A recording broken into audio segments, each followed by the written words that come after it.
Ace Attorney, Phoenix Wright, Trilogy, or continue.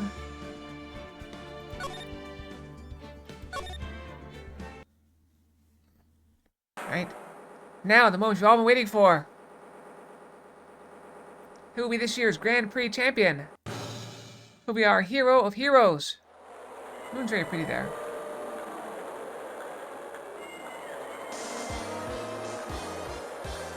Who will be last year's runner-up, Jammin' Ninja, or maybe Captain Sapin, all the way from the lovely tropical isle of Sapin. I see the students of a certain starry school are raring to win, and global hero Onyankopon doesn't want to go home without the prize. Hope Lady Luck is with our heroes tonight. Wow, there's some abs. And now, the winner of the 3rd annual Hero of Heroes Grand Prix is me! The moon? No, the moon died! Whoa, the true hero of the night has appeared in our midst! Hero of heroes, superhero. Looks like this year's Grand Prix goes to this fantastic warrior. Nickel Samurai. Too bad, Jammin' Ninja. Looks like the title eluded you again this year. Ow. Why you hit me with nuts? Okay, Water Hotel.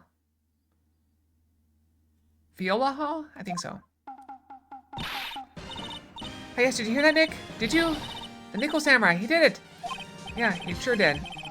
I'm getting too old for this. I'm proud of the guy for doing the series justice.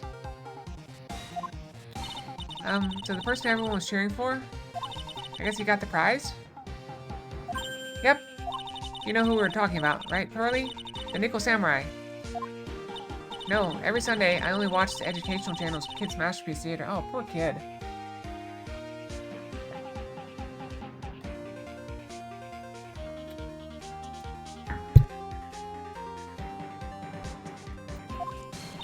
Okay, that's it. From now on, it's the Nickel Samurai. All the kids watch it. Do you like the Nickel Samurai too, Mr. Nick? Now, Nick's an old fart, so he's not allowed to watch it anymore. That's right. I do like Kids Masterpiece Theater. I didn't know you were so young at heart, Nick. Mr. Nick, you're a grown-up. You're not allowed to watch it anymore. You're supposed to act your age and have interests that match. It's very important. Aw, give it a rest, Pearly. Looks like I made the right choice in inviting everyone here. Hi, Treeborn. Did you just come in? Because we just started. I'm glad you're all having a good time. Ah, it's like a dream. Yeah, nobody's even been murdered yet except the moon. Draft the Jammin' Ninja, though. So far, the Nickel Samurai has won the award. Nick is too old to watch it. Pearly only watched educational TV, poor kid. And, that's all we've done so far. So we're at an awards banquet of some sort. Draft the Jammin' Ninja, though. Last year he lost to the Pink Princess, warrior of Little Old Tokyo. I thought this might be his year. Yeah. Oh, hey, did anyone else think the Jammin' Ninja looked a bit different today? Different? What do you mean? Well, he wasn't carrying his bright red guitar. Hey, you're right. Strange to walk around without a signature guitar. I'll never understand these people and their shows. Anyway, Mr. Powers, thank you very much for tonight. Oh, it was nothing. I owe you one, so it's just my way of saying thanks. Hey, Nick, come on. Time to go into the lobby. There's a post-ceremony stage show that's supposed to start real soon. And then I heard there's going to be a press conference after that. A press conference? Is he going to make a speech about winning this year's prize?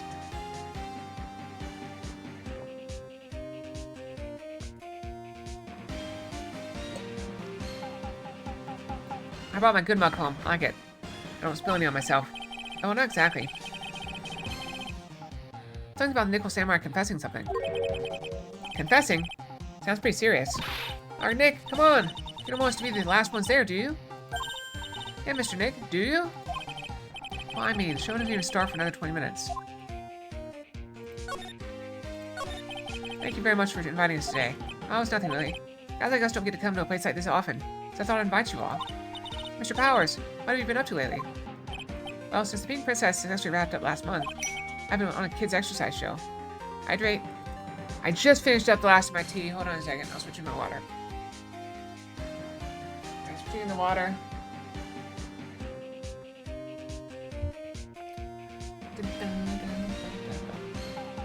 I finished a book today.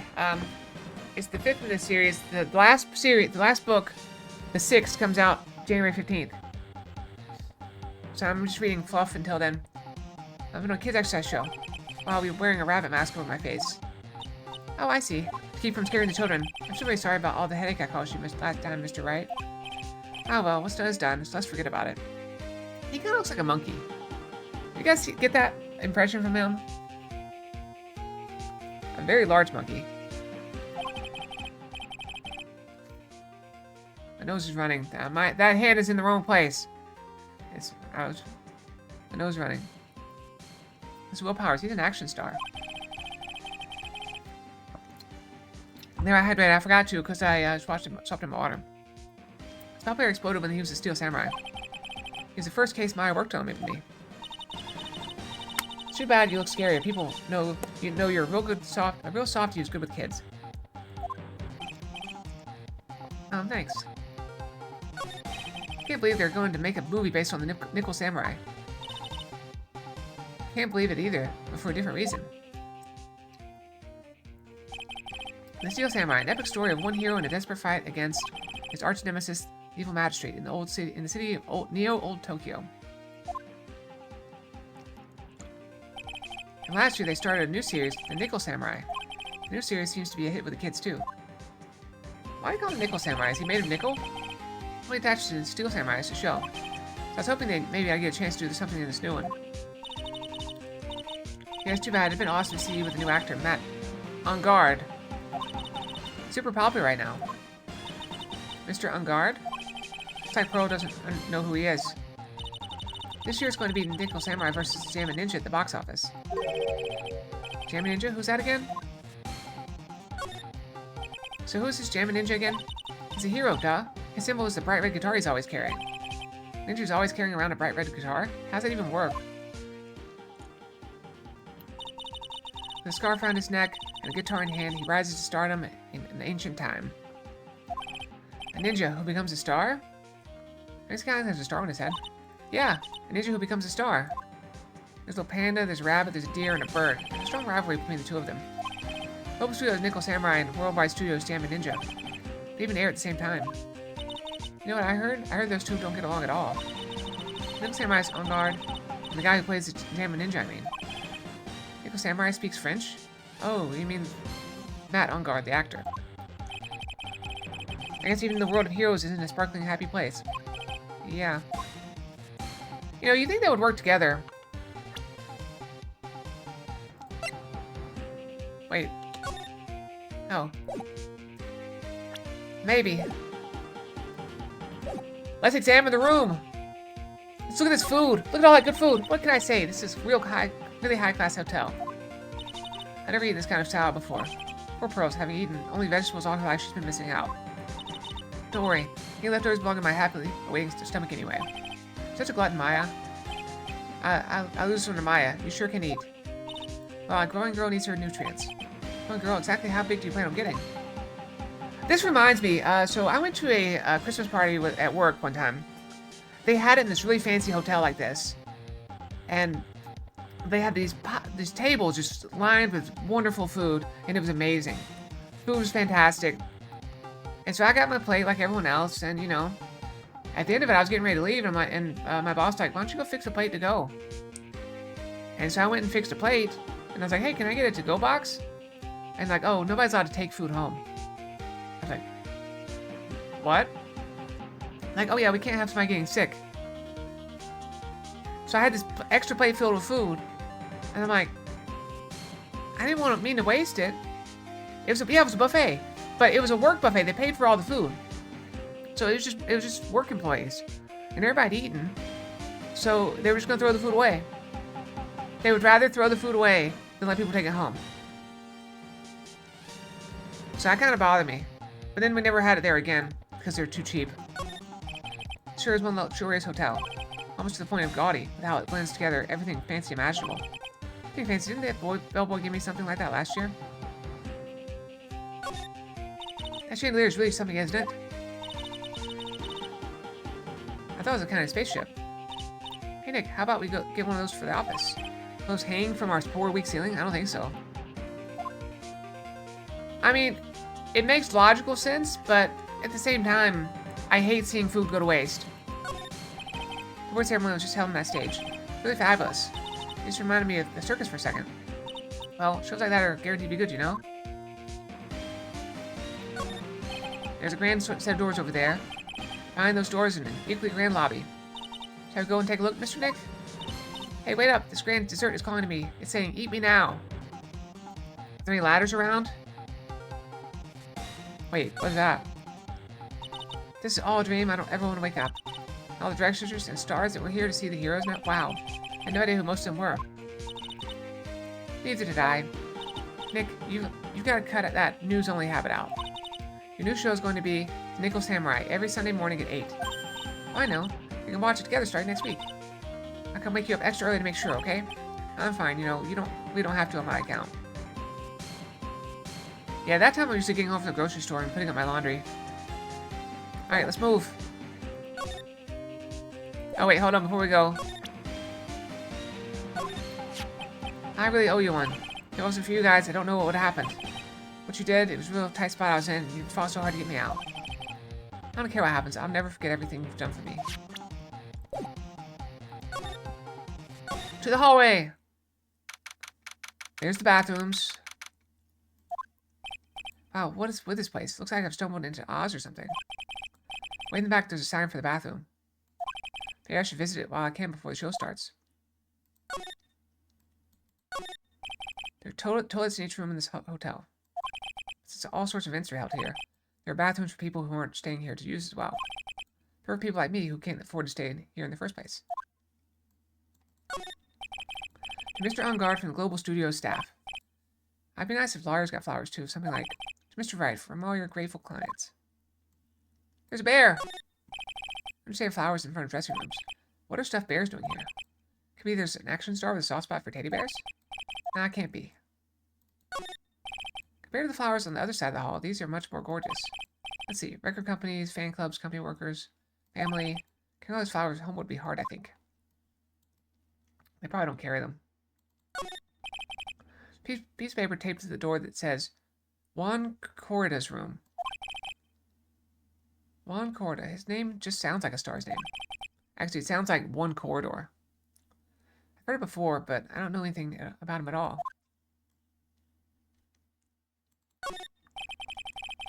Piece of paper taped to this door that says, Matt On Guard's room. Matt On Guard. I've heard that name before. Oh yeah, Maya's always yammering about him, like the obsessed fan she is. Alright, we looked around everything we could. Alright, let's go visit the bathroom, before we go on. Oh, never mind. Wait. Sounds the post-ceremony show is about to start. Alright, I'm so pumped. Oh, why did we leave? Wonder if he's going to show off his special move today. Nickel Samurai Smelting. Actually, what I'm interested in most is the press conference. I mean, the big confession that Nickel Samurai is going to make after the show? What is it? Don't you know what it is about? What it is about, Mr. Powers? Well, I'm not the Steel Samurai anymore, so I don't have any idea. Bah. Sorry. So I guess you are all going to the press conference then. Yeah, of course. That's the case in here. Take these tickets so you can get in. Alright. Thank you very much. Let's get going to the lobby. Looks like it's over this way, Mr. Nick. Okay, for great justice!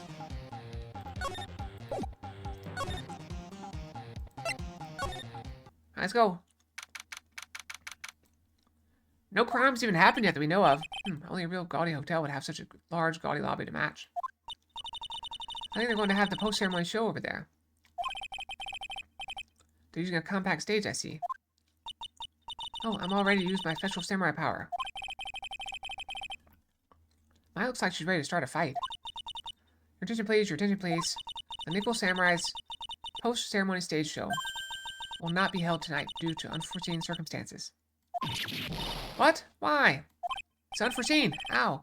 You didn't have to pinch me. Pinch yourself if you don't believe it. Thanks for everyone's cooperation this time. So please stay where you are. This is a special request from the police. Police? Did they just say the police? Let me go check out what's going on. Wait, I'll come with you. Freeze! Did you hear the announcement just now? Just finished telling you. Oh, thank you for the raid, Shard! Why didn't you announce the raid? Where's my raid announcement?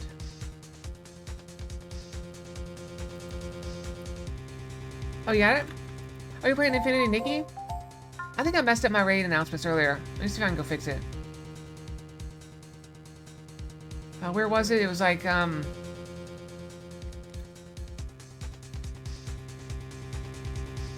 think I turned on, Twitch alerts, which don't work. I'm just gonna delete it. There, that might fix it, hopefully. But that wasn't it. That was Pando greeting. Just finished telling you not to move. That voice, I've heard that voice somewhere before. Is it Gumshoe?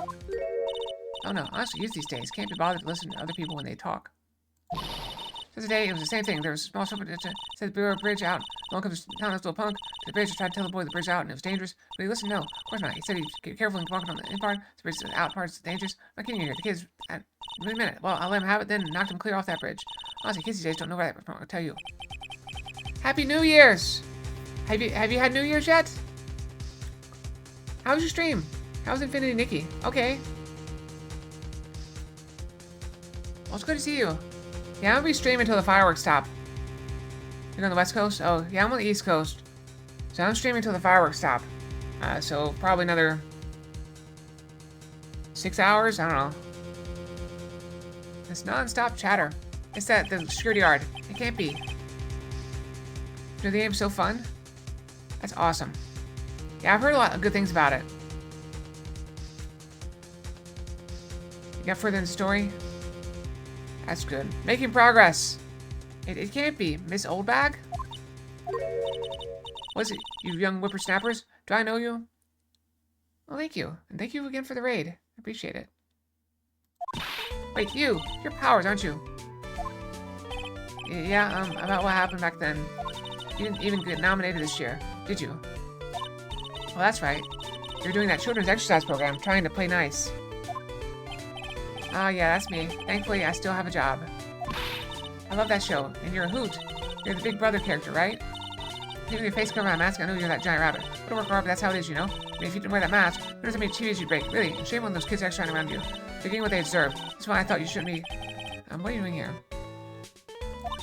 Look at my uniform and tell me you can't tell I'm a member of security. I can't tell you're a member of security. That outfit. Annoying noisy brats, get the blaster.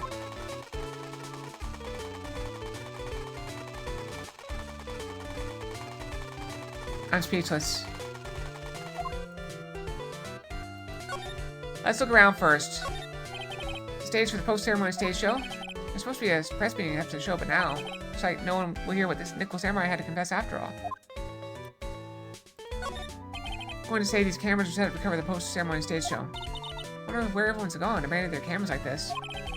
Something big must have happened. Yeah, that's several $1,000s worth of camera equipment. Well, here, so might as well take some pictures. Okay, everyone sit in the chair. We're all out of film. Don't worry about that. There's a zillion cameras over there we can borrow. Hey, you can't just go and borrow an expensive professional camera like that. Wow, it looks like there's a fancy restaurant on the second floor. Oh, that's good advice. Never borrow something you can't afford. It's just a bad idea, because if you break it, then you gotta pay for it. And you don't have the item, and you're broke. Or in deep debt. Still feel like eating? I mean, since we're here, you know? Don't pull this since we're here and trick on me. What a beautiful mansion. Do you live in this wonderful world every day, Mr. Nick? Oh no, this is my first time in a place like this. Alright, there should be nothing. I mean, nothing interesting has happened yet, so. Miss Olbach, what are you doing here? What happened to your position at Global Studios? That old place? Well, since that incident, they've been letting people go. When I cut the security team, I got the pink slip. What incident? What did you do? Didn't do anything, you youngin'. Don't you remember? That incident a year ago. When this lady got on the witness stand and testified. Yeah? And you, weren't you the one who was bullying me? This fragile girl at heart? I plead the fifth. But you know, I think maybe I rubbed upper management the wrong way by testifying. Guess that has to be it. I think it's all your fault. Me? How about being a bodyguard at first after being handed old Pinky? You? A bodyguard? Your friend, that fiery, good-looking guy with the red jacket and the ruffles. Edgeworth. Mr. Edgeworth? But that sort of arrangement would be entirely too troublesome for me. That's what he said to me. I'd never do to deserve that. What happened? So, did something happen? I don't have all the details. It looks like another one of those incidents happened again. An incident? Like a murder kind of incident? Maybe. You see, I'm a bit of a devilish woman. So wherever I go, showers of blood are sure to follow. She didn't know that. Wow, you have something in common. Weird. Then shouldn't you quit being a security guard, at least for other people's sake? Silence, whippersnapper. She gets that helmet on and off real fast. Hey, Nick. What is it? I don't like that devilish smile playing on your lips. It's made like we're going to the bathroom and check things out. No way. The police told us not to go anywhere, remember? Huh? How boring. You're such a boring guy. You've got no motivation, no spirit. Huh? What? What's going on? Are you giving Miss Maya trouble again, Mr. Nick? Not you too, Pearls. Please don't stick your little nose into this one. So listen to this, Pearly. There's one time at lawyer camp, Nick. Okay, I get it. Let's go take a look. Yay! I knew you couldn't say no to me, Nick. Wait, what happened at lawyer camp? That's right. You'd walk over miles of hot coals for Mystic Maya, wouldn't you, Mr. Nick? That would be every time we work a case together. Well, what are we waiting for? Let's go already. You can come along too, Pearly. Goody, I get to come, I get to come.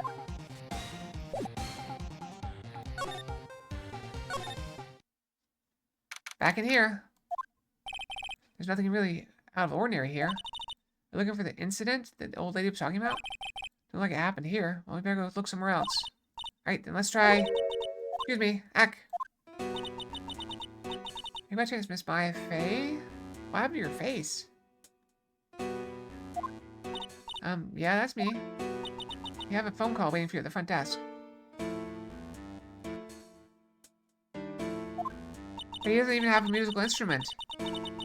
A call. I wonder if it's from someone from Korean Village. What's wrong, Mystic Maya? Oh, nothing. You guys go on ahead. I'll be right out there, okay? Okay. Right this way, Miss Faye. Why is he carrying a turkey? Are they still putting out more food? Everybody's gone. Let's go somewhere else for now, Mr. Nick.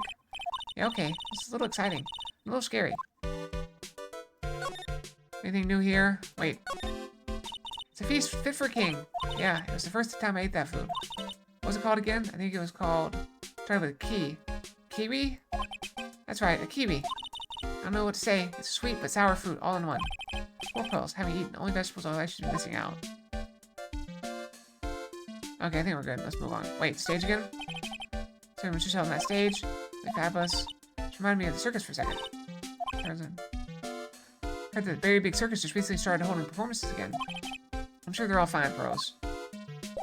Alright, I guess let's move. Where are we going? The hallway? I told you to give people the info they want, which means that I've got a right to know. Nope, don't care who you are, pal. We're still investigating, so you can't go in. What's your problem? Just you wait. It'll all be all over the morning paper. Scruffy detective secret scandal revealed. You'll see. I'll get you back. Those two sound pretty serious. Southern accent can only mean... Hey, Wright. Hey, Lotta. Come on, do a gal a favor. And tell this cop I'm just doing my job and I got rights. Ah, you. I thought I heard Gumshoe. I reckon it's him, not her. Ah, Detective Gumshoe. Hey, pal, help a guy out. Tell her that only the police are allowed here. It's the scene of a murder, so she should leave this to the pros. A murder? Oh, shoot, me and my big mouth. See, I knew it. My gut instinct told me so. I was just my gut. A murder, it said. That's what it is, a genuine murder. Hey, wait. Yo, a murder. A big star, no less. Oh, man, I'm in trouble now. So, Detective Gumshoe, a murder? Ah, no, that's not it. I got my facts mixed up for a second there, pal. Mr. Nick? Is the dead person the Nickel Samurai? Huh? Why do you ask? Well, Mystic Maya was rooting for him, so it wasn't the Nickel Samurai that got bumped. Actually, Nickel Samurai is the one under suspicion of doing the bumping off. What? The guy that died was a hero named the Jammin' Ninja, pal. The Jammin' Ninja? Yep. Oh, that one with puffy hair. The big puffy hair that looks like cotton candy. You mean Lada? Oh, and she was there that time too, right? That time? When Mystic Maya did the channeling. Oh, that time. Well, Lada's a journalist, so that's why she was there. Lada changes jobs every time we see her. Journalist. Looks like she was hanging out around here before the murder happened. Hanging around?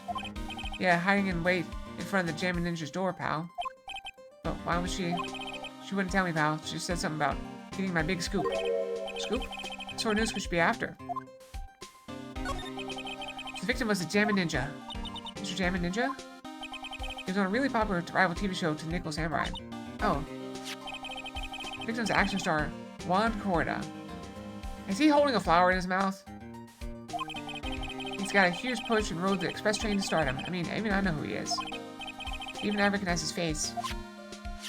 I heard lately that Matt on guard's been taking the wind out of his sail. I'm telling you, pal, as far as who's popular, those two are hogging all the limelight. I guess there's no space for Mr. Powers at all, huh? Poor guy.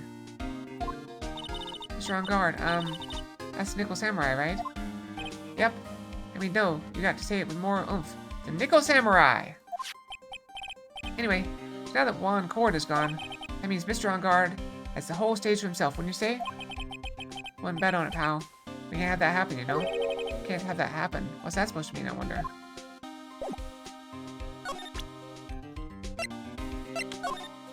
Would you take a look at this for me? Listen, pal. I'm not taking any info about the evidence this time. If I do, my salary's really gonna get it. And I won't even be able to get those instant noodles down at the discount market.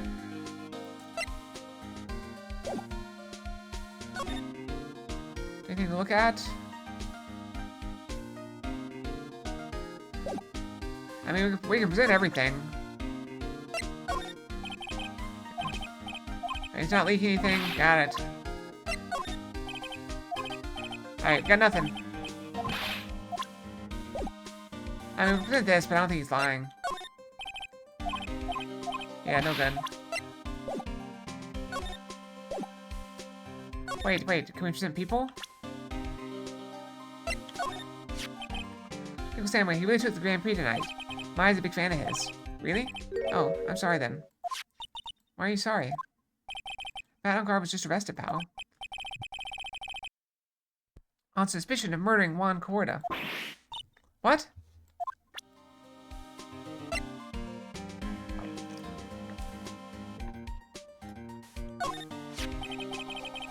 I'm not a real fan of action shows or anything. But I know who Juan Corda and Matt on guard are. Can't talk about one without talking about the other, I guess. They've debuted around the same time. Has real fiery rivalry with each other. Kinda like you and me, pal. I never knew he thought of me as a rival. Oh, look at that, I think I lost some weight, pal. Only wishful thinking. Wishful thinking, huh?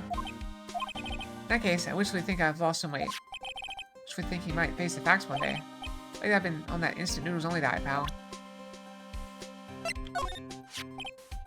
That girl is number 3 on my people I've seen a lot of lately list.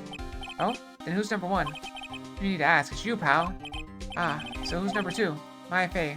Said she's not around this time. Must be nice to be such good friends with each other, isn't it, Mr. Nick? Somehow I don't think that the real meaning of Detective Gumshoe's list. Do you know this person? Meet a lot of people as Detective Pal. Make extra sure to not forget people, because that's their job. Now, having said that, I don't remember ever seeing that person before. Which means you're kind of forgetful, aren't you, Mr. Detective? That's not exactly what it means. Not exactly, anyway. You know this person? Alright. You know her? You know this person? She's right here! I was really shocked by what happened to her in that one case. I didn't know she had such an awesome power. Awesome power? I thought maybe I should do some self-improvement and take up a hobby. So I went out and bought some morning glory seeds and planted them, pal. That's a good way to improve yourself. Oh, well. It's nothing, really. Oh, why was Mr. On Guard arrested? Sorry, pal, but that's not something I can tell you. We started the investigations. We don't want any leaks. Like, yet another Steel Samurai hero is in hot water. Mr. Nick, if Mystic Maya knew about this... Yeah, I know. She made me take this case. I know. Alright, let's move. The only place we can. Then we'll go to the lobby, where Maya is probably. Hey, so what's going on, Mr. Wright? Looks like Juan Cordo has been killed. What? Juan is... he's... Looks like he was murdered, and a suspect was arrested. A suspect, Mr. Matt on guard. You're joking, right? Nope. They arrested the Nickel Samurai on suspicion of murdering the Jammin' Ninja. Ooh, not again. I feel sick. Again? About a year ago, something like just like this happened, Pearls. I can't believe. No way Matt would. What's Mr. Powers got in his hand? Oh, before I forget, this is for you, Mr. Wright. I got this from the billboard that came by earlier. Okay, we got a radio transceiver for me, but why? I don't know. All he said was it was from Mr. Phoenix Wright, the attorney.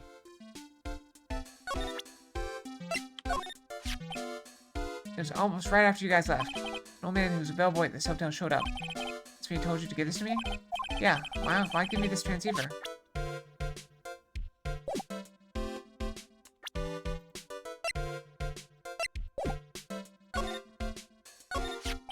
That's the most energetic and active actor out there right now. Nickel Samurai really sealed his place as a pop idol, but he kept adding fuel to the fire of his rivalry with Juan anyway. Mr. Juan, he's the Jammin' Ninja, right? Those two would butt heads over everything they could think of. I'd say that Matt was the one who almost always came out on top. I guess some people only know how to relate to each other by butting heads like a ram. Juan said he'd take Matt on this time too, so he joined a rival TV show. And that was the Jammin' Ninja. The stylish Nickel Samurai and the burning Jammin' Ninja. Well, things turned messy real fast for those two using the shows for their war. In the final tally, look around. It's pretty obvious how things ended up. Matt even won the Grand Prix this year. The final win over his rival, I guess. Mr. Unger was going to hold a press conference, wasn't he? That's what I heard. Though if you wanted to get technical about it, it was a Nickel Samurai's conference. Nickel Samurai's? Yeah, he was supposed to wear his costume and give the press conference that way. It's going to be a costume, but why? Not sure. They don't keep me in the loop anymore. I was just wondering, where's Mystic Maya? She's been gone a long time. Now she mentions it, Maya was the only going to answer a phone call. Maybe she got lost. I'll take a quick look around for her. Don't go wandering off by yourself! Beep, beep, beep. That'd be the transceiver. Hack! Well, what is it, Mr. Nick? Huh? I'm not sure. Going for this transceiver. That's a really annoying beep. Yeah, yes, hello? Right here. This Mr. Phoenix Wright? The attorney? And you are? You need to know who I am. I think you have other things to be concerning yourself with. Such as... Help! Nick! Mystic Maya! Maya? So, Mr. Wright, wouldn't you agree that the more important issue is the fate of the girl? Her fate, does he mean what I think he means? Maya, where are you? Are you hurt? Come now. Don't fall apart on me yet. No, this can't be. Now that I have your attention, Mr. Attorney, I have a modest proposal for you. If you do what I require, then I will return to you your valuable item unharmed. What is this called again, in your fancy lawyer terms? Kidnapping for ransom? Yes, that's it. This is a kidnapping. Ah! Mr. Maya! Mr. Maya! My sight, everything's fading away. Maya's been kidnapped. You there, Mr. Attorney? Are you there? How much? How much do you want? Very good, Mr. Attorney. I'm glad you have such a good grasp of the situation. Come and state your condition, and then return Maya. Money is not what I seek. That's good, because we don't have much of it. What? What I want is a certain verdict. I would like a complete acquittal. Complete acquittal? What in the world have you done to need? I'm not the person you'll be representing. What? You're currently at the Great Water Hotel, are you not? I know that murder has just taken place there. Juan Cordo was killed, and the suspect is Matt on guard. You are, as expected, quite on top of things, Mr. Attorney. Now then, what I want is very simple. I want you to obtain a complete acquittal for Matt on guard. Matt on guard, but why? He did not kill anyone, I can attest to that. However, However what? However, someone is framing him for murder. A very smart someone who is setting him up to take the fall. If I agree with what he wants, can I believe he'll keep his end of the bargain? You are, of course, at liberty to take me at my word or not. However, there's one thing you take as fact. Right now, your very precious item is with me, in my possession. Help! Nick! Maya! You have 2 days. Of course, tonight he will be in questioning with the police. Trial's in 2 days. At trial, you will win a not guilty verdict. Remember, you only have one chance, Mr. Attorney. One? You expect to give him not guilty in one trial day? Yes, exactly. I don't believe I was wrong in choosing you, so don't let me down. Arg! Oh yes, that's right. Now that I'm playing the role of the kidnapper, I can't pass up this chance to say, don't even think about calling the cops. Oh, not great, but you get the idea. Damn it, who the hell are you? Very well, I'll tell you that much. My name is... The Killer.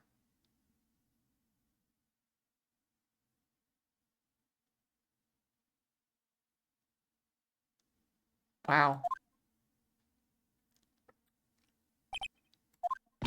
Mr. Nick, where's Miss Maya? She's been kidnapped. No, it's all my fault. If only I had gone with Miss Maya. Then you'd be kidnapped too, Pearls. What are you gonna do? Not your fault, Pearls. But it is. Miss Maya, where? Mr. Wright, I think we should tell the police what's going on. No, we can't do that. If we do, who knows what happened to Maya? Mr. Nick, what about the detective we saw earlier? Detective Gumshoe? Yes, that's it. Wait here and I'll be right back. Alright, I'll take care of her while you're away. Do not let her get kidnapped. What? Ransom? Shh, not so loud. Ransom is complete acquittal from Matt on guard. Wait, the deal is complete acquittal in exchange for Maya, you mean? This means Matt on guard's job is the killer, pal. No doubt about it. The guy said that Mr. On guard is innocent. Believe what a kidnapper tells you, pal? I guess he has a point. On guard really is innocent, then why the kidnapping? Top of everything else, there's all the evidence we keep finding. Huh? Forensic team's having a field day back there. It's strange. There's so much evidence that it feels like something's wrong. There's too much evidence. Is that possible? I've heard this, well, there's a term for it, but I think it's, not appropriate for stream.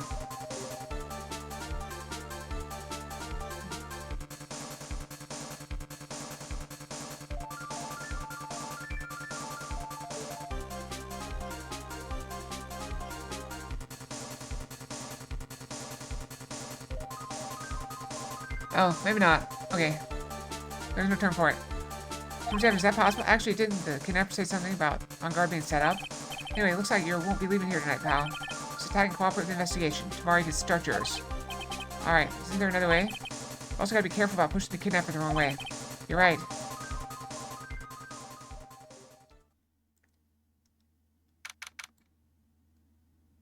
Date? Question mark. Time. They couldn't even say the date? Time, location. Ow, my head. Wouldn't it be the same date?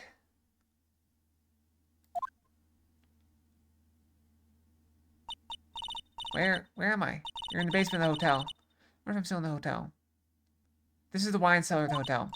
What happened to me? Nick, Pearly. Come on, you guys, this isn't funny anymore. Click. So you have awoken. Ah!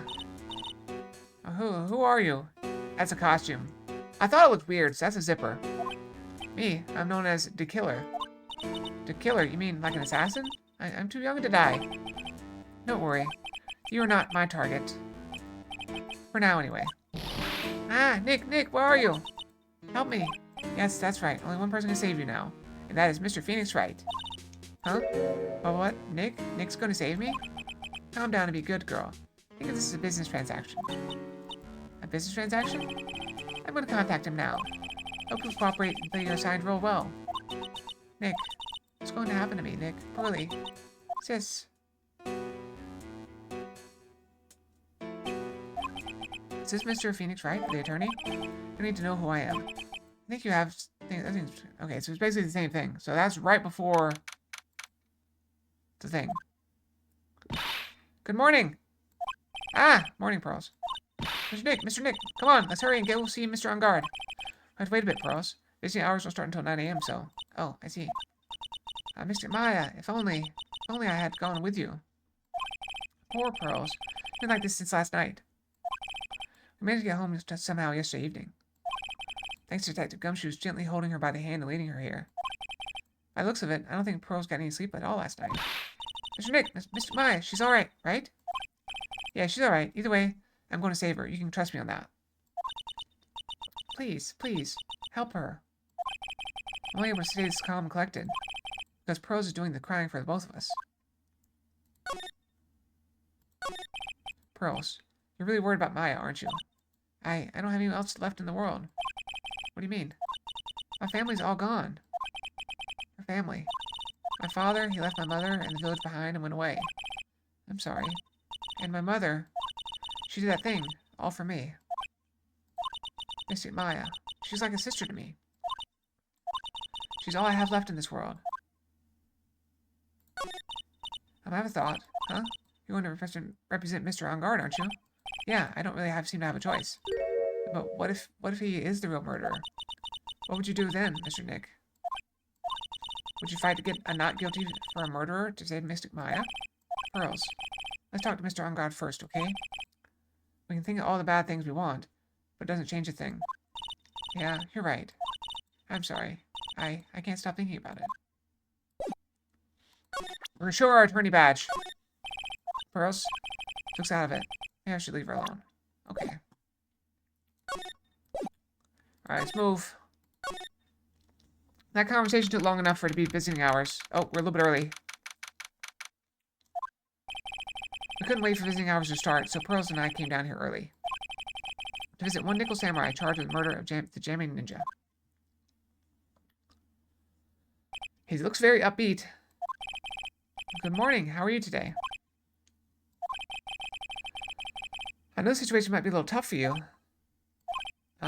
We're... Oh, sorry, dude. I already signed up. Excuse me? I already have life insurance. I signed up a long time ago, because my job is, you know. Oh, no. We're not insurance salespeople. Do these people, they're so famous they don't know they're in jail? Like, was he in jail last night? Really? Dude, I really don't need that right now either. Fire extinguishers? I mean, this building isn't my house, so... Maybe he's just dumb. I guess that's proof. This is more proof that, you know, if you look good enough, you don't need to be smart. No. We're not here to sell you fire extinguishers either. I'm a lawyer. My name's Phoenix Wright. A lawyer? Hold on a sec. I'm going to ask my manager, okay?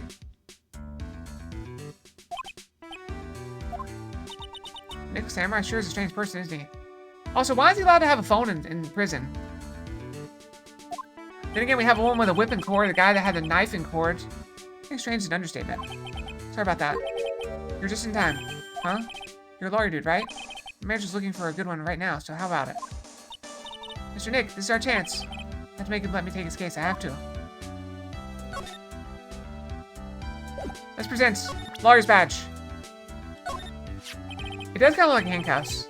But he talked to his attorney. He talked to his manager on it, so... Sorry, this is an attorney's badge. Dude, I'm sorry, but I don't have the free time to be looking at things like that.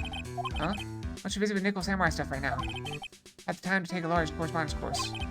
Why is he a salesman? Insurance and security, not this. Very true, but I'd like to ask you a few personal questions. Well, that's okay, but dude, my autobiography is coming out soon, so... Take stuff without the publisher's approval, I'm gonna be in real hot water. It has an antenna! I was like, I'm gonna ask my publisher, okay? Strongard's so lucky. He has so many people he can talk to. He's the same person. I don't know if he actually has anyone he can really talk to. Sorry about that. I thought the publisher said it'd be real bad if I said anything to dude. You have a mind of his own? Mr. On Guard, I would like to ask you about the murder. Are you covering this for a tabloid as a side job, dude?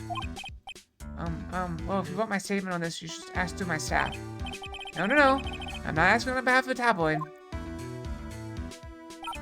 This is gonna get old real fast. Hold on a sec, I'm gonna ask the president of the studio, okay? This is gonna get real old real fast. It's already getting old. Is alright, Mr. Nick? We're talking about Mr. On Guard's brain here. I wouldn't put my money on it. Sorry about that. The studio president said, even Neo Mount Fuji itself knows that I'm not the murderer. Mr. Nick, what's Neo Mount Fuji? It's a mountain in the city of Neo Old Tokyo, the city that the Nickel Samurai protects. Alright, let's look at the security guard. He's in awe of the stardom, I bet. This guard monitors the visitor room. So quiet you could use even there. He wasn't watching everything. He's pushed up against the wall, kind of like a magnet on the refrigerator. Smile for the camera. Oh, you're a camera. Mr. On Guard keeps sneaking, glancing up the security camera on the wall. Or he's still trying to be a star.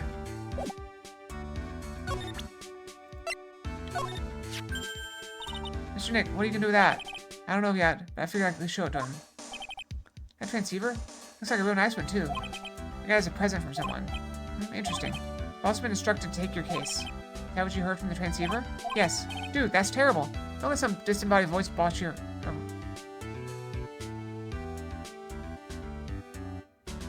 The irony! This guy can't have a single thought in his head without consulting with somebody. Let some disembodied voice boss you around. He's coming from a man with a cell phone on his wrist. I know I like to throw money around. But it's not like I buy anything and everything. It's nice, but it's not for sale anyway. What am I supposed to do? Alright, can we move anywhere else? Oh, we can present profiles now. Yeah, I'm such a handsome devil. Yeah. I'm way good at sports. Karate, tennis, judo, soccer, football, hockey, fencing. Dude, it's no wonder I'm so popular. Yeah, you're also good at sitting in jail cell, Mr. Popular. Man, it's too bad he's dead. You killed him. That's the most logical conclusion, don't you agree? Dude, what are you talking about? You're making a huge mistake. That's such a mistake. Then why did they issue an arrest warrant for you? Really? Looks like I'm gonna ask the guy in charge of this place, okay? Stars sure know a lot of people, don't they? Where's that phone even really gets reception in here? I guess you're right about the warrant at Rat for All. Ladies and gentlemen, I believe we might be making some progress here. Alright, we gotta present more, because there's not enough. I've seen him somewhere before. Is he a member of my fan club? Mr. Powers, isn't he supposed to be kind of like a mentor to you? Powers, oh yeah, he's the guy on that kid's exercise program. Gave him an autograph just the other day. Doesn't seem Mr. Powers as a mentor at all. Dude, this person looks like a member of my fan club. Hold on a sec. I'm gonna ask the fan club president, okay? Dude, you know what? Forget I asked. Dude, this person looks like a member of my fan club. Alright, everyone looks like a member of his fan club.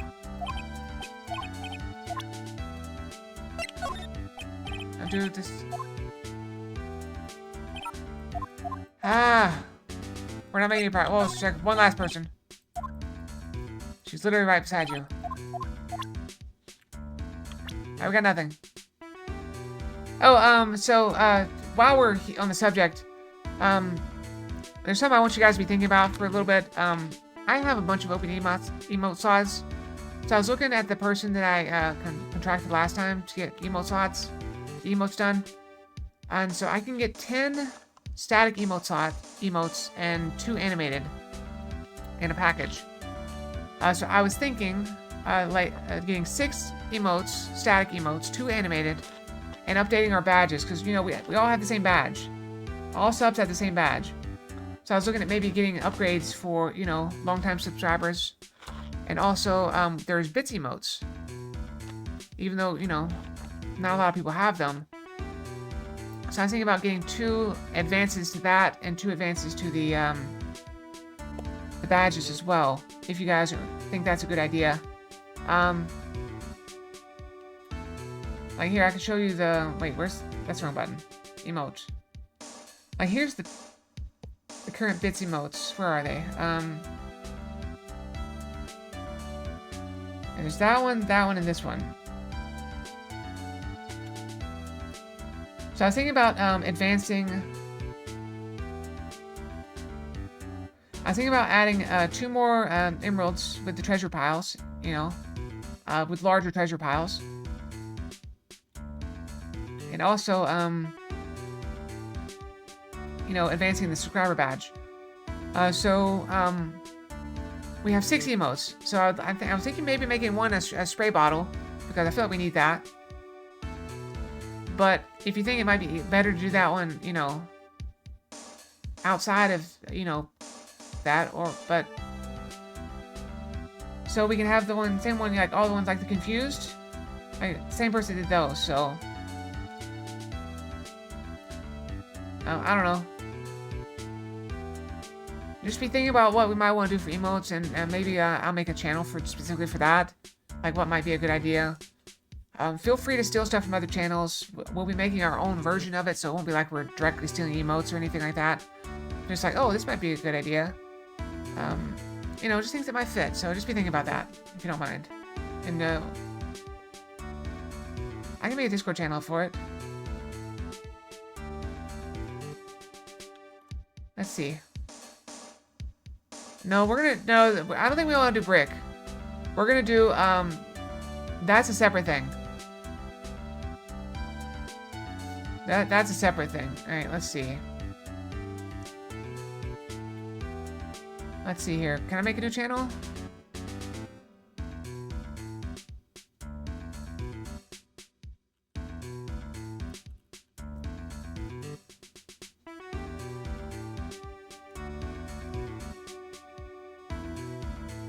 Gun? That's possible. We do have Murder Fox though. Anyway, just be thinking about it. I made an emote ideas channel in Discord, just for that. Sorry, I got distracted. Okay. What's that? It's a ticket for the press conference. You were going to give one after winning the Grand Prix, right? Huh? Me? Guess why you wore a costume, no less. Oh, I've never heard anything like that, dude. I only heard about the stage show. I would say that kind of stuff to my manager. You didn't know? That's odd. Well, dude, I think it's about time for me to get going. Please wait. I really need to take your case. There's always other people in need of a lawyer, right? Want me to introduce you to a few? Please let Mr. Nick represent you. Man, oh man, lawyers these days. Now you dudes use kids to pull in clients too? Don't take me as your lawyer, then the killer is going to... Wait, what did you just say? The killer. The killer? What's he doing? He looks like he's mulling something over. Alright, dude. I accept your terms. Huh? I'll let you represent me in court. We did it, Mr. Nick. It's just a Discord channel, like, you know, the general stream chat, stuff like that. There's emote ideas in there.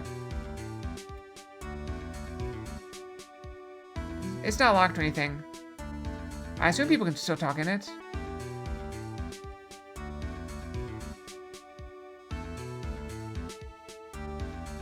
Can you guys see it? I don't know. We'll figure it out later.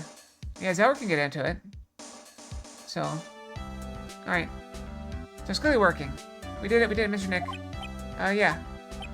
I don't feel any better for it. And he doesn't look too happy either. But ask me anything. I'll help out as much as I can. Okay, talk. Okay, man, I think my luck starts people know my name. Oh, you're quite the hero and you're in the national spotlight. I didn't know who he is. Does that mean I'm not a good citizen? It's really great to be the Nickel Samurai. Dude, lately, I just keep on getting more and more popular. True enough. Nickel Samurai is very popular among high schoolers and certain secretaries right now. I guess Mr. On Guard has a way of catching the eyes of women. Do you know my motto? Refreshing like a spring breeze.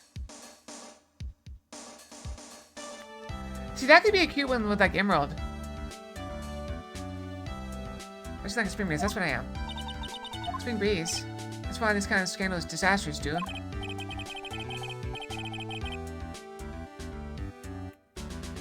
I mean, if I get out of here tomorrow, it's still gonna look bad. Everyone loves a good scandal. What happened? Can you tell me about your activities last night? I got the award, I took a break and went back to my room.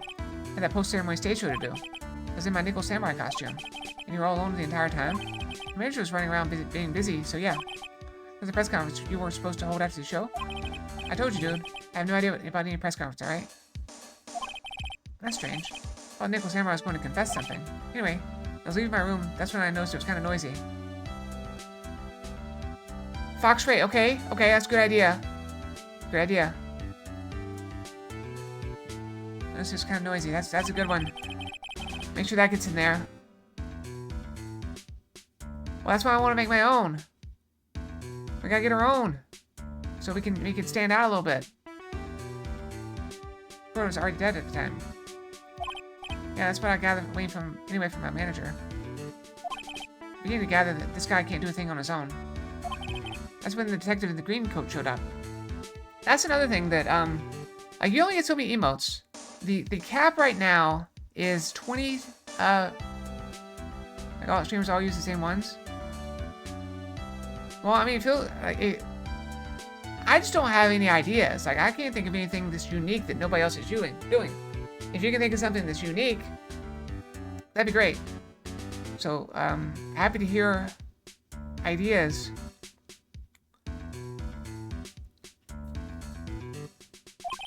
He searched me and then out of the blue the dude arrested me. About you and the victim, Mr. Juan Corda. What sort of... That's got nothing to do with anything, dude. Yeah, with that face of his, you can't even tell he's the same age as me. Wow, I would not have guessed that either. And he wanted to try and make a Jammy Ninja movie, even though we all know it's fail. So you think my emotes are the same as everyone else's?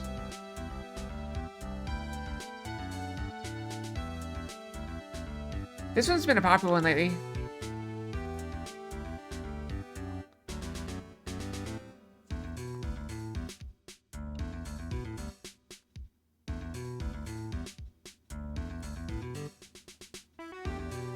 Not mine? Anyone try to make a Jam and Ninja movie, even though we all know it'll fail. Yeah, so I gotta come up with, like, enough emotes to make it... to buy the package. So we need 2 animated and, 6 non-animated. Static. Nickel Samurai still won in the end, right? Yeah, I took the Grand Prix by storm. So why would I, the winner, have any reason to kill the other guy anyway? Dude, you think it'd be the other way around, you know? Do you know why you were arrested? I guess maybe my full body search went badly. Did they find something on you? They found a button from the Jammin' Ninja's costume. A button? I don't get it either. It was caught in the pleats of my samurai pants or a comma. Ah. Dude, I really think someone planted it there, though. I'm serious. Or if that's what's really happened. I guess it's about all I'm going to get out of him. Mr. Nick? Yeah. Let's ask one last thing. Let's ask Mr. On guard to see if he really is innocent or not. We can do that? Yes. If you use this, my Magatama, you'll be able to hide anything secrets from you, Mr. Nick. I'm sure of it. I get it. So I'd like to ask you one more question. Please answer me honestly. What is it, dude? Did you kill Mr. Juan Corda? Please put the phone away and answer this question yourself. Alright, so we're clear, dude. I didn't kill anyone, and that includes Juan Corda, okay?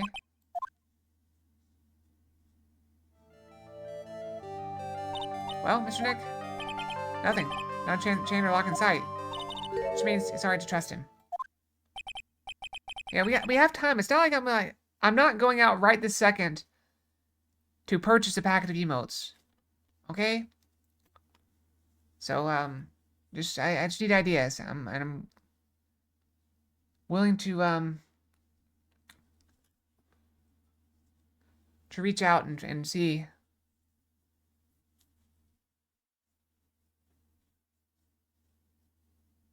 Yeah, it does appear that way. Well, at least I can breathe a sigh of relief knowing my client is innocent. Trial's tomorrow, right? I'm counting on you, dude. To be continued. Alright, we made it through one episode, or one thing. Alright, we're gonna save. I'm gonna go take a moment to go brush my tail. And I will be right back, okay? We'll go brush. Perfect timing to go brush.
I managed to pull out some of my hair in my headset, which is why I keep my hair tied back. But it wasn't tied back because I washed it earlier. So I'm stupid. We all know that. Okay. Back to the case. So, ow, my hair. My poor head. Anyway, I'm okay. Well, at least we were able to get Mr. Matt on guard as our client. And we know that he didn't do it, which is very important. So, now what should we do? Well, if the trial's tomorrow, we only get this one chance. There's only one way to prove Mr. On Guard's innocence. We have to find the real killer. Okay, then let's start looking. Since there are no sack box, then that means we can trust Mr. On Guard to be innocent. I really feel much better knowing that. Ever since last night, I was so worried that I kept wondering, what if he is the real killer? What then? I have something I want to ask you, Pearls. Okay, what is it? Why are you so interested in how Maya and I get along? I mean, she and I don't have anything special going. Huh? What do you mean? But I thought you and Mystic Maya were... I've been mistaken all this time? No way! Ah, she really wasn't kidding. Pearls actually believes Maya and I are... Maybe I should have just left it alone. Mr. Nick, stop it. Don't hide your true feelings from me. Ow. She slapped me. Alright, let's go. Alright, let's go. I don't think there's anything to be gained at the detention center. Let's go to the hotel lobby. I mean, we already talked to him. He doesn't know anything. He literally knows nothing. Hey, what do you think you're doing? You can't come in without... Good morning. Hold on, it's you. What's going on around here? Our poor Juan was killed. Is that true? Bad rerun is what this is. Another steel samurai doing the most evil of deeds. You know, that's not entirely... Have you know that I was a huge fan of Juan's? Of course, she was. Why, oh why do all the stars I mentioned drop one by one like flies? It's always been that way. Ever since that little girl in elementary school. My parents was fine until it was my turn to clean the case and it died. They're gonna start calling me the Queen Reaper. I started to dubbed me. Every name is evil dies within 3 minutes, they would say. Actually, I wanted to ask you about the murder and what happened. Oh, don't push me, boy. She talks so fast, I'm trying to keep up with her. Mr. Nick? I couldn't hear everything she said because she was talking too fast. Miss Oldback, could you please speak a little slower? Don't bust around your spiky ears, party pants. Hey, list of options? List of options.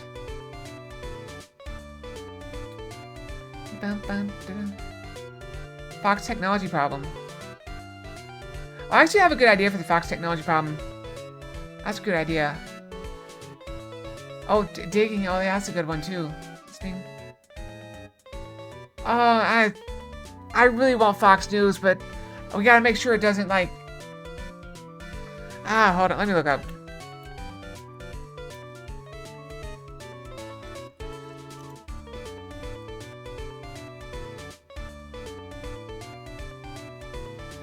Holy crap. The Fox News Channel logo is not copyrighted.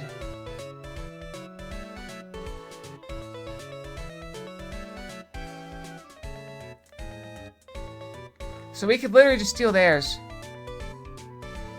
Oh, they're trademarks. Never mind.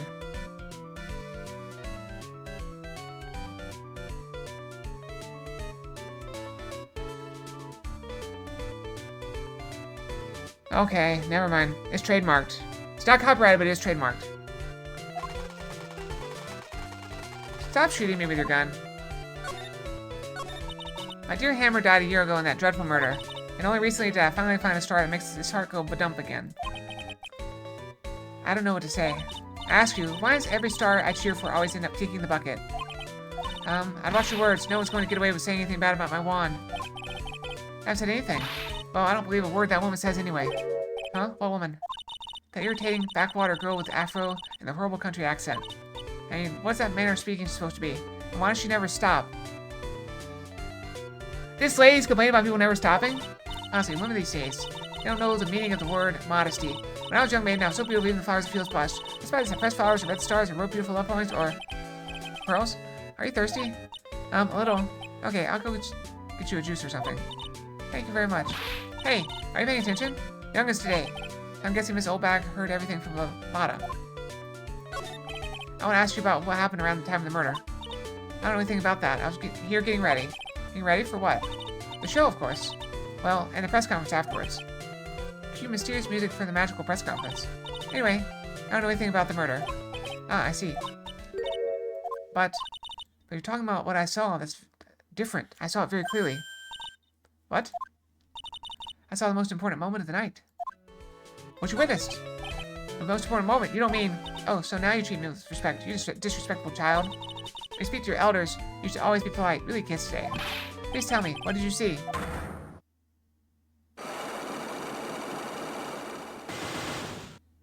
Holy crap. The murder last night was gruesome, wasn't it? But then what murder isn't?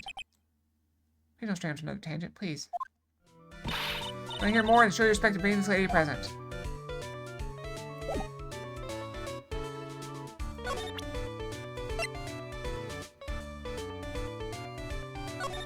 Okay, that's the wrong one. She likes the other one, so she's not gonna like that.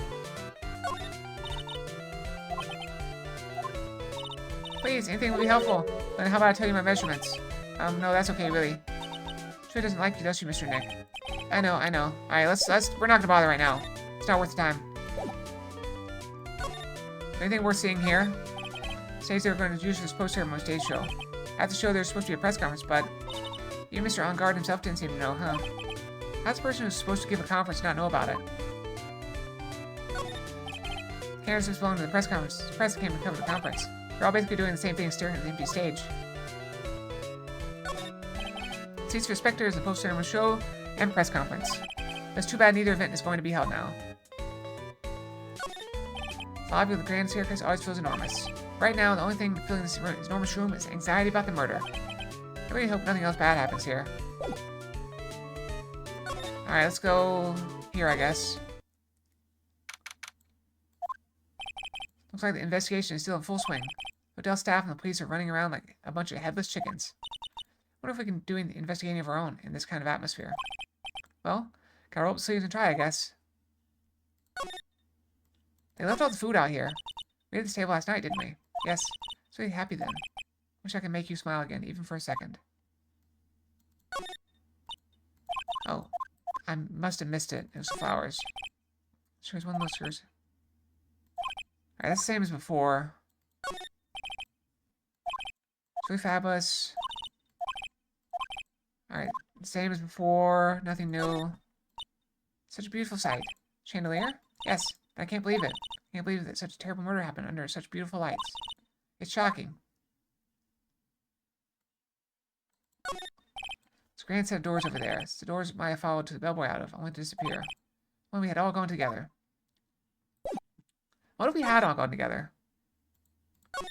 I'm gonna find out something here. Alright, who are we gonna see? Gumshoe or Lotta? I'm gonna go with Lotta. Hey, you're here! Been waiting for you, Mr. Lawyer. Lotta. Hey, Mr. Copfella. The thief showed his face. What? Arrest him. Put him on trial. Find him guilty. Give him the death penalty. Well, what's wrong, Lotta? Are you feeling alright? Looked here and there and up and down the mountain, but it ain't here. Why don't you hurry up and give it back to me, you creep? What are you looking for? My camera. Camera! My lifeblood. I'm gonna die without my $700 camera. Your camera? Look, don't a lot of people say the camera will always go back to the scene of the crime? Looky, here you are. Yep, here I am, faced with a lot of trouble. I love it. A lot of trouble. Huh? So you lost your camera? Ain't no ordinary camera. You buy it in a store and it's $1,600 brand new. Huh? But didn't you just say you bought it for $700? I had a nice long talk with the guy at the store, about 5 hours, I reckon.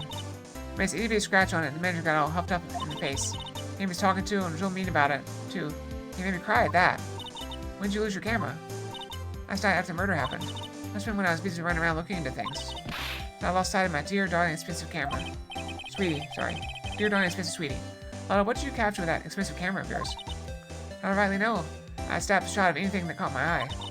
I don't remember. Besides, I couldn't get anything from a big scoop. I wonder if Lotta's missing camera's even connected to the murder.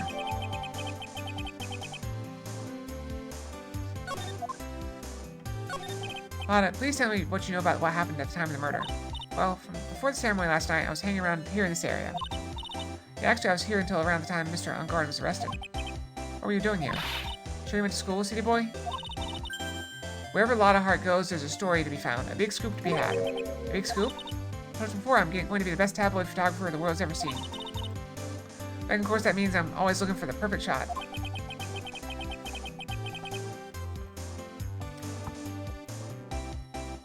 I wonder what scoop she was after this time. Although I was also on the lookout for the other stars that were here. So maybe I wasn't here the entire time. Lotta, Are you sure you weren't here the entire time? So you could take a picture for your big scoop? Well, maybe I was, but that's what real journalists do. I got some juicy inside info. So I thought to myself, why not get a picture for proof? What kind of story was it that you would hang around here? Okay, only 2 locks that time. Oops, sorry, Mr. Lawyer, can't be telling you that. Trade secret, you know. Okay, why does everyone have something to hide? Let's stop, haven't we?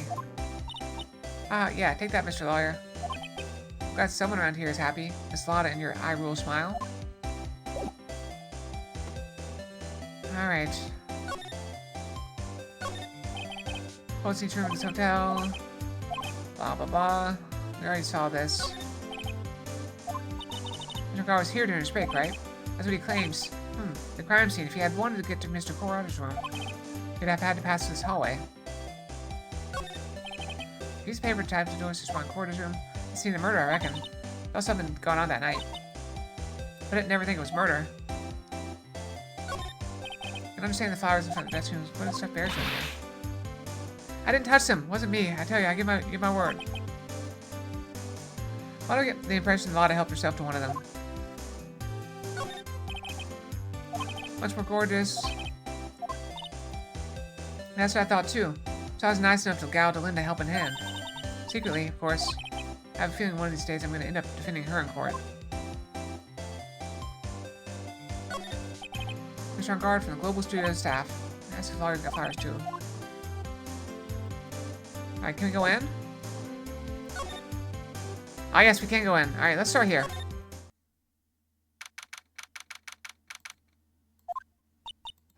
Where are we? We're Mr. Matt on guard's dressing room. This is our client's room. Can I help you with something? There's the manager. You're Mr. Unguard's lawyer, correct? I gathered as much. Also look for lawyers on my end, but to no avail. How did you know I'm his lawyer? You're just saying that he's your client. In a situation like this, the only person who would use such a word would be his lawyer. Wow. Simple deduction, really. Trial is tomorrow, and Mr. Unguard's situation is looking rather grim. So he came here, one stop, in your mad dash to find clues to build his case, correct? You're not totally right, but you're not totally wrong off either. It's really not the time to be showing off, Mr. Nick. I'm Adrian Andrews. Hate to waste time, so let's get down to business. Alright? Maybe a small stature, but appearances can be deceiving. Alright, night of the murder. I assume the first thing you need to know is what everyone was doing that night, correct? Yes, that is correct. Now I'll tell you.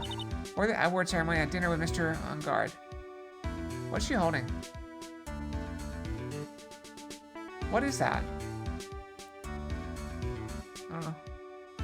No animated fox nods? Why? Is that just something weird? Ceremony at dinner with Mr. On guard. In this very room, I might add. Dinner, what did you eat? Told you, I hate to waste time with trifling details. Took you a lot. Look at the table yourself, you wouldn't need to ask me. Makes you a lot of fun at parties. The worst show was starting, I headed for the Viola Hall. And after the show ended, you came back to this room.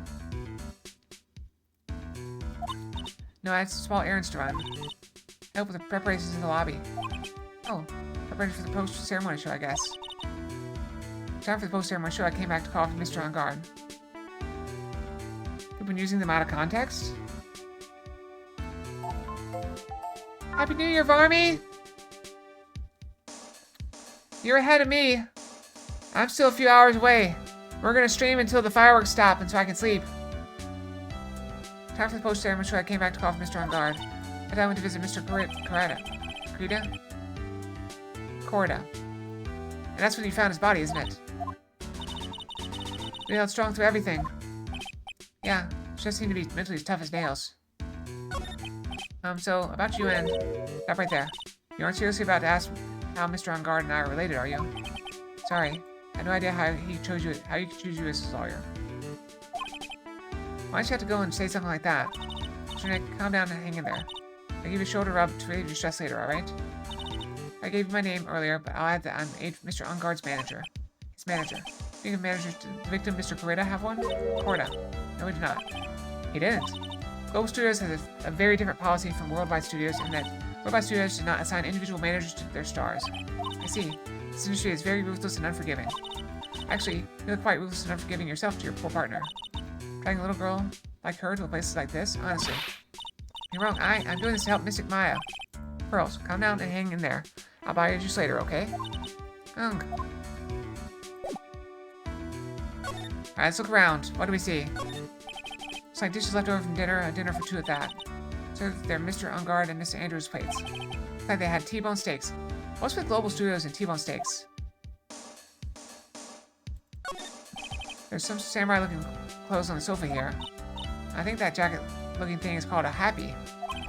Whatever it is, I'm sure something like that would make a great souvenir. I would be absolutely thrilled.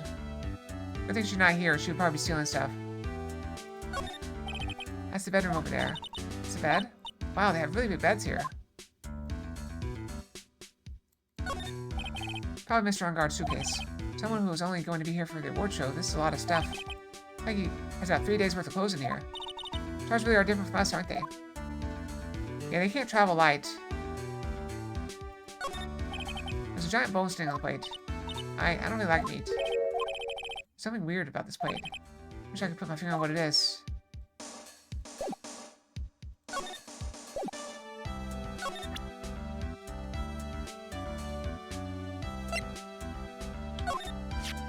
You're the one taking care of the arrangements for this press conference, right?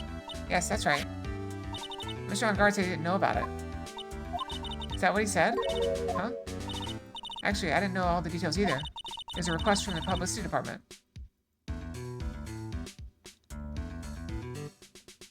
Oh, that's funny. Yeah, this time Maya's been kidnapped. And someone named Duck Killer said we have to get the guy off in 1 day to save her, to get her back. All I did was help out and do what I was asked. Oh, I see. I wonder about that. I wouldn't take her to be the type of person to do something without knowing the details. Yeah, he's very subtle.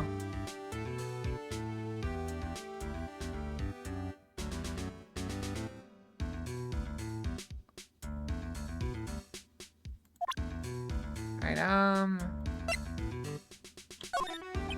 I like to ask about this. Told you I hate traffic matters. See the camera? Nope. Oh, this is the profiles. Seems to have it all together. Her having it all together is instantly suspicious. Asked to become Mr. Ungard's manager. He's a pleasure to manage with his nice disposition. Mr. Ungard does seem like a rather weak-willed man, always doing as he's told. He's always saying, my manager, right, Mr. Nick? Do you know the victim, Mr. Corda? Yes, I knew him. The world is such a small place after all. Did you know about his rivalry with the Nickel Samurai? Honestly, they were like children when it came to that. Time and time again, those two competed with each other over the most trivial things. If either one of them wasn't so stubborn, then maybe no one would have needed to die. I got a hunch this woman knows more than she's letting on. Must know why Juan Corda was killed. Nope, no good. Joe Powers, that's Mr. Will Powers. He's an actor contracted with Global Studios. He's a very nice man, a man with a good heart. That's all he is and ever will be. Irk, what a horrible thing to say. Ty doesn't care about genuinely nice people, Mr. Wright. Huh? For a second, her face twisted in pain. Or something happened to Miss Andrews. Do you have any ideas as to why Mr. Corda was murdered? Why would you ask me about such a thing? I'm just doing my job, so do you have any ideas? Another! Holy crap! Miss Andrews? Sorry, but there's nothing more I have to add to this conversation. Is this Cyclops, Mr. Nick? Yes, there's getting to be more and more of these lately. They're everywhere! Alright, let's move to the hallway. Alright, let's go check out this room. We're gonna get all the evidence we can, then we gotta start breaking the psychic locks. That's a lot of bears. Did he bring this with him? Who gave him a full-size stuffed bear? Mr. Nick, where are we? I think we've gone to bear heaven, apparently. We're in Mr. Juan Corda's room, Pearls. Mr. Corda? The victim. Which makes this the crime scene, too. Oh, it's you. So what's happening? Kidnappers, has he contacted you again? Oh, the fireworks are starting. Can you guys hear them yet? It wasn't very loud. You've only been eating soda and eating chocolates all year? Drinking soda, yeah, I know what you mean. Mercury's still alive and well. I had a friend, more of an acquaintance in college who he lived off of Red Bulls and snack cakes. And I thought he was going to die. Like, that was all I ever saw him eat. What's happened? The kidnapper? Has he contacted you again? Not yet. He probably won't until we win Mr. Unguard's acquittal. Is him in a spinning game chair?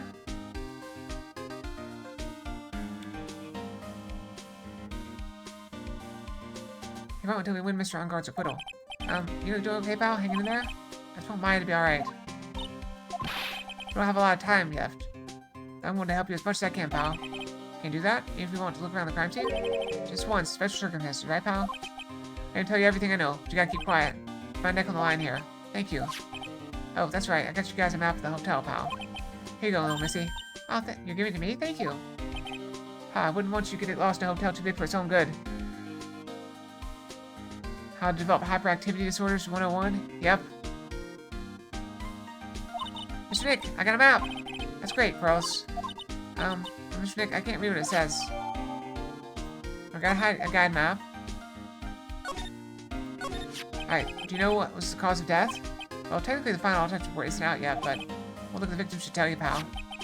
Should? Yeah, here's a picture.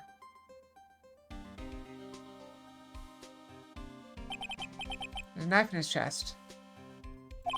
Yeah, pal, that's the murder weapon. He was stabbed to death. We're looking at the fingerprints down at the lab right now. There are fingerprints on the knife? Yep. Looks like they're pretty sure... And it looks like they're pretty sure they're Mr. Unguard's prints, pal. That's bad, real bad. They took his dinner knife. Why was Mr. Ungard arrested? Because we had evidence on him. Evidence? Looks like the victim, Juan Corda, really put up a big fight. Yeah, we'll look at the crime scene and you can tell. Didn't spill the drink, though, somehow. What's with the bears over there? There's signs of struggle everywhere. Well, yeah, during the fight, his button came off. Mr. Ungard said something about a button. Something like one of the Jamming Ninja's buttons got caught in his hakama. That's not all. What? There's a witness, pal. A witness? Who is it? That lady, Miss Oldbag. Please, anyone but her. Prosecutor has plenty of evidence to make a solid case.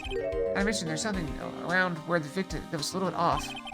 That's a little off, as in, that's for you to figure out, pal. Alright, let's try to figure it out, Mr. Nick. Alright, let's examine the room. It's a big room. Wow, there are a lot of bears.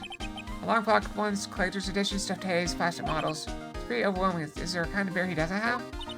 There's even a few in the trash can. Yeah, I get the feeling maybe the guy didn't really like bears. Poor teddies. It's hard to bear with all these problems. Wow. I don't think I want to bear with the trauma the last case caused me. What's wrong, Mr. Nick? There's all sorts of things in this refrigerator. The carrot juice bottle and the tomato juice bottle are both empty. Empty. It's too much of a hassle to throw them away, I guess. All vegetable juice. I guess he must have been a real health nut. Oh, a beet, some ketchup, and a bottle of strawberry jam, too. Maybe red was his favorite color. Oh, it's so messy here. It was relaxing and neat and tidy, I take it. There are a lot of electronic things in here that I've never seen before. Hey, Mr. Nick, tell me what they are, pretty please. Okay, there's a watch. You wear it on your wrist. I know what a watch is. Oops. For a second there, I forgot I was talking with Pearls, not Maya. It's a suitcase. There are so many things in it that it barely closes. There's clothes, a dryer, an electric shaver, a calculator. Just all-stars pack too much stuff like Mr. Corda? Is that a rice cooker? You finally managed to dump off the carrot cake you made for Christmas to your parents? You made a 20-person cake for whatever reason? Yeah, it's very easy to overdo stuff like that. I've noticed it's especially easy with sweet stuff. It's a beautiful wine glass and there's tomato juice in it. Yo, tomato juice, I don't really like it much. There's a bottle of it on the table over there. That's probably where it came from. Does that seem weird? What seems weird? I mean, everything else is scattered all over the floor. She's right. The flower vase was broken and the makeup is strewn everywhere. Why is this glass the only thing that's still alright? I really need to get one. But I don't really have any space on my countertop to put one. But I do eat a lot of rice. All his cosmetics are scattered all over the floor. This is probably where Mr. Corda fought his assailant. Where these bits of glass from? Flower vase, maybe? There are flowers on the floor, but I don't know what they are. You don't know much about flowers, do you, Mr. Nick? Looks like Mr. Corda had dinner last night. This bottle was tomato juice. A lot of food at the award show last night. I wonder if stars had gone on stage after only eating a medium meal like this. Radio, bears, more bears. So that's the bed, right? Yep, it's big, but it's a bed. Hi, Mr. Nick, it's so soft! Big beds must be a rarity for her.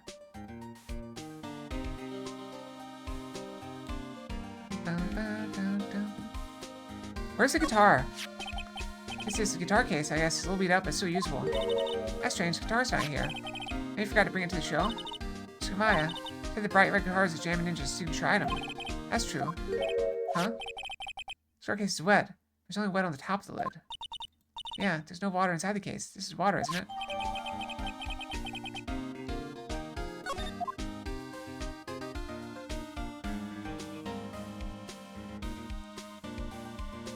So the case, okay, let me piece together what happened.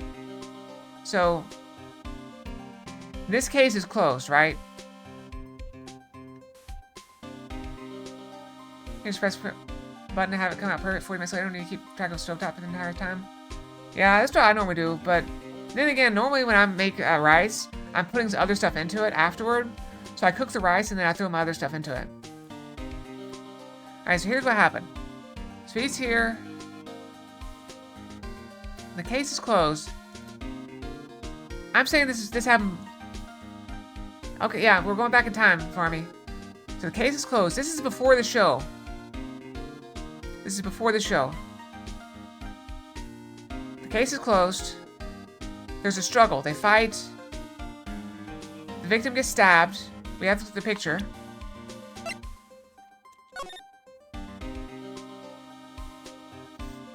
And killed. The button's removed. The vases fall and wet the guitar case. Vase of flowers falls. Guitar case is wet. The killer opens the case, steals the guitar, and pours a bottle of tomato juice. I don't know who did it. I just know what happened. Alright. Let's present stuff to him. See what we can find out. What can you tell about this guitar case? Oh, that. This is just what I heard, pal, but that's the Jammin' Ninja signature item. Guitar case. No, not that. What do you mean? What do you take me as? I mean the guitar inside, of course. But the guitar is missing. Yeah, we looked for it too. It's not normal for a person to forget to bring their most famous item to an award show. It's starting to sound like that red guitar is related to this case after all. So that's wine glass. Ah, so you noticed it, pal. The whole crime scene was a mess, but this glass is the only thing that was untouched. I was talking about the guitar case. Not this case. We just opened this case. You noticed that too, Detective Gumshoe? No, actually, Miss Von Karma noticed it first. Yeah, Pearls noticed it too before me too. Hey, wait a minute. So, does that mean Miss Von Karma's here at the hotel? Yeah, she's around. Man, you're gonna be in so much trouble, pal. Especially if she catches you in here. Well, you can bet the instant I see her, I'll be running the 1,000-meter dash. What? That's the beeping noise. Oh! That's the thing that summons her! Mr. Nick! Oh, I've heard the sound somewhere before. It's Miss Von Karma. Huh? For some reason, whenever I hear that sound, she pops up out of nowhere and whips me. Oh, no worries. Come think of it, that's exactly what happened the last time. You're just celebrating the new year. Ecstatic. You're already in 2025. So sorry, gotta make myself scared. Later, pal. Ow! Great. At last, you reveal your true nature. Mr. Phoenix Wright. Gulp. Oh, would it be too much to ask for you to be nice to me for a change? You're the type to steal information from pitifully, hopeless detectives? That's very dishonorable of you. Ow. Hey, don't you run away, scruffy McTrenchcoat. Ah, run, Gumshoe, run! I think the detectives of this country could be this pitiful. Ah, detective, come over here for a second. Yow, yow. Girl, cover your eyes, you're not allowed to see this.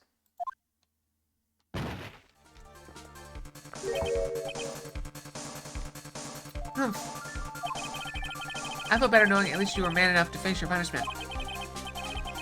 He was so scared he just froze up on the spot. Mr. Phoenix Wright, you have soiled my perfect prosecution record. I'll never forget that.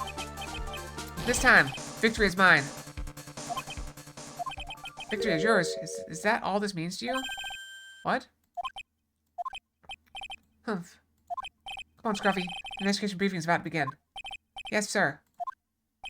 This isn't over yet. I swear on my family's honor. How would you throw at me now? What is this? Can you figure Dick Gumshoe was actually Jesus? How many times he got whipped? He gets whipped a lot. I think I've gotten whipped more times than he has, though.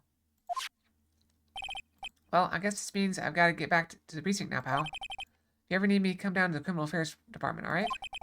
If you can, try not to let Miss Von Karma see you.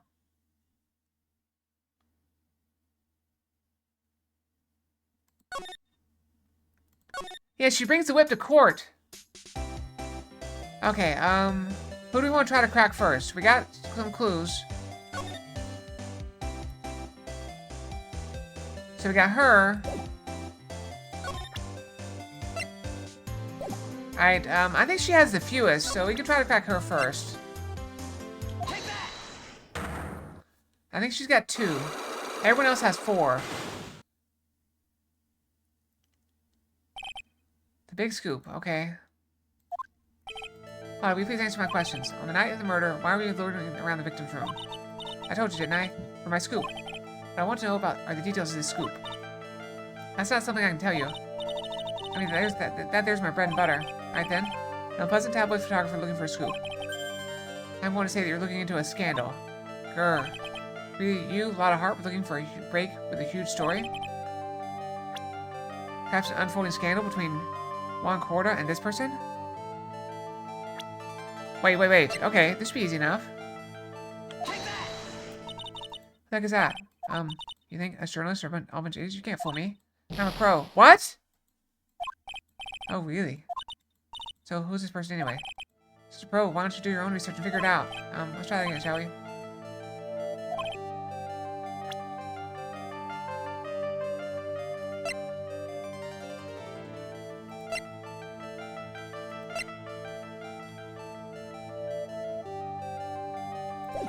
I feel like I need to save. Can you imagine if I, like, failed and had to do all this talk again?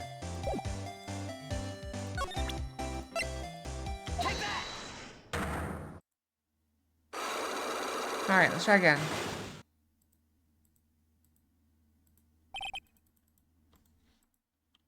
I think it's windy.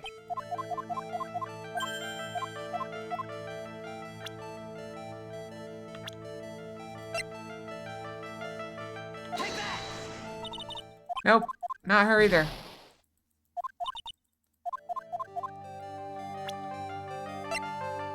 It's still very few people. This woman. She's Adrian Andrews, Matt on Guard's manager. Oof. Nickel Samurai's manager caught secretly meeting with his rival, the Jammin' Ninja. It'd be the hottest story of the season, wouldn't it? Okay. Pretty good at this guessing thing, Mr. Lawyer. I'm really not. That took me 3 guesses. You can't just make up any old thing and it'll make the papers. You gotta have backup. Backup? Yeah, you gotta have that. What's it? News sauce. I mean, news source? That's it. Show me something that shows that one guy had something with Miss Andrews.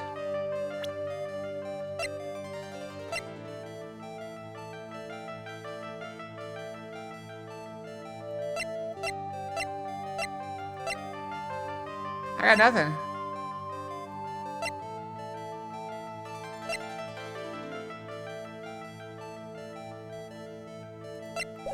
Alright, it's back out. Alright, we can try, Yeah, his knife is missing. Look at that.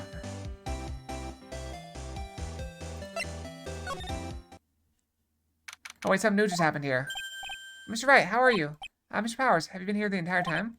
Yeah, people connected to the murder aren't allowed to go home, let alone leave. Can you tell me a little bit more about the Nickel Samurai TV show? Okay. Nickel Samurai is an action hero program aimed toward kids. Equal to the Steel Samurai. I see, this time, there are 3 Samurai brothers, Aluminum Samurai, Tin Samurai, and of course the Nickel Samurai. It's a Love, Y, and Neo Old Tokyo. I see. Wait. A love what? A love why. This girl, Sayo, works at a tea shop. All 3 guys fall for it at the same time.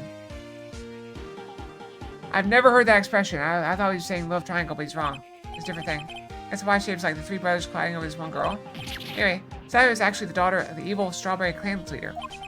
Sounds like an unusual situation like Romeo and Juliet times 3. Yeah. Strange thing is, this sort of forbidden love story is really big with the office ladies. Yes, bro? What happens next? I want to know. Miss Sayo, does Miss Sayo fall in love? She does, doesn't she?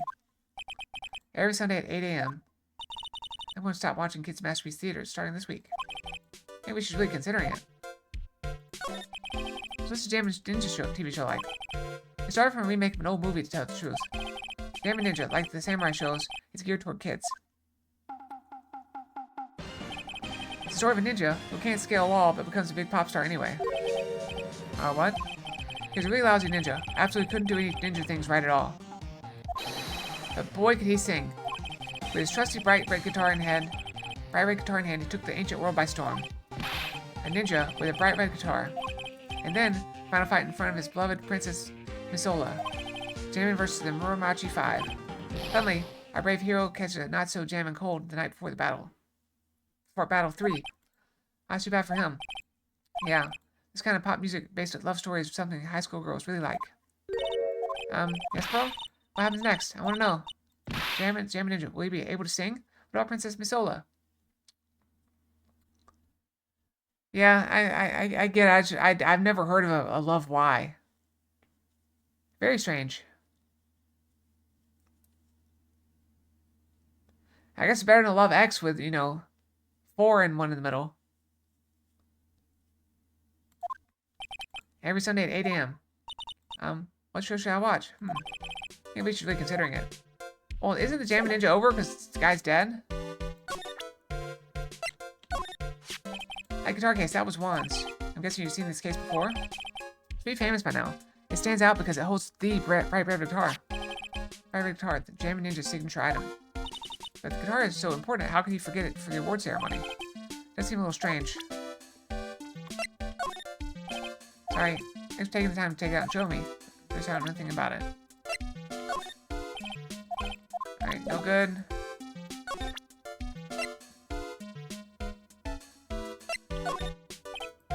Alright, don't anything about that.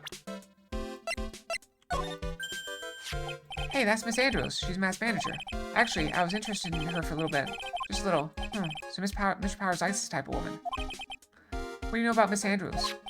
Well, see, here's the thing. I don't really know her, you know? There's sort of a small rumor going around about her right now. A rumor? If you're interested, I'd be glad to share what I know. So happy. Looks like a lion has just found his next meal. Would you mind telling me about this gossip? So you are interested in it. I figured you would be. Yeah, I have such a weakness for celebrity gossip, too. Oh, really? You too, huh? Yeah, let's take a look at this. It's like a tabloid Miss Oldbag would read. Alright, let's see here. Jammin' Midnight Rendezvous. To the mysterious yet beautiful manager to the stars, Miss A.A. You see now, don't you? What? You can stop pretending to be in the dark, Mr. Wright. Juan Corda didn't have a manager of his own. Which means we're talking about a certain manager with initials A.A. Adrian Andrews. Yes, exactly. This is big news. But it seems kind of cold, kind of odd. That woman, Miss Andrews, together with the biggest rival of her client? It's that wonderful thing that can only happen between 2 people. Mr. Powers looks so happy. Of course, just following along, not having any idea as to why she's smiling. Well, like the saying goes, one man's garbage is another man's treasure. Alright, let's move. You think this is enough? You think this is enough to break her?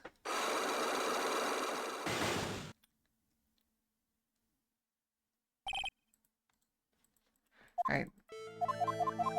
Alright, here we go.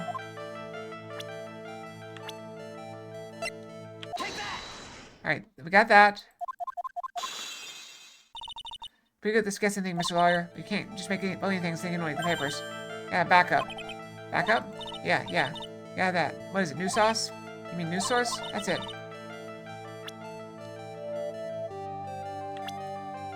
Is this enough?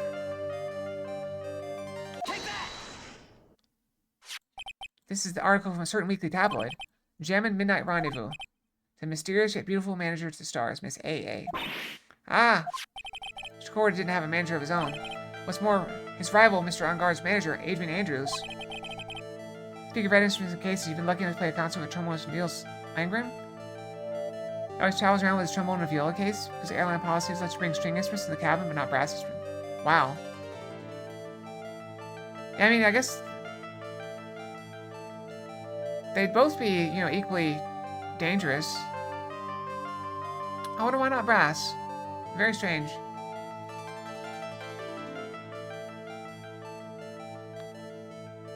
And also, it's very lucky. I'm not familiar with Niels.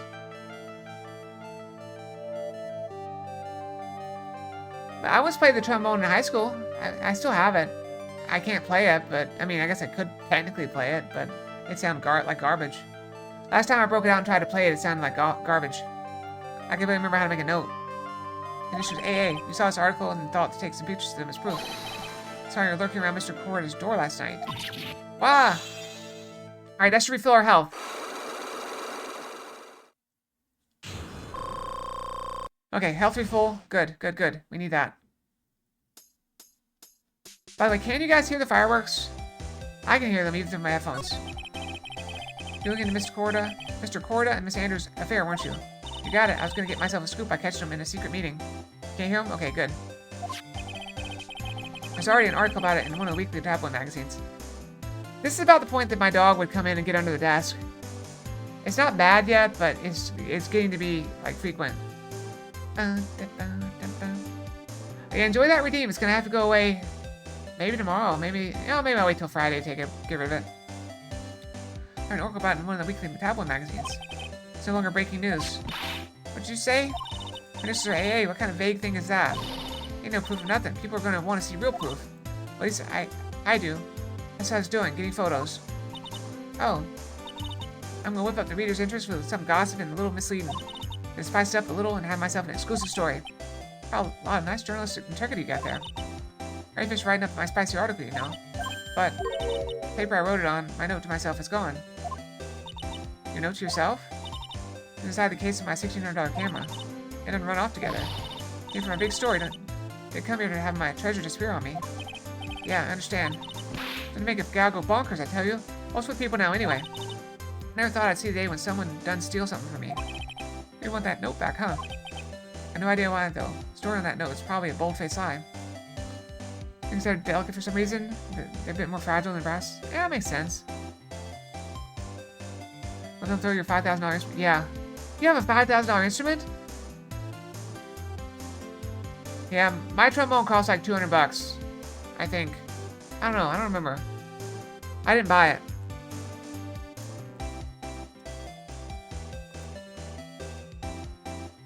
Yeah, I think that's about right. $200. Seems reasonable.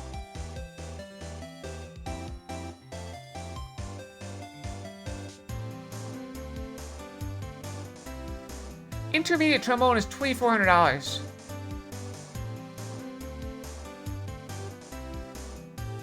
Holy crap, your tuba was that much? $10K if you were to buy new? That's... Well, I cannot fault you. Everyone has... At that point, it's not a hobby. I was gonna say hobby, but no, that's not a hobby for you. That's... What do you call it? Passion? Wait, are you a musician? You must be a musician by trade. You're a professional. Professional musician, yeah. I'll go professional musician. Got no idea why, though. The story on that note is probably a bold-faced lie.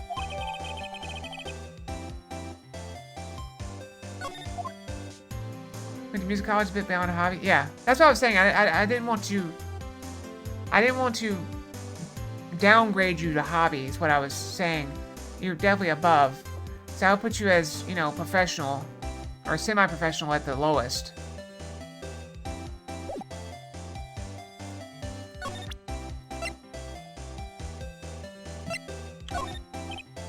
You know anything? Hi. I told you how many times now. I'm a journalist. So these ones if I have forget things here and there. Please don't get so worked up over this. Good due to mental issues now I have to work as a truck driver? Well, that's good. That's the thing, like, even if you're good at something, it may not be something you enjoy. And I can see, being a musician being very stressful. I don't care if you beg me. Be extra tough on kids. That's this gal's motto in learning youngsters. Okay, let's save before we get too far.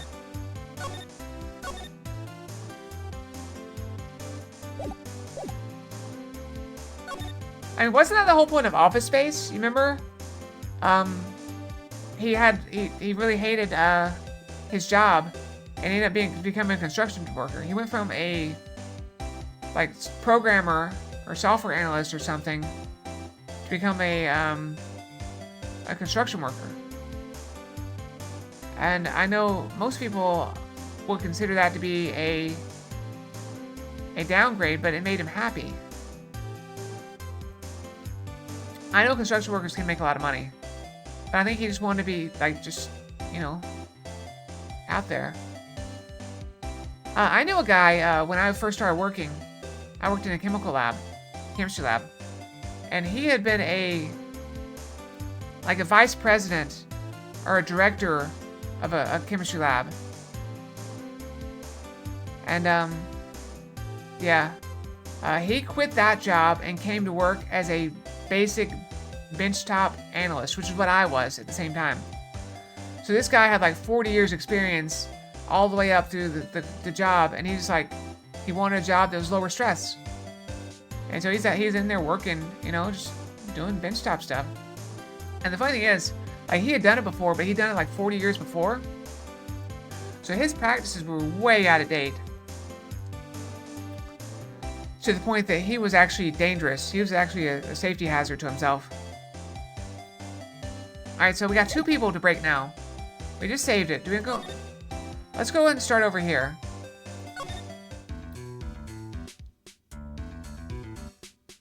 Alright, let's try to break her.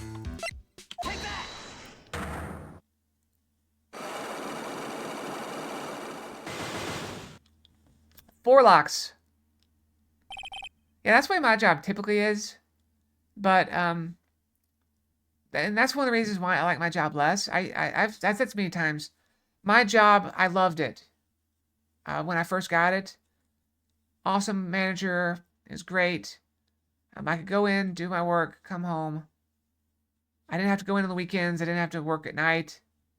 You know, it was just come in, do the job, go home. Very understanding. And to the point, like, you know, if I had something to do, like, I'll get to this. I put in my direct deposit wrong when I started working there, and so my money the check bounced back, and so I didn't get paid. And HR was very freaked out about it because I didn't get paid. And like, oh, we got to get your money. We'll give you cash. And I was like, no, I mean, I can just wait. And like, no, we got to get you cash. We'll give you cash. Here's cash. And they gave me my whole paycheck in cash. It was like a 2-week paycheck, too. And I'm like, I can't just stick this in my purse and leave it all day. That's a lot of money. Because I'd also, like, from going to where I was to where where I used to be to where I was, not only did I get like a 40% raise, but also I wasn't eligible for 401k yet. So they weren't taking anything out other than taxes. So, I was like, I went to my boss and I'm like, I don't know what to do with this. And he looks at it and he's like, okay, you leave here right now and you drive to the bank and you put it in the bank. Like, he's not like, oh, yeah, you gotta wait till after work, or, you gotta make up the hours. He's like, just go, take it to the bank. And so, it was cool. But my new boss is he's a workaholic. He's so paranoid about things that might make the department look bad that he is like very proactive about doing things to the point that he'll be on vacation. Like he'll go on vacation and be like traveling to. He'll be traveling, and he'll be sending out emails, just constant emails. He'll be working. Like I don't understand how his family doesn't how his family allows it, because he'll be on vacation and he'll send out like dozens of emails throughout the day. Like he'll send out more emails than I do, and I'm at work. So I don't know. So, but he kind of expects the same thing from us. So he called me in on a sick day one time. It's like, we need you to do this. You gotta come in. And I'd only been like I'd called in sick. I gotta sneeze. That's just allergies. In your school, we never did homework. You just can't work in the same place as we live. I definitely don't get as much done, but it's not because of anything like that. It's because I really need a second monitor for what I do. Because most of the time I'll have up one document on one monitor and one document on the other monitor. So I'll be like comparing and like copying stuff from one to the other. It's really hard with just one monitor. Why was Bon Corda murdered? If you ask me, I think you know the reason he was killed. Huh, why are you hiding things?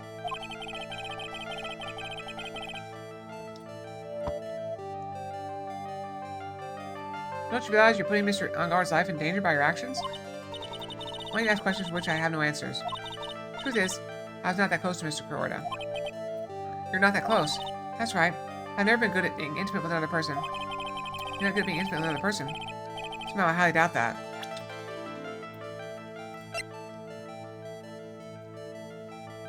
Take that! You and Mr. Corda had an intimate relationship, did you not? I saw the third rate tabloid article. If you had half your wits about you, you wouldn't believe such rubbish. It seems quite a few people have already bought into this story. As to be expected in a world filled with crooks and liars. So stay on your good side. Yes, I despise interpersonal relationships like that. I see. However, what there was a need for you to get close to someone. Me? To get close to Mr. Corda? As if there was ever such a need. To get close to Mr. Corda for this person's sake?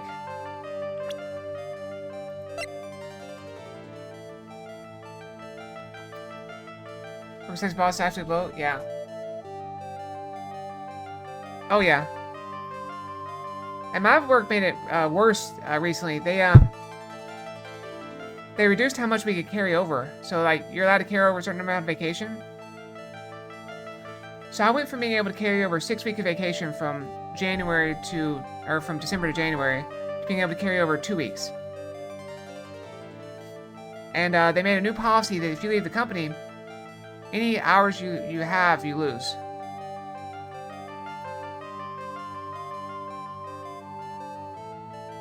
I don't have. Let's back out. I thought that would get us there, but it didn't.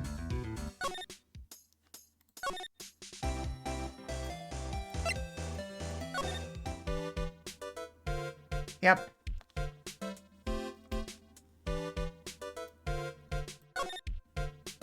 So it's very disappointing.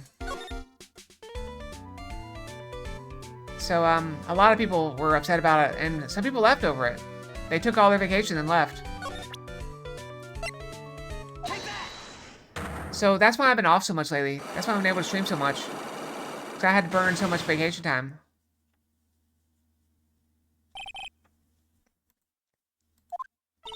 Alright, I'll be honest with you for now. Then please tell us what you saw. Oh, what a waste. And here I have a perfectly good chance to have a little fun at you youngins' expense. I am a little devil after all. Doesn't that imply you aren't a good person? Alright, I'll give you what you want.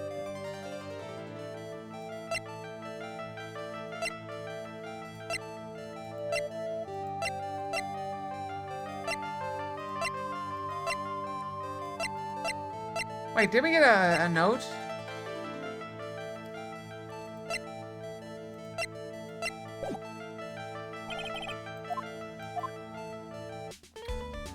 Alright, let's move. Let's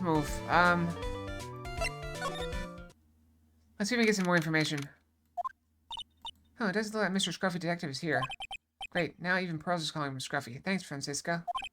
It said something about an investigation briefing earlier, right? Why don't we come back and try again later when they're done? Okay, I guess that's all we can do, right, Mr. Nick? Alright, we can go back here and talk to him a bit. Oh, the lawyer dude, so what did you find out? Well, I'm still in the middle of investigating. I see. I've already told you everything I know, dude.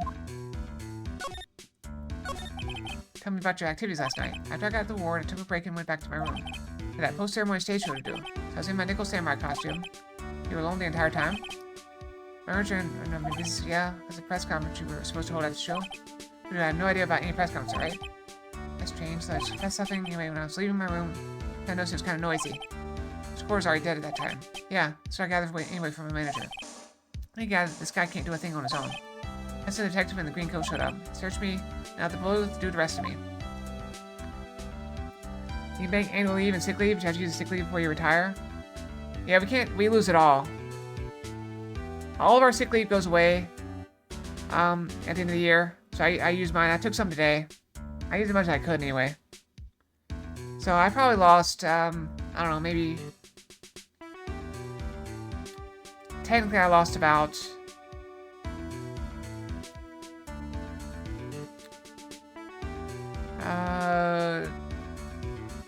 12 hours maybe? I don't know. Something like that. Choose the victim, Mr. Roncourt. What sort of... That's got nothing to do with anything, dude. Face you can't even tell me he's the same age as me. Make a movie. We already said that. Yeah. The other way around. Alright. Let's present some stuff. What can we present him? What do you think about this article? Oh, you're talking about her thing with Juan. I always thought she was a bit careless in the way she handled it. That's it? That's it. I know I like to money around. Okay. Okay, no good.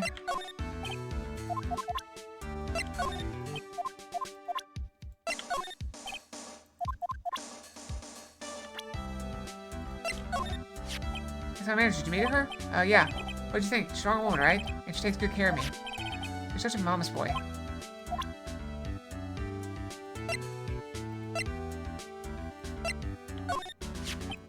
I didn't kill him. I mean, the Nickel Samurai's kicked Jamin Ninja's butt, right? So it's not like I felt threatened by the likes of him. Being rival sounds like a sad way to relate to another person. Some member of fan club? Nope.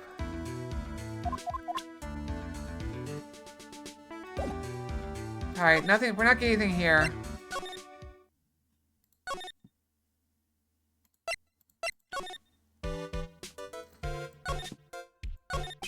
Okay, I have something I want to ask you. Okay, what is it? Oh. It's not helpful. It's not helpful. Okay.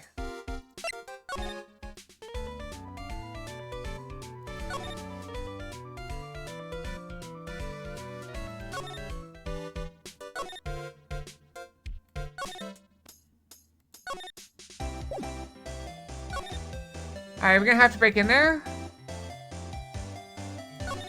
Oh, we have to break. I think we gotta break through her.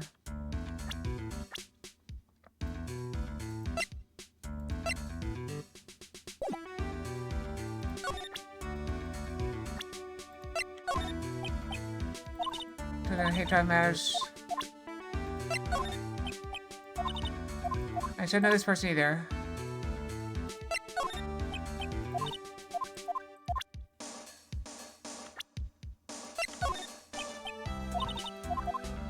Alright, no good. No good.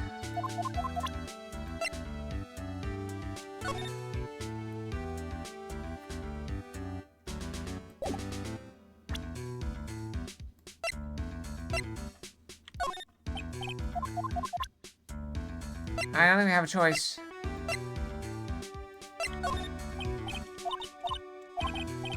No good, no good. Alright, present.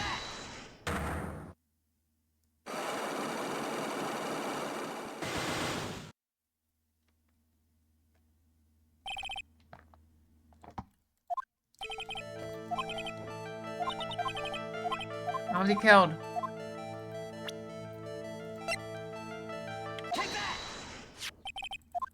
Alright, we got through this.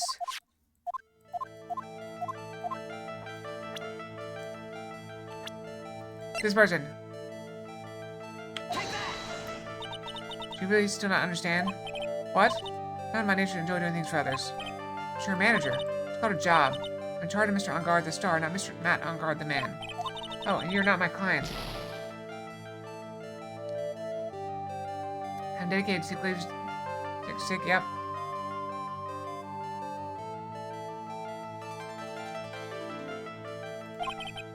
Want to go home? I knew you must have had a need to get close to the victim. Get close to Mr. Carter, I said there was ever such need. Do it for your own sake, really strong.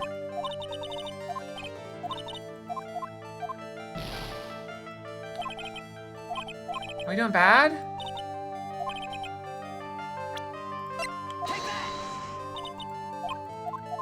We're gonna fail.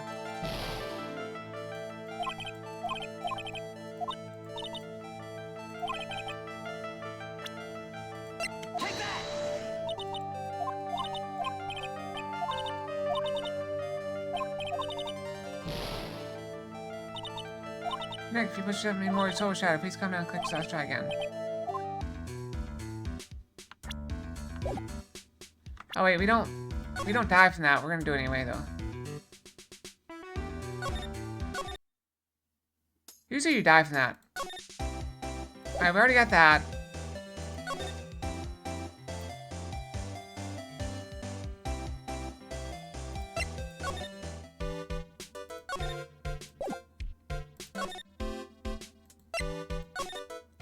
So whose sake would you have done it for?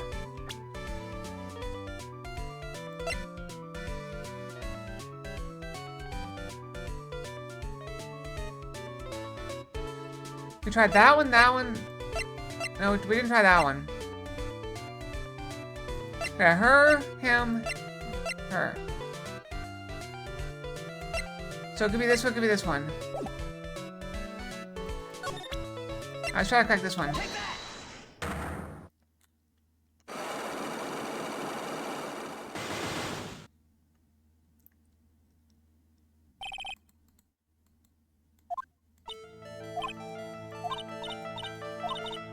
Really good chance to have a little fun.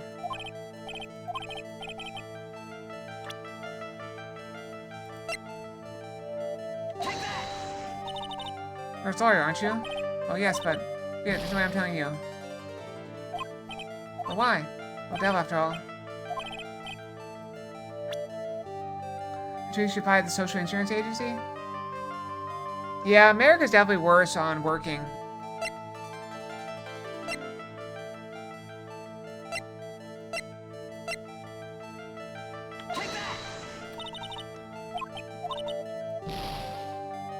What does she want?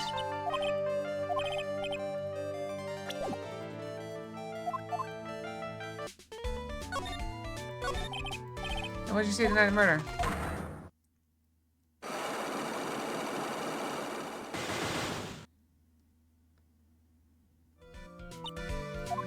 But you haven't given me my present yet. Let's see. I'm gonna tell you to bring Juan's autograph. Oh. Well, I feel stupid now. She wants to, we need to find the autograph.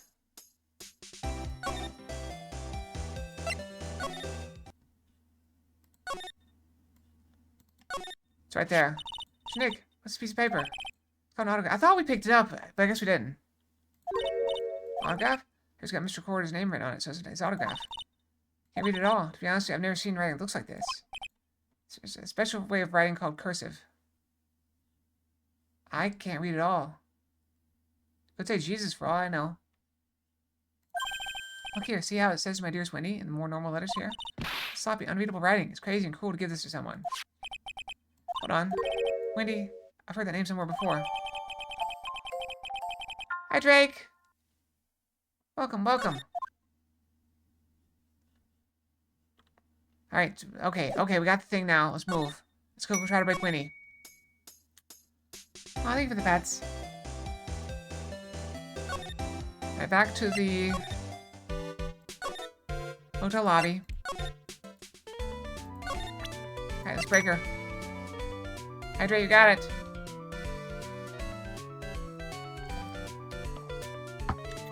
So when I get this... When this water's done, I'm gonna go make myself some hot chocolate, okay?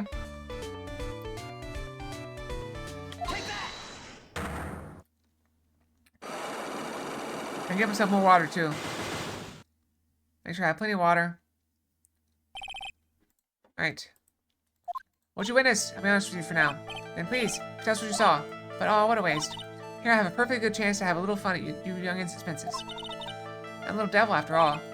Doesn't that imply you aren't a good person? I'll give you what you want. That's Juan's autograph. Yes, it is. And it even says, "To my dearest Wendy," on it. That's me, right? Right? My name is Wendy Oldback, so that Wendy has to be me, right? Well, it may say Wendy. Somehow, I don't think Juan had this Wendy in mind when he signed it. Oh, please, give it to me. Let me have it, please. I can't let you have it just like that. Yes, I know. Now how about an exchange? I just really want this autograph. Offers good enough for you? Fine. Right, you win. Miss Wendy Oldback ready to open up her heart. All for my dearest Juan. Oh, that was easy block to break.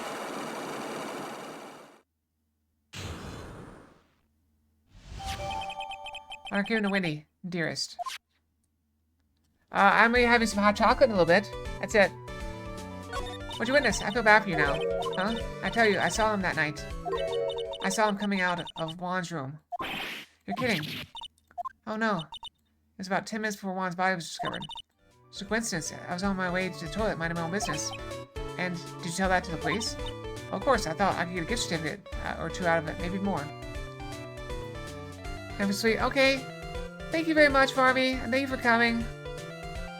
I'm really hoping, but it's only gonna be good. A lovely new year, a great year, if you guys are here, okay? You guys are what make it great. So sleep well, have good dreams, and I appreciate you coming out. Jokes and all, okay? Good night. Gift certificate.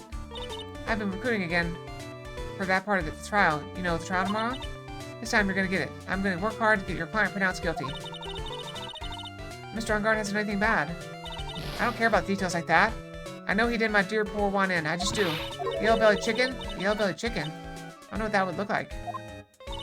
I trust my senses. I know when someone did something bad and I say he did it. What did Mr. Ungard ever do to her to deserve this? What did Mr. Ungard do to make you so? You don't know? That guy, he framed my Juan. He created that scandal that plagued poor Juan. Mr. Nick, what is it? What's a scandal? Oh, I'll tell you about that after we get home, okay? Poor Juan, led astray by the wiles of that vile temptress. Mr. Nick, what do vials and wild temptress mean? How about we just listen to what Miss Oldback has to say for now, okay, Miss Pearl? Okay, Pearls? Miss Oldback, who's this woman you were talking about? Adrian Andrews, of course. Who else? Yeah, he shoved the girl into Juan on purpose. His own manager for wine. The lawyers were smart. It was to create a scandal to make Juan lose face. Or to Juan to a scandal that drags his reputation through the mud. That's like a pretty standard definition of scandal to me. Why do you know about that anyway, Miss Oldback? I'm one of Juan's biggest fans. I'm always out there gathering information. There's nothing I don't know. Do you have proof Mr. Ungard did what you say he did? Next week's issue of a certain magazine says so. Of course, a tabloid. Next week? Doesn't that mean it's something people don't know about yet? Why would Miss Oldback have information like that, and where did she get it? She stole the camera. What did I say about things like you? Or she came up like old claim she has. Please, anything would be helpful. Well then, how about I tell you my measurement? No. It's really okay. Doesn't like... I know.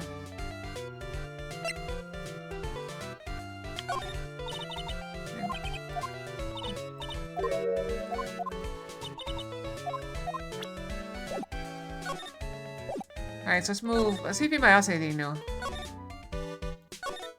Nothing new.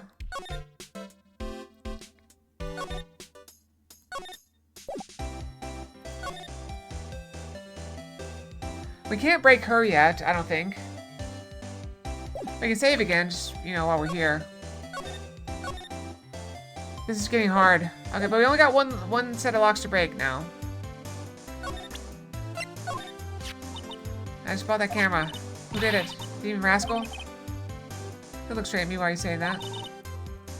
When I find the bugger who went and done this, they're gonna pay with a bullet. If you do that, don't expect me to defend you.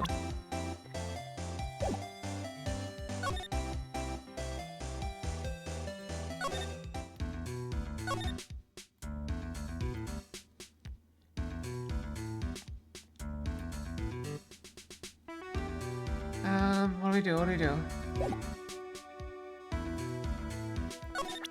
And we can try a few more people.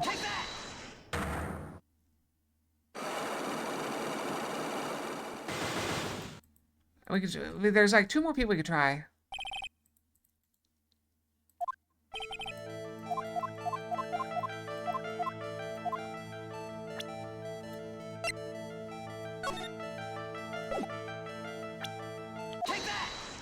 Alright, so we got that.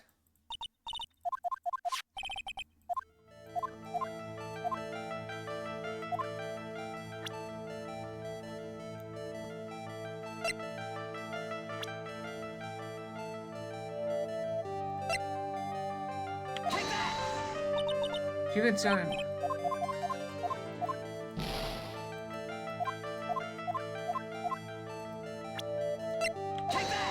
That's it. I don't understand what's going on.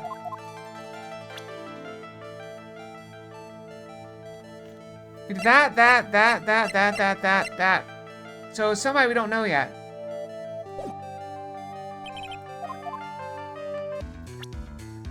Ah, we're losing so bad. We're making no progress at all. Wait, maybe we can go back to the, maybe we can go back to the police station. Maybe he's done now.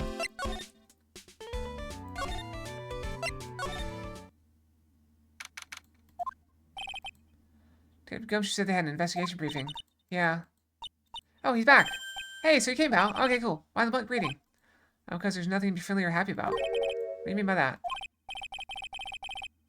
Alright, enjoy your stream, Shard. Thanks for the raid, and thank you for coming and hanging out for a bit. Hope your stream goes great. Things are perfect this time around. The evidence and testimony are airtight. But, we can't just roll over and dive. We have to stay positive. What do you mean the evidence is airtight? I'll give you all the details, pal, but there's 2 big pieces. 2? And both of them are in this photo. First, the button that's missing from the victim's chest. That's the big button you found during your body search of Mr. On Guard. Yep, found it in the folds of Nickel Samurai special pants. And the second one is... That is chest, pal. The fingerprints on the knife in his chest to be exact. Fingerprints? Whose are they? Even after ask, little missy, it's obviously Matt On Guard's. Mars trial, talk about being stuck between a rock and a hard place. What about this airtight testimony? That old security lady, Miss Olbag. Thought so. What do you mean you thought so? Did she tell you something, pal? Oh, well, I even told her not to open that mouth of hers and vibe to anyone. The vibe knob is stuck on 10, and there's no turning it down, trust me. Yeah, well, Miss Olbag saw it all, pal. Saw Mr. On Guard come out of the victim's room, and that's fantastic. Death? No way.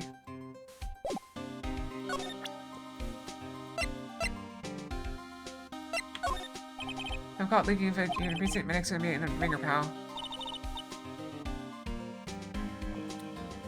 Your neck? No! I mean, my neck is a joke. He asked me about things that don't have to do the case. Only, alright, pal? This photo, you can't help it. Makes you want to say, I can't believe this is the scene of a murder. Stab a knife after a struggle. Clue's leaving this photo somewhere, I know it.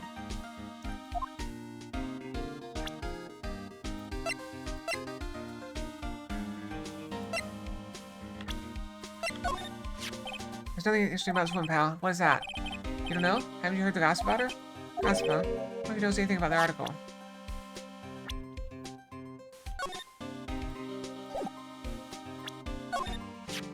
We're pretty interested in this bit of gossip ourselves. You know with Miss Corda? Mr. Corda? But why?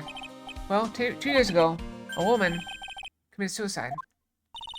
That's the picture flashed very quickly. Her name was Celeste impacts. And she was one coordinates manager. Victim's manager. That's not all, pal. This impacts was Miss Adrian Andrews' mentor. Taught Miss Andrews everything she knew about the business from square one. Her mentor, a woman who was both Mr. Coordinates manager and Mr. Andrews' mentor. Her suicide have something to do with this case? Want to know more about her, pal? Yes, I want to know more about her. She was the victim's manager and also Miss Adrian Andrews' mentor. It's been 2 years since her suicide, and now those two are linked again by another death. Maybe it's just a coincidence. Wah! I'm getting sick of dealing with one foolish idiot after another. It's Von Karma! You can't seem to stop allying yourself with the enemy, can you? I don't need a traitor in my midst. You don't? You don't mean... I do. Scruffy. You have 30 minutes to get out of here. You are no longer needed. Goodbye. That's... Wait, please wait, sir. I don't pay this much... Hey, I'll starve. Quiet. Weren't for traitors like you. I would have won. Is that what you want to say? Who? That voice. Edgeworth! He's back! Just in time for the new year. It's been a long time, right? This person. This is Mr. Edgeworth. What am I going to do with you?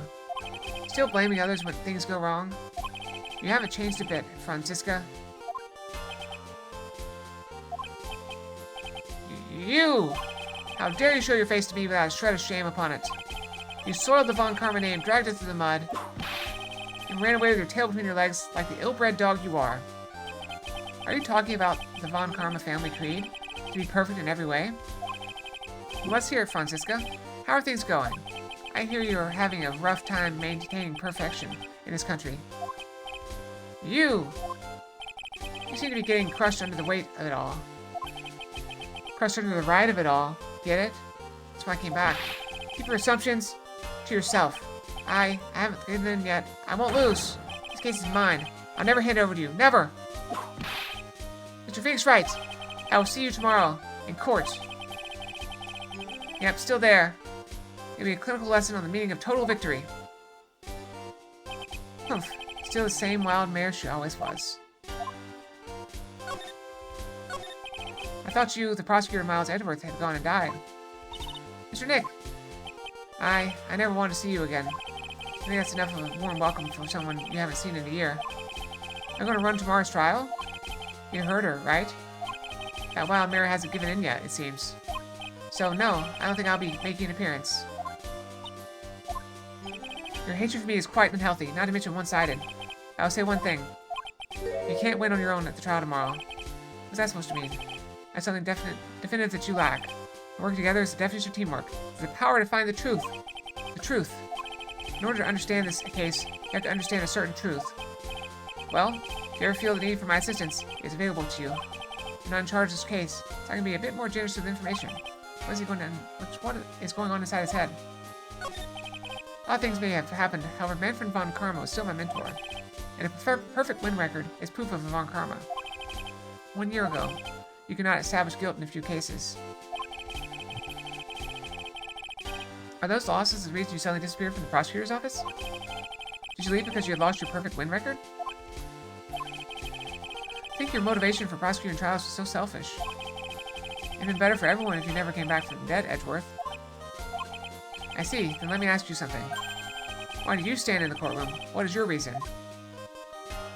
Why stand in court? Well, Franziska, she almost always says, I'll defeat you this time, then she sees me. But the courtroom is not a personal battlefield for prosecutors and lawyers. I stand in the courtroom to defend my client, to save their lives. Save your client, you say. Those who think only of their own ego-driven goals. Those kind of prosecutors are reprehensible to me. If you're a prodigy, or someone like you, Edgeworth, looks like there is still a lot you have yet to learn. A lot I've yet to learn. Me? Humph. Well, that's enough for now.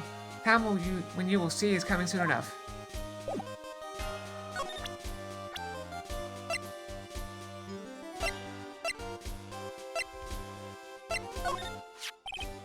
That woman is another key to solving this case. Do you really think so? She was Adrian Andrews' mentor a long time ago, but she was suddenly called away by a different show and became Ron Corda's manager. And then a few months later, Celeste Impacts died. But her death was ruled suicide, right? Yes. There's still one riddle we've yet to solve. A riddle? Her suicide note. It went missing. No one could find it.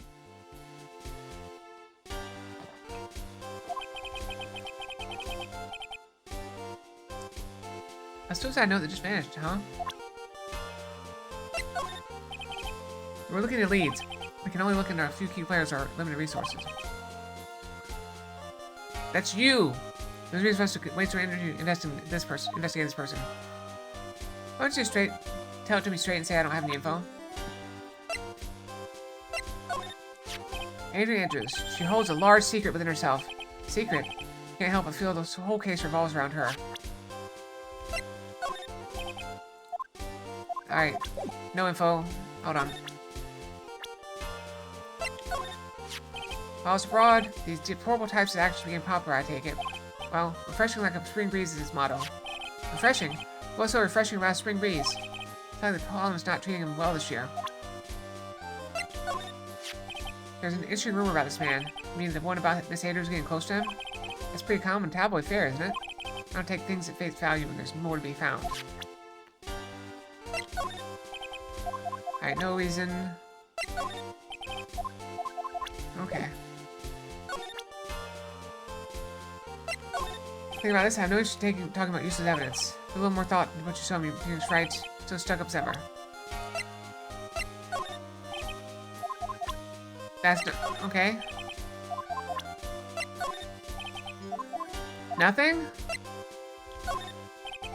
Alright. Fine, we're done. Oh, wait. Mr. Suicide Note. Mr. Impact's death was most certainly a suicide. Of that, there's no mistake. However, we could not find her suicide note. As the police began to suspect that someone has hidden it. Suicide note? How do you know Miss Impacts had even written such a note?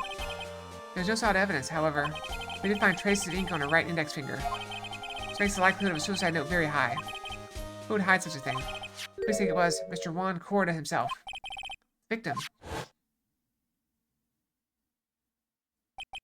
He's the one who found her body, which makes him the only person who had a chance to hide her suicide note. Mr. Corda hid his own manager's suicide note, but why? As long as the note is missing, any speculation beyond that is meaningless. For now, I think you should look this over. It's a suicide report, part 1 anyway. Part 1.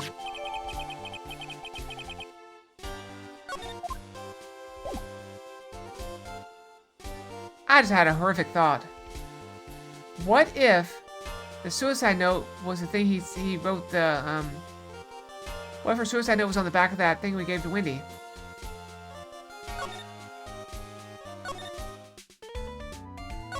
Alright, I think we have enough information to, take her down.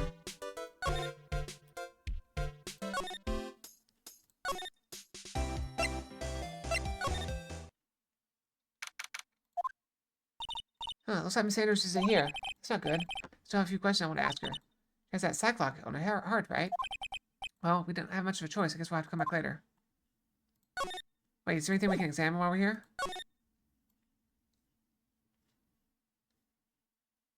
Nope.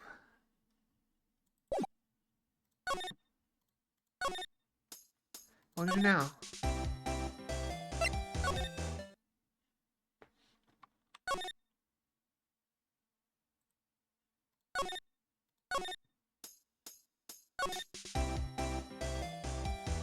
Do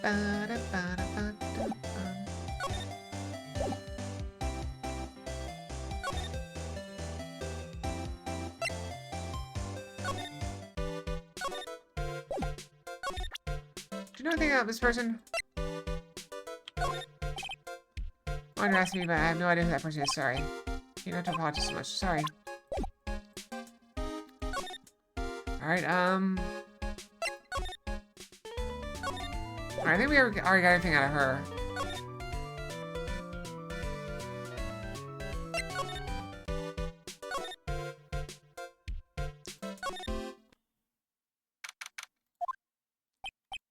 Oh, Lord, what did you find out? So I'm still investigating. Let's see. I told you everything I knew, dude. Okay, we already went over this. We already saw that. I just want the check marks. Alright,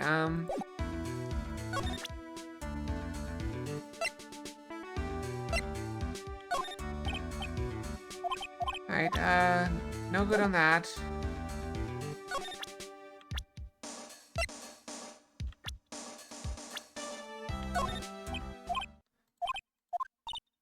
What's wrong? How much do you know? What do you mean, how much? Mr. Lawyer, I may be your client, but I hope you will keep yourself out of my personal life. Oh no, I've never. Now, if you'll excuse me, I have a lunch appointment I have to keep. You're in detention. Who in the world are you going to eat lunch with? Security guard? Mr. Nick, this Celeste Impacts lady. Somehow, I get the feeling she's a very important person in all this. Well, our client just left, so... Alright, nothing there. Let's see if she's back. Stop breaking stuff!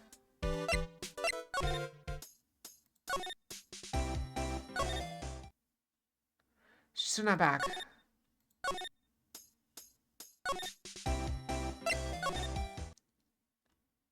Alright. I gotta brush my tail again. I'll be right back. We're gonna go brush. Yeah, I'm sorry to be born you keep breaking stuff. But yeah, I'll be right back. I'm going to brush my tail. I'm going to grab some hot chocolate and refill my water. It's not quite empty, but it is getting somewhat late. Hydrate. Okay, I'll drink the water.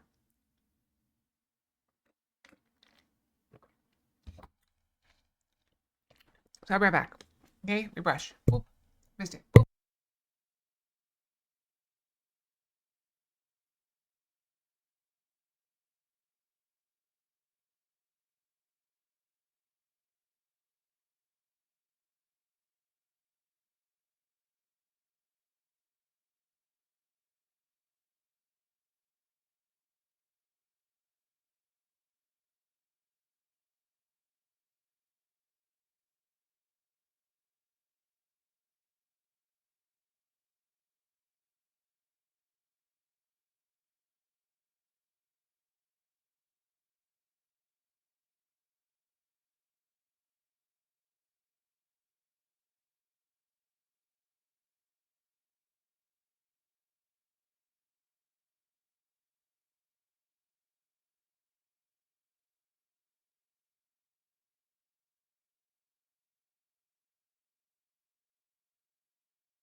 I'm back. That cup is very hot, very hot, very hot. Okay, I'm back.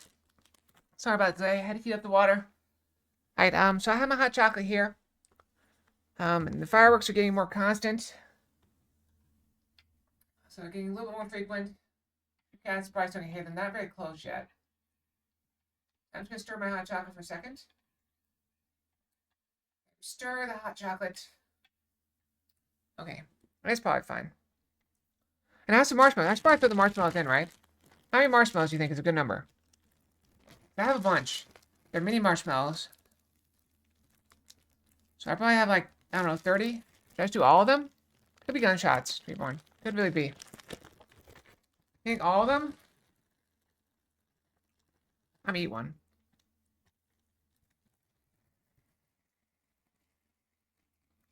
I'm throwing in. Okay, there's a handful. Alright, I'm eating another one. Okay, I'm throwing another handful. Alright, I'm eat two. And then I'm gonna dump the rest in. That seems to be the proper way. Add marshmallows to hot chocolate. Okay. I'm not sure what we need to be doing here. Well, I thought I knew what we had to do. We gotta find, what's her name? Wait, do you think she went back to our law office?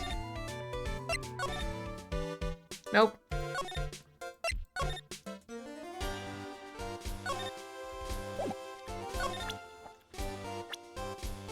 Do you know where she is right now? Anything that shows our secret? Where is she, though?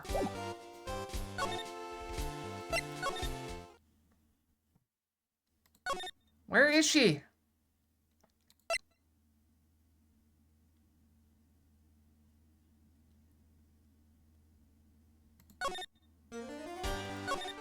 Alright, we got all of his stuff. So, we got all her stuff. Yeah, where is she? The manager.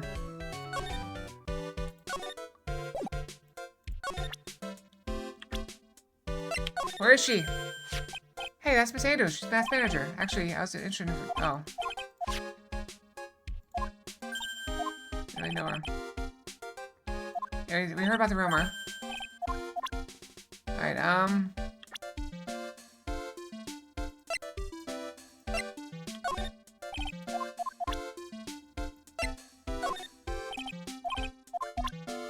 you're the one that gave us that, I think. Alright, let's what about her in the hallway?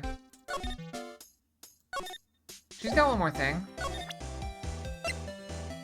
Do you know anything? She doesn't know anything. She knows nothing. Okay, anything? Nope, don't know anything.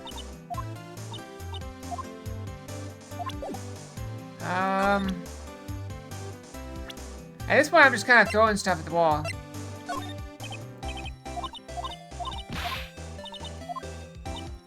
Do I try to print at everybody?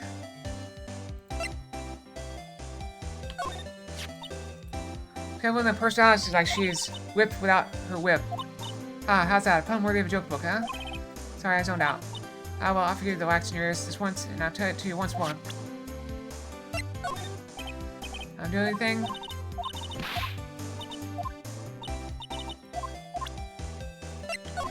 Anything about this person? This old granny? Ah, she kept on glaring at me with those eyes of hers. This is my fault. Okay, badly how she won't forget people who write trash about her wand. Oh yeah, sort of got in a little fight, you know. Little fight? No, these two is probably more of a blabbering contest.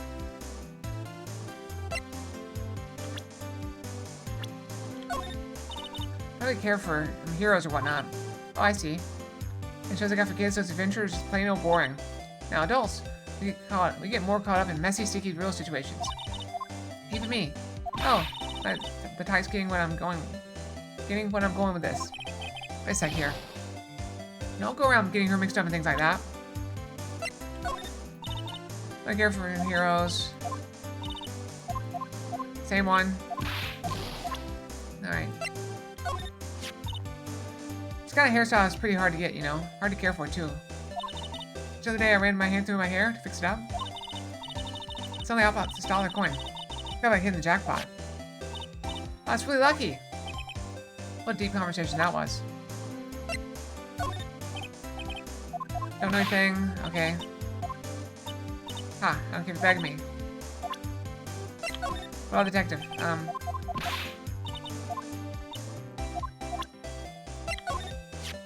I just want to say sorry to you. For what? Well, I really absolutely thought you were the murderer. Huh? You know, last time that thing with Maya Fey? Well, what? But why? I mean, you're all worked up, you know? Meanie? Oh, that was very insensitive of you. I kinda thought she might have been the murderer, too. That's okay. I think about it. She isn't with you all today, is she? She's a spunky one. You shouldn't have been letting her out of your sight. Who knows what she's up to now? Like you're one to talk. Alright, now let's go through the evidence, one thing at a time. Anything? Nope.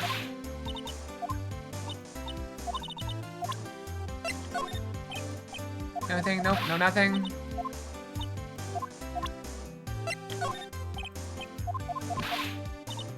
I have no idea, so I'm just kind of throwing everything. Hey, what's that? A press conference ticket? How come I ain't got myself one of them? Please don't direct your anger at me. Why in tarnation was I invited to that? How come someone on the bottom of the popularity chart like you got into the info, but not me? Info like this is worth knowing. None of you? Am I right or what? I'm stirring my hot chocolate again. The worst thing about hot chocolate is you end up with the powder on the bottom. I'm doing a good stir. That's why I got a bigger... I don't even know if it's a cup. It might be a bowl. It's a bowl with a handle.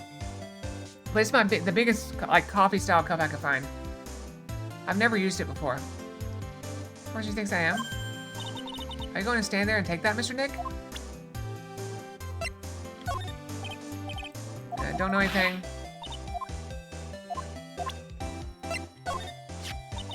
And I spot that camera. Who did it? The thieving rascal? Please don't look at me. Say to me while you say that. And the bugger who went and done this, they're gonna pay with a bullet. Do that, don't expect me to defend you. Oh, no, nothing. I don't have high hopes that she's gonna have anything.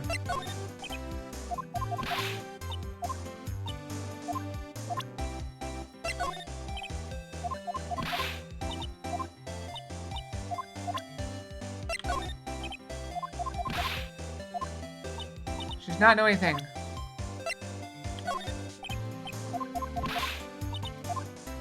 We present everything to her now. This last thing. Alright, she's useless. Let's move on. Man,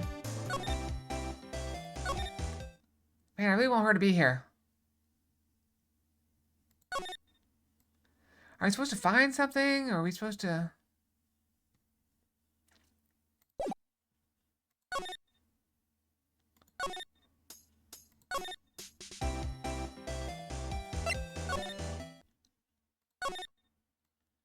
Taking another look around.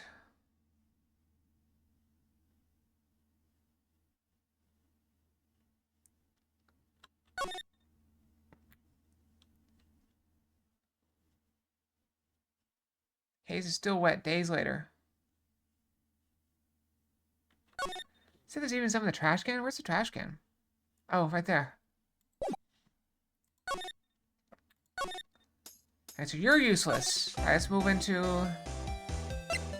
Oh, should we push him or should we push Edgeworth?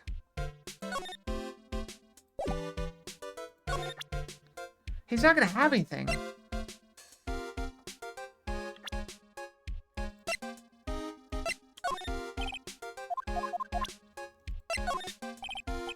Don't know anything about that.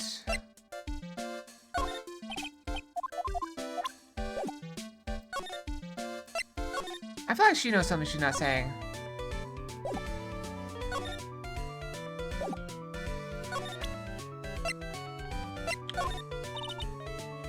Anything to say to me?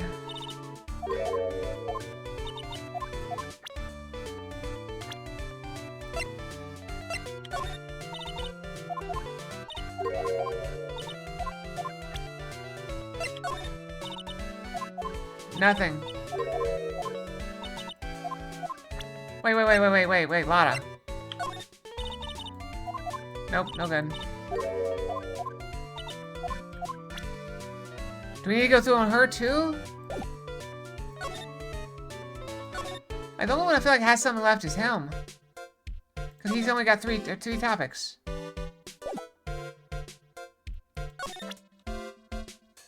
What would it be?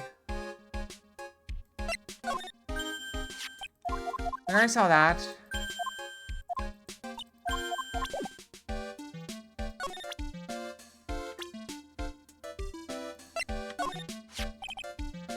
I never thought I'd see her here of all places.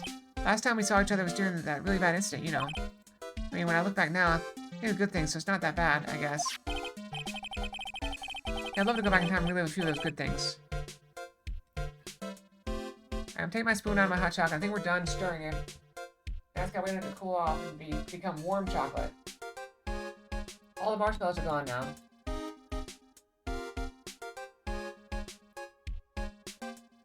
There, took the spoon out.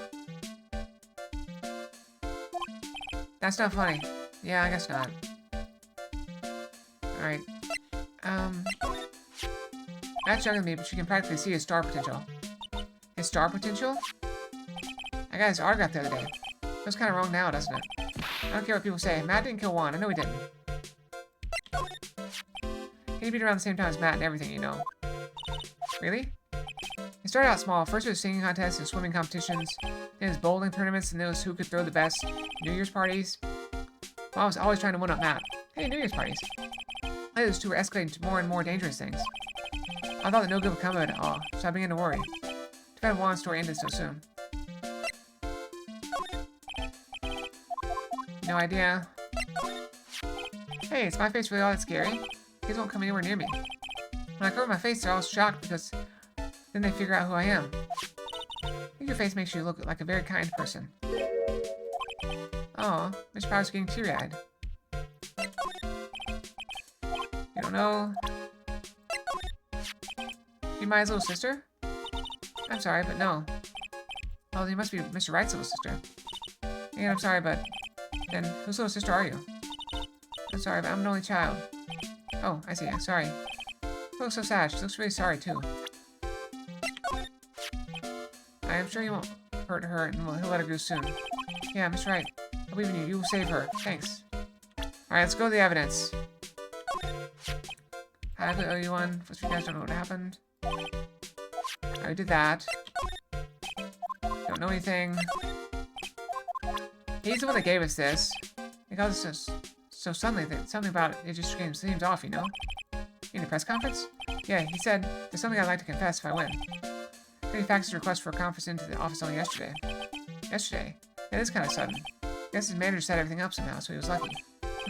Nice manager. Can't believe it. Kidnapping. Remember what the person looked like who gave it to you? It's that bellboy, and I didn't respect a thing because he looked like such a normal old man. Old man, huh? You don't know anything about that. I think you gave that to us, too. Don't know anything about that. Don't know anything about that. Guitar case, that was Juan's. Case. Holds the guitar. Yeah, we saw that before.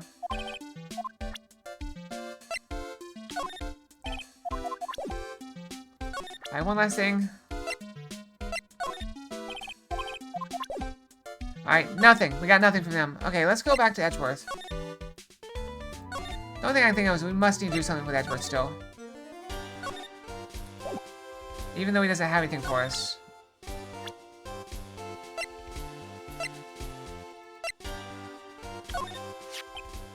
What was the key? Actually, is another key to solving this case. Do you think so? Just Adrian Andrews' mentor. Something called a way of different show. Became wrong quarter manager. Celeste Impacts died. Her death was suicide, right? Yes. There's still one riddle we've yet to solve. Riddle. Suicide note. Missing. Okay. Looking in the weeds. We can only... Okay. Was Varsity Rich? Yeah, I want to find her! I was lost. Okay. Same.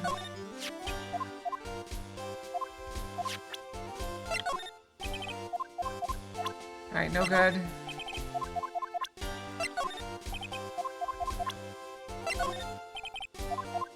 No good.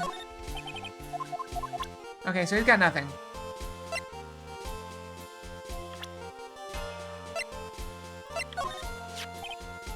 I like those reports like suicide reports even less. Worst of all, the reports that have multiple parts like that one. That has two. 2 parts. What just handed me is the first part of the report. Here's the second part. The second part is, the report is about an attempted suicide. His name's Adrian Andrews. Why did he give us both parts when he gave it to us? Stick Fox, what you got? Is that right? 115 for today? Which one? I'm not picking. You gotta pick it. Which one? Oh, hot chocolate.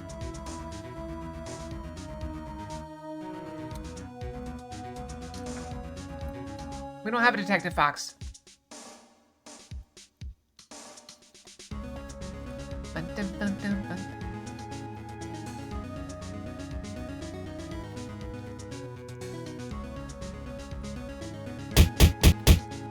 Alright, so I'm gonna disable the naughty or nice for a little bit.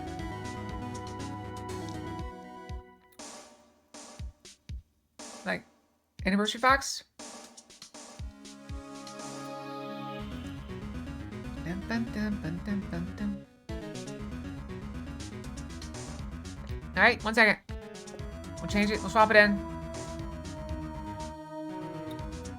Dun, dun, dun, dun, dun, dun, dun, dun.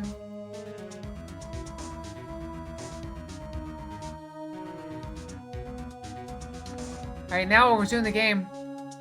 Oh wow, you guys missed it so much. I can't believe that happened. Holy crap. You guys missed it. Kidding. We're here. Miss Andrews, what did she do? She tried to kill herself. Doesn't seem like the kind of person who tried to kill herself, though. Think she's a strong career one? That's what she wants you to think. Adrian Andrews has a certain secret that she's always trying to hide. A secret? Her dependent nature, that's what she's really like on the inside. Miss Andrews, dependent? Talk about the exact opposite of what that woman is. Alright, let's go. Let's go back. That's gotta be enough, right? Just gotta find her.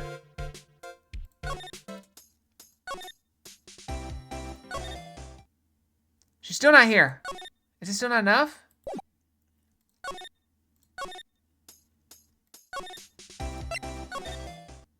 Where is she?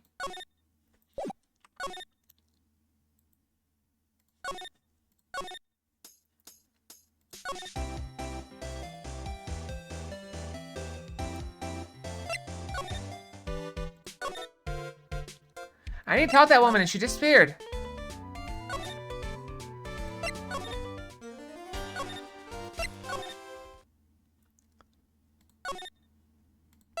I mean, do we need more from him?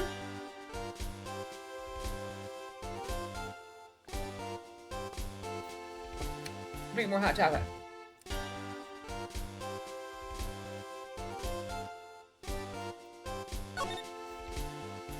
Dependent nature. Ah, there we go. What's this about Miss Andrews having a dependent nature? Adrian Andrews attempted suicide. A few days after the death of Celeste impacts. And? Why did Adrian Andrews think about committing suicide? Because she had apparently lost her will to live. I know right now that if she's turned on, someone can still power other devices. Maybe the battery's just toast. Lost her will, why was she? Her pill of strength, her mentor, Celeste Impacts, was gone forever, that's why. Well, why would that?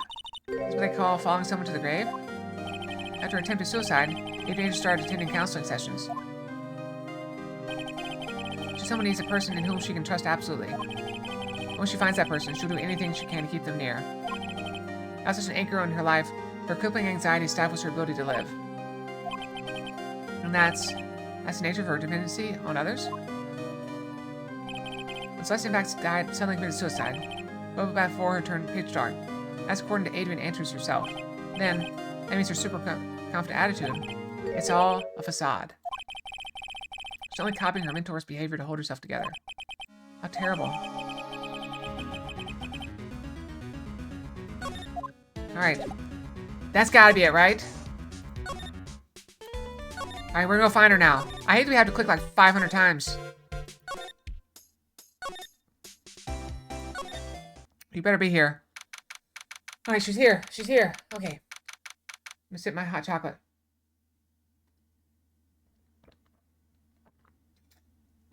I don't want to become cold chocolate. I love hot chocolate. Miss Andrews is here. Looks like she's talking with someone. That's Francisca von Karma. Miss von Karma? What are you doing here? Well, you see, I'm a lawyer, so... I guess I'm nervous for following me around. Following you? That's you, Miss von Karma. You're the one doing the following. Pearls. You're always following after that Mr. Detective with the little beard. Me? Following after Scruffy? Don't make me laugh. Let me show you something interesting, little girl. I wondered if she had a tracking device.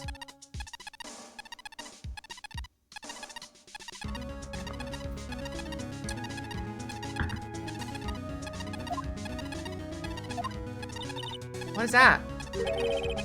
An electromagnetic receiver. I'm gonna stir a little bit more and make sure there's nothing at the bottom. I found a tracking device on that detective. How long ago? And with this, I know that fool's every move. So that noise we heard was this receiver. I feel really sorry for poor Detective Gumshoe now. Imagine your boss is tracking you.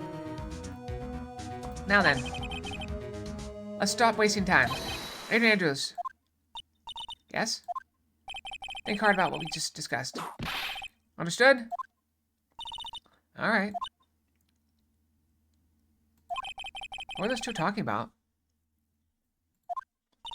Miss Andrews, she seems a little dazed, doesn't she?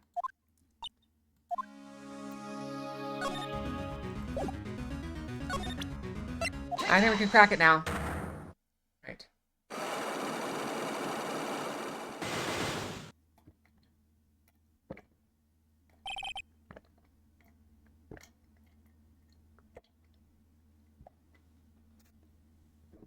Girls on the hot chocolate before it gets cold. Yummy, yummy. Alright. Alright. Present.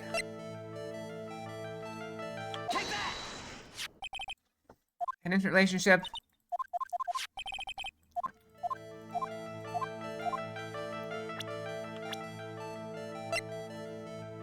Bam! Celeste impacts your mentor. How do you know about Celeste? This impacts. She committed suicide, didn't she? It looks like no one knows why. Right before her death, she was Juan Corda's manager. So I believe you got close to Mr. Corda so you could find out more about her suicide. You have a great imagination. You may have a future yet as a slimy muckraker for a putrid third-rate tabloid. Miss Andrews. There was no mystery surrounding her death, none. It points to me to force myself into a relationship for nothing. Is that really true? Was there really no mystery at all? I don't believe you're completely at ease with the way her suicide was resolved.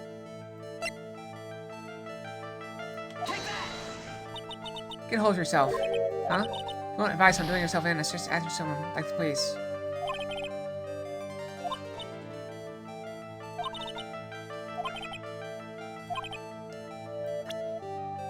I guess we get this.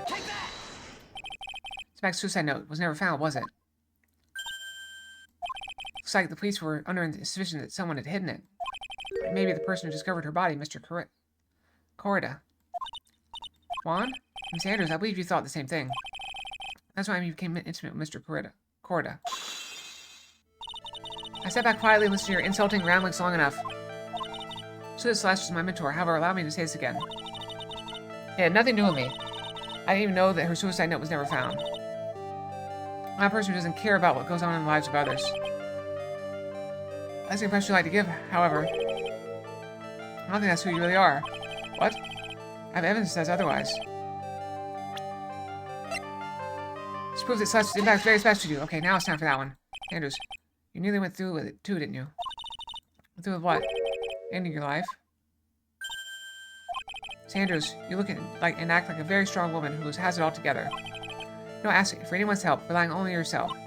Yes, I've been very independent ever since I can remember. No, that's all just a lie. A facade. You've always searched out people on whom you can depend on.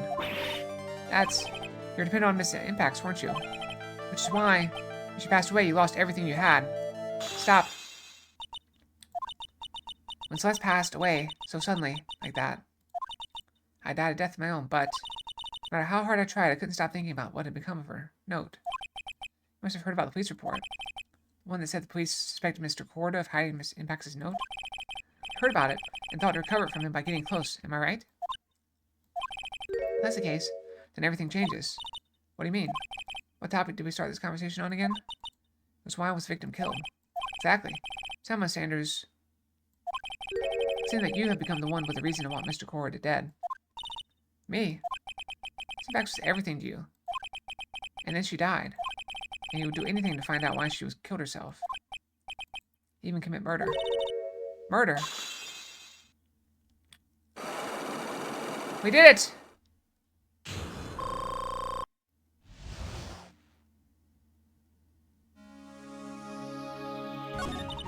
It's true, I'm a woman who can only live in insecurity.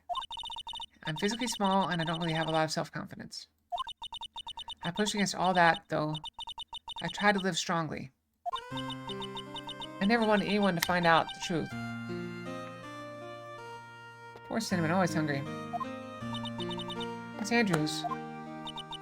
It's the one thing I wanted to take with me to the grave. It's my secret, mine and mine alone. I'm sorry. You probably think I'm a worthless human being right now, don't you? Please, Miss Andrews. All I want to know is the truth. After Celeste passed away, I heard that someone had hidden her suicide note. Enjoy, Cinnamon. And that someone was Juan Corda. Celeste. Without her, I became scared. Everyone seemed like they were out to get me. So you got close to Mr. Corda to cover a suicide note, correct? It's like that tabloid reported the truth after all. Ironic, isn't it? Like they say, where there's smoke, there's fire. If they purposely add fuel to the fire, they keep the celebrity world burning. But as for a suicide note, I wouldn't kill anyone for it. It just doesn't suit me. That's all. Well, that's enough for now. I still have work to do, so I understand. Oh, one small favor to ask. My attempted suicide. I'd like for you to keep it a secret. Sanders. If people find out about my weakness, I would sooner choose to die than live. Alright, I understand. We'll keep it a secret. Because I guess she's the overthinking type. She probably never says anything without carefully thinking it through first. Thank you for your discretion. Mr. Nick, can I ask you something? What is it? Miss Sanders has been playing with that card in her hand since a little while back. That card. Yeah, I guess she has. Sanders, what is that card you're holding? Huh? Oh, this? I don't quite know. It just suddenly appeared in my handbag.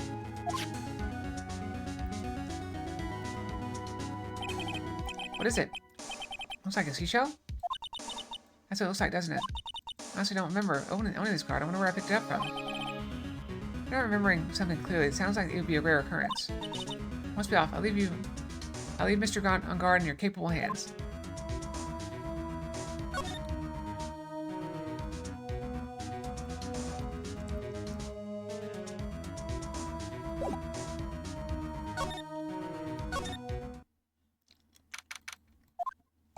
Well, I think we got about all we can. Well, Mystic Maya, is she alright? Oh, Pearl, she looks so worn out by all this. She hasn't slept at all and has been walking all over the place with me today. What's wrong, Mr. Nick? Let's go back to the office for a little while. You're really tired, right? Oh, no. I'm okay, really. I'm fine, I really am. Didn't you run like 400 miles the other day? You look fine to me.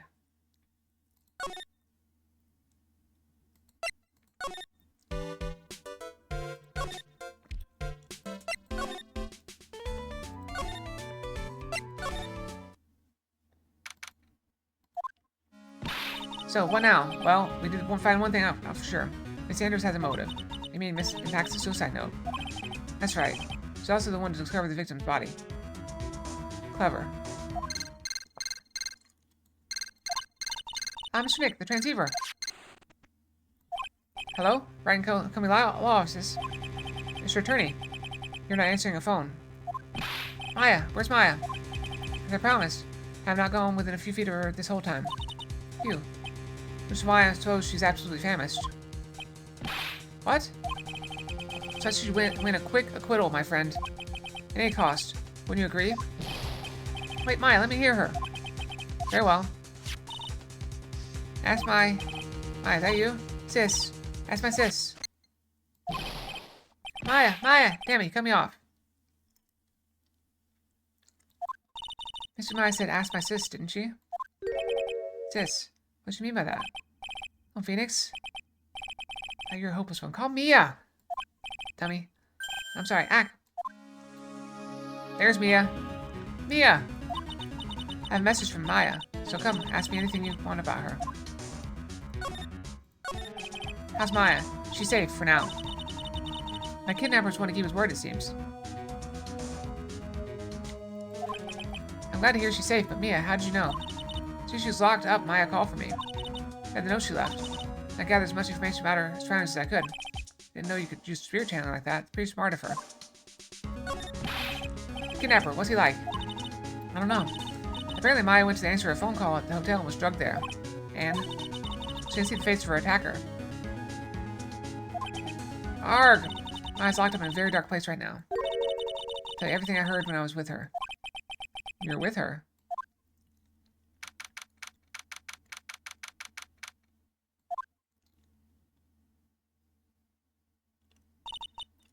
There's a note there.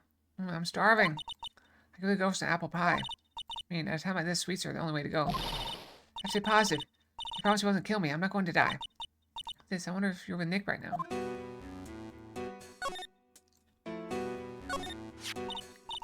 Oh, someone dropped a card here. Looks like a business card, but there's no name on it. It's a picture of a seashell, I think. What a strange card. This feels like there are a lot of glass bottles here. These, they feel like barrels. I'll pass. Too bad I'm really hungry, not really thirsty.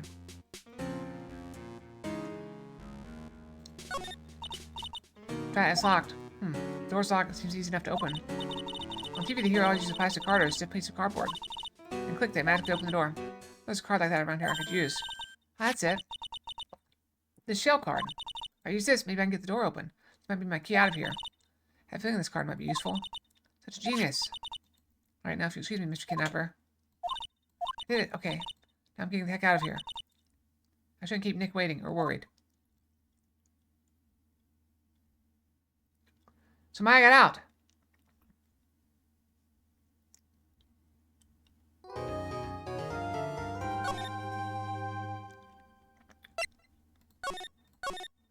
Alright, so we're actually to the trial now.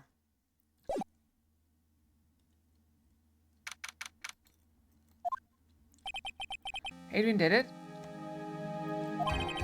That's what it looks like. Dude, no way. That woman couldn't do anything like that.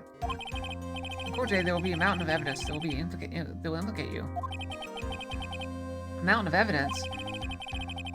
I'm certain there's someone out there trying very hard to pin this whole thing on you. Please, Mr. Lawyer. Do it like I said yesterday. I'm refreshing like a spring breeze, alright? I can't let any sort of scandal ruin that. Understand. Well, it's almost time. Mia! I must get a complete acquittal today. I know. But I can't focus on Maya's situation right now. Or Pearl's either. No matter what, I have to focus on winning this case by the end of the day. Indeed. Let's get going. It's him. This is Wright. Good morning. This is it, Mr. Attorney. Day of the trial. Maya, she's unharmed, right? Well, when I checked on her earlier this morning, she seemed a bit, how shall we say, tired. Don't worry, people don't die that easily. Besides, we should be concentrating on is winning today's trial. For my sake, as well as yours, you must win today's trial. Which is why, since you're a little present this morning. Present? What in the world would you want to give me? Figure it out once the trial starts. And if you don't like my gift, I expect you to graciously accept it and win this day's contest, if you please. Wait. Can you receive me a present? Sorry, dude. Who's that? No one. It has nothing to do with you. Don't forget you heard anything. Dude, did your nose just get longer? Uh-oh. Did we lose chat? James still connected. Yeah, no idea. It reconnected. So, no worries. Yeah, Cinnamon will fix it with a hammer. Of course, now in session for the trial. Matt on guard. Are the prosecutor and defense ready? Defense is ready, Your Honor. What? I say, Mr. Wright, what happened to Miss Von Karma? I don't know, Your Honor. Why are you getting mad at me? Your Honor, please be quiet. Bailiff, court's in session. Must tell me something, please keep it brief. Now then, what is it? Prosecutor Von Karma has... This morning, Miss Von Karma was shot by an unknown gunman. What? So, I guess the killer actually is a killer. What? Shot. I think for the pets. Somehow, I think this is the president that man was talking about. His president, Von Karma, is one of the top prosecutors in the country at the moment. If she were to disappear, it would be to your advantage. This is totally insane. Miss Von Karma, is she alright? Hug bomb! I don't have that answer. She's alive and in stable condition. That's good. Phew. I thought he'd show up. Your Honor, due to the circumstances, Miss Francisca Von Karma cannot appear in court today. I, Miles Edgeworth, will be taking her place. The prosecutor is ready, naturally. We're standing in the witness box. He's moved to the right place now. Miss Von Karma was shot in her right shoulder and is currently undergoing surgery. Luckily, I've looked this case over and am familiar with the details. The prosecution seeks to prove the guilt of Mr. Matt on guard. The court acknowledges the prosecution. Right? I finally found the answer I was struggling for on my long journey this past year. By the time this case comes to an end, you too will know the answer. Now then, the prosecution would like to call its first witness. Please bring Detective Gumshoe to the witness stand. Witness, your name and occupation. My name's Dick Gumshoe, sir. I'm a detective down at the precinct. For now. For now? Hopefully it's a whipping arm. As this trial's over, I'm supposed to turn in my badge, sir. Detective Gumshoe? Prosecution has no need for a depressed witness.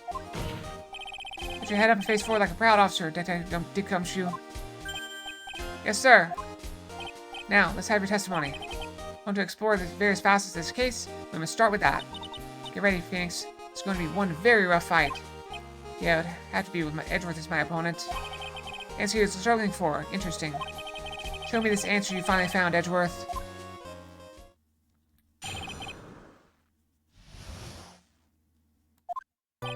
This murder happened after the Hero of Heroes Award ceremony, sir. The victim, Juan Corda, was found dead in his hotel room. That knife isn't stuck in very far. Am I the one who thinks, like, that knife's in there like 1 inch? If that. How is it stuck in there? Found dead in his hotel room. After looking into the cause of death, we believe he was definitely murdered, sir. At first we thought there was something suspicious about the empty guitar case. However, we later found out that the guitar case had nothing to do with the murder.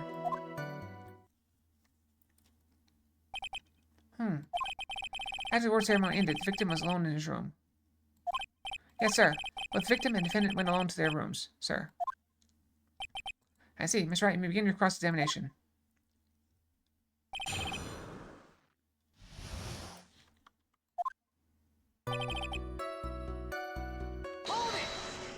Let's press on everything. Would you please give us a brief timeline of what happened after the ceremony? Okay, pal. The ceremony started at 6 p.m., ended around 8 p.m., and then there was a short break. Special post-ceremony show was supposed to start in the lobby 30 minutes later. And that's when the victim's body was found, correct? Which is to say the murder occurred during that 30-minute break period. Please continue with the testimony, Detective. The victim, Juan Corda, was found dead in his hotel room. I was looking to... Oh, wait. Go back. Can we go back? First who discovered the victim's body was Adrian Andrews, correct? Yeah. This is Adrian Andrews you're talking about. The defendant, Matt, on guard's manager. She's a really pretty lady, sir. Also, she's a pretty lady. When she will grace us with her presence. When the post-ceremony show was about to start, she went to get Mr. on guard. Using her room, she went to the victim's room to get him for the show, sir. I see. She's found the victim's body.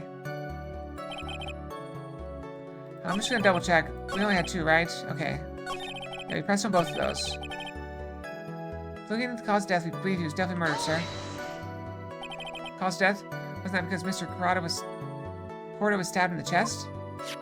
Only a careless amateur would believe something so brainless as that, pal. Take a good hard look at the crime photo. Now, real close attention will be drawn to this bandana. Oh, banana. His bandana, sir. That's the thing wrapped tightly around his neck, sir. Ah, yes, yes. I see, his banana-scented bandana. Then what about the knife? It had been stuck in the victim's chest on purpose after his death. We have a crafty murder on our hands. Here.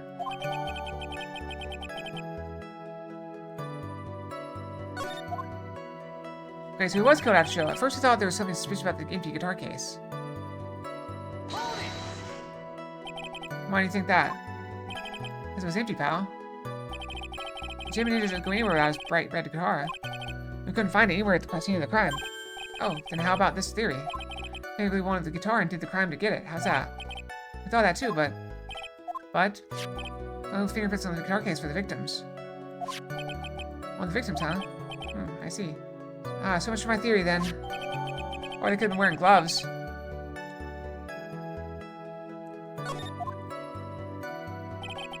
We later found the guitar case had nothing to do with the murder. The mystery that had nothing to do with the case. I wasn't at the hotel that night. Well then, where was it? Private guitar was in which you found at the TV studio.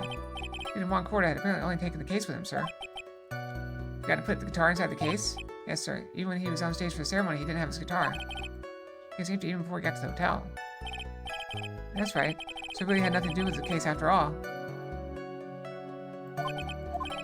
I believe that's enough. First victim choked to death with his bandana. Then, after the victim was dead, the killer deliberately stabbed him with a knife. Which brings me to my next point. Why, then, did the police arrest Matt on guard? Because there was reason enough to suspect him. Here comes. Looks like Edgeworth's back in full swing. Very well, Detective Gumshoe, please testify about this matter. Yes, sir. We didn't find any contradiction there. Matt on guard and Juan Corda were huge rivals with each other. They each thought the other guy was in his way. That's motive enough in my book. To evidence, there's the Jamming Ninja's button. The zipped off the ninja costume was found in Mr. On guard's hakama. And his fingerprints were also all over the knife. And it brought the knife for the crime. Bought the knife for the crime, which makes this a premeditated murder. So defendant's fingerprints were found on the knife used in the stabbing. It's sort of sticky on the handle, so the fingerprints came out pretty clearly, sir.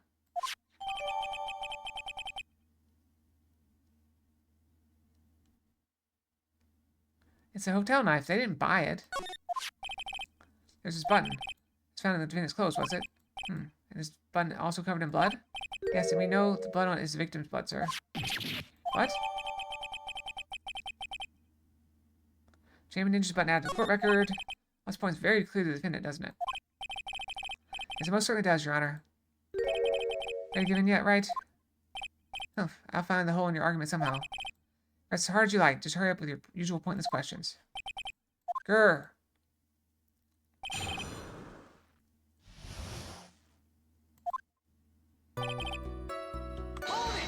Alright, we quietly press. First popularity of Mr. On Guard won, did not? Yeah. But you know what's ironic, pal? Juan Corda was always one step behind Mr. On Guard and everything. This year it seemed like he'd finally caught up, ready for the big final showdown. Mr. Corda lost the Grand Prix in the end. That's too bad, he must have been pretty downhearted after losing. They each thought the other guy was in his way. That's motive enough in my book. Wait just 1 second here.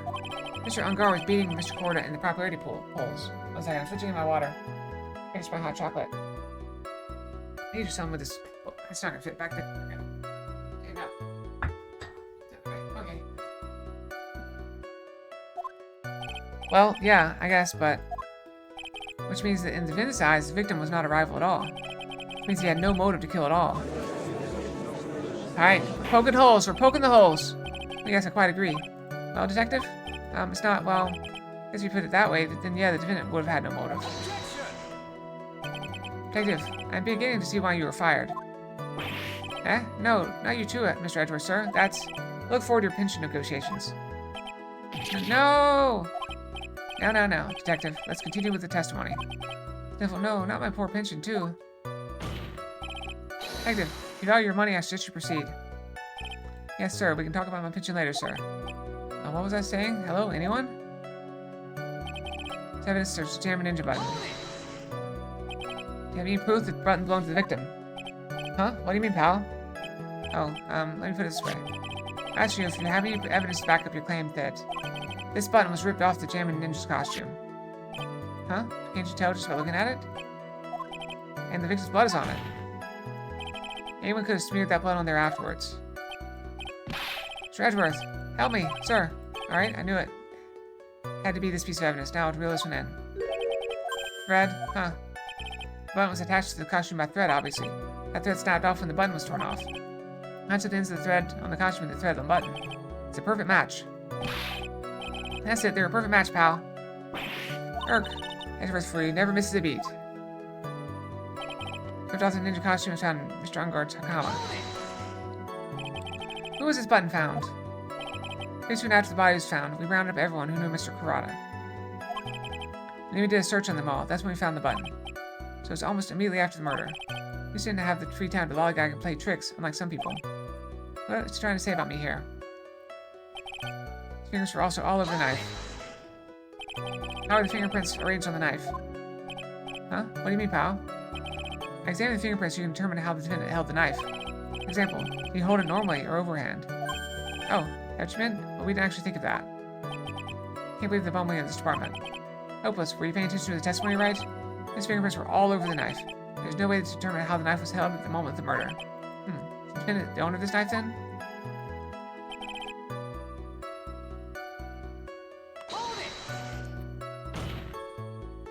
There's no way this is a premeditated murder, even if he bought the knife. Right, pal. It's in some pocket knife. It doesn't fold, so it's not great for walking around with either. Well, this is not good. The prosecution can prove it's premeditated murder. If the prosecution can prove it's premeditated... I can't talk! If the prosecution can prove it was premeditated murder, we're done for. Phoenix, yes. Something very interesting about what the detective just said just now. Be careful before it's too late. Be grateful if the judges are more rash who had already pounded his gavel in closing. We're still in a world of trouble. Well, before you... any battle, you must find your enemy's weakness. Let's find the weakness in this testimony, no matter how small it may be. Okay, Phoenix? It's at the end.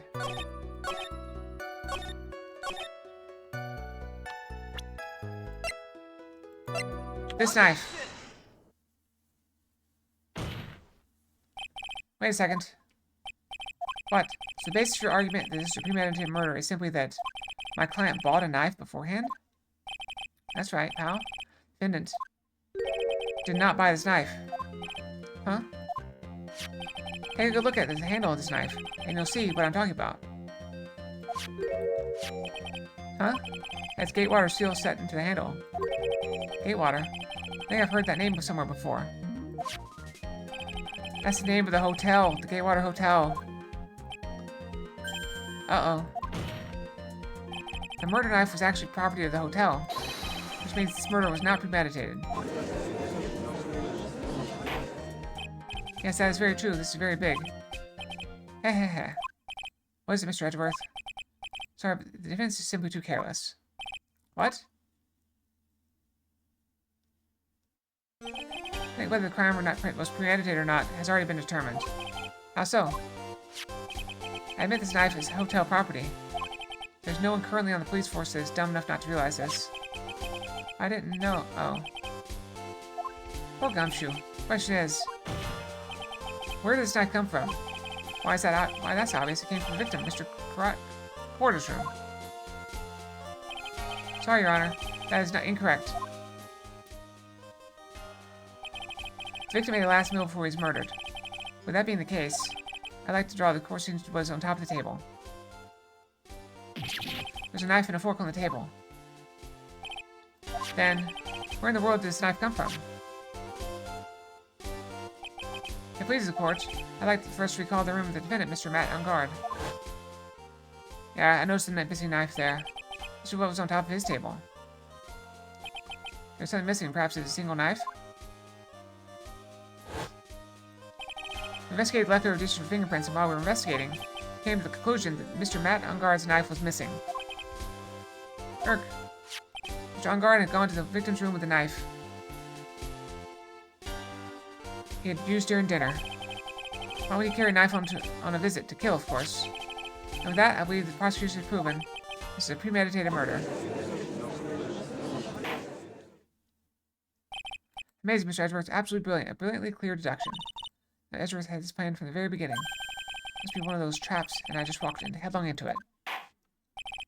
Murder weapon with fingerprints and a button from the victim's costume. There's quite a sizable amount of evidence here. I'm safe to say that any further deliberation is a waste of your Honor's time. Although, I wouldn't mind if the defense were to present evidence not yet shown to the court. It's not yet shown. Evidence the court hasn't seen yet. In other words, new evidence. What does this have to say about this, Mr. Wright? Well, thanks. He's favoring the prosecution right now. Thinks there's something wrong here. Gavel his will bring out the sound of our defeat. Something important necessary to present to the court? Actually, I do. There's one piece of evidence that catches my attention. Something this court has yet to see. Mr. Wright? This one more time. I do not feel this trial needs to continue at all. However, give you one chance and only one. Just saying, right, is don't try pulling one of your usual bluffs here. So, curtains for all of us. So, one and only one piece of evidence. I'm going to save it right now because that sounds very risky.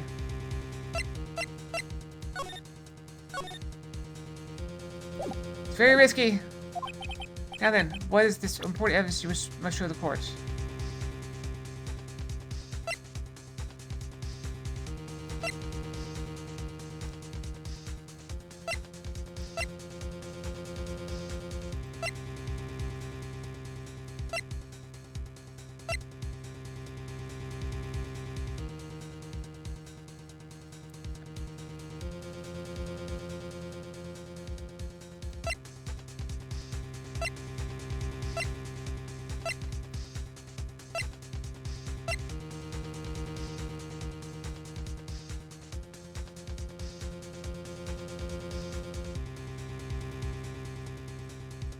In the tabloid article?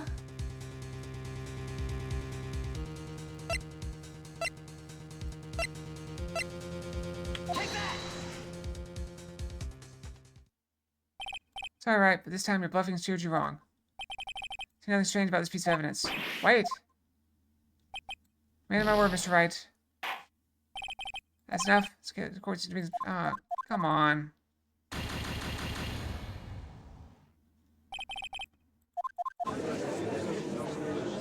Good thing I saved. Can you imagine I have to do all that again? Alright.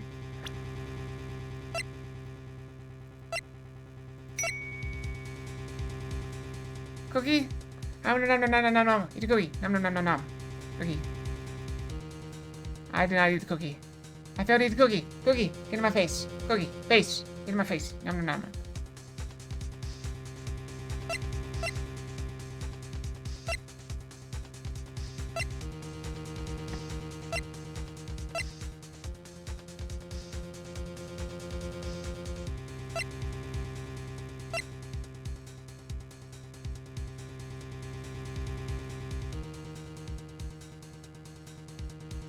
Guitar case. No?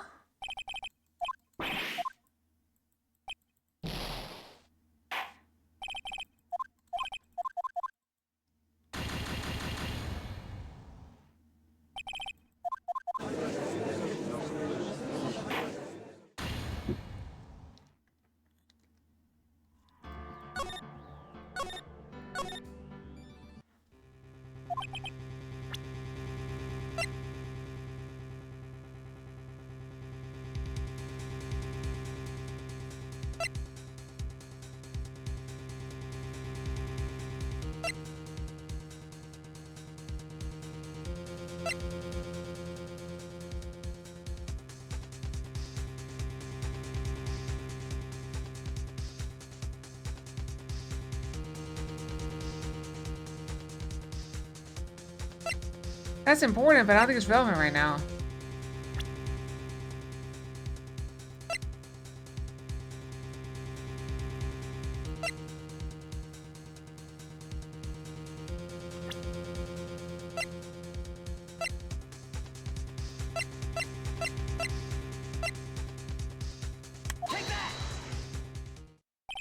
This is a wine glass, is it not? Please look at the photo of the crime scene one more time. The scene is a mess because the victim struggled against his assailant. His face was broken, his makeup's all over the floor. These are all things they were sitting at one point sitting on top of the dresser. Oh, well, yes, I see your point. However, this glass that's sitting on the top of the dresser is mysteriously untouched. The only thing that had not fallen over, along with everything else, is this wine glass. This piece of evidence is more than strange enough to warrant further consideration. Well, what do you all have to say? Oh, yes, it is a little peculiar. Yes, isn't it? I thought it was. You can stop looking at me with those puppy dog eyes of yours now. Edgeworth? What's your honor? Your opinion? You need my opinion. Because there is no special meaning to that glass. What? It's safe to say that the glass was set there after the crime took place. By the person who discovered the body, Adrian Andrews, for example. She'd have easily been shocked, so shocked that she set the glass down without thinking. That's not very plausible, Mr. Wright. Miss Andrews really have set that glass down without thinking?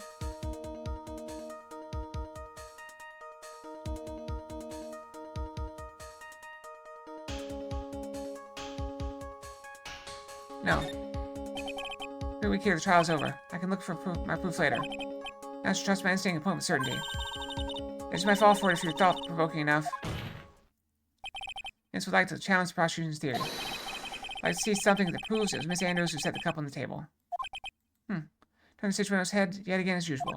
Edgeworth, do you have any proof to back up your claim? Well, he has any. It's just bluffing. Like Mr. Wright, I've never said anything unless I have the evidence to support it. What? You're not thinking hard enough today, right? Do you think this wine glass escaped my notice? Then, of course, it's been thoroughly inspected for fingerprints. Fingerprints? There are only one set of fingerprints left in this wine glass. Only one? Well, whose were they? They're not the fingerprints. They were Adrian Andrews. Wine glass of fingerprint record. That's why I said the person who discovered the body had left it there. Down here, Mr. Wright. I fell into another trap. Andrews was probably holding that glass when she went to see Mr. Corda. Once seeing his dead body, she was stunned and set the glass down on the dresser. Which that makes a lot of sense. Tisk, tisk, tisk. Now you see it, Mr. Wright? You can change any part of my scenarios, it explains everything all too well. You've thought long and hard this past year about what it means to be a prosecutor. Here on out, I'll show you the answer I've come to discover. Wait a second, Mr. Edgeworth. The prosecution probably had enough evidence for me to enter my verdict. Unfortunately, I cannot allow you to pass judgment yet. Prosecutor is yet another witness we'd like to the court to hear from. Another witness? Yes. Bailiff, please bring in the next witness. What was Mr. Edgeworth thinking?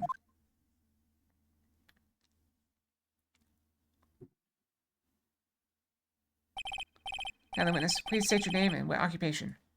Alright, before we do that, I'm gonna go brush my tail, okay? We brush.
I'm back.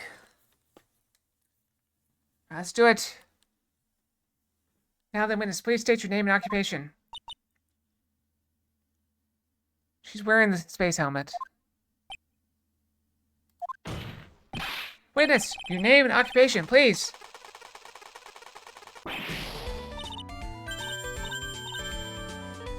Ah, gotcha.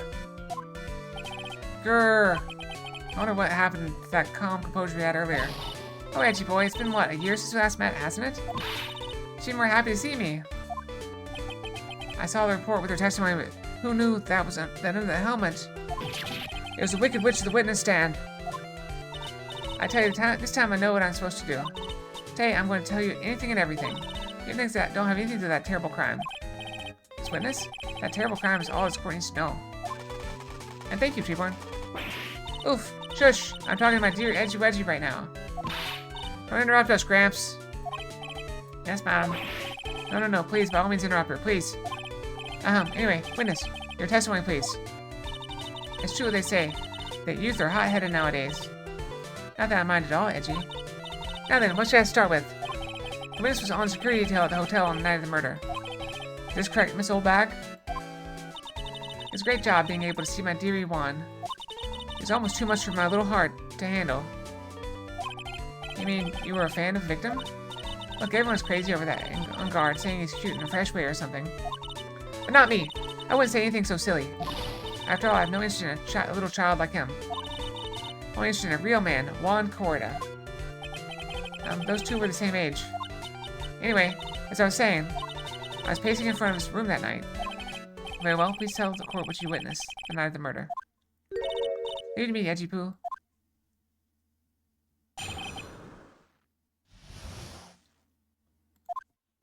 Anyway, after the ceremony, I went to pace around in the hallway in front of his room. There's something I was interested in finding out, you know. Well, since I was on the job, I made sure to keep a good eye out the whole time. And so someone showed up. It was a man coming out of poor Juan's room. He was on guard, Matt on guard. He's trying to sneak his way out of Juan's room. As Mr. On guard came out from the victim's room. So he has to be him. He's the murderer. I see. Well, Mr. Wright, you may begin your cross-examination.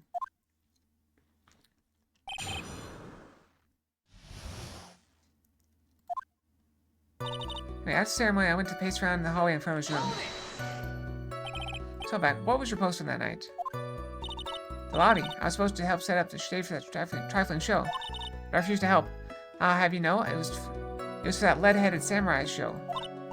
I even took out a few of the nails. Maybe it's a good thing the show didn't go on.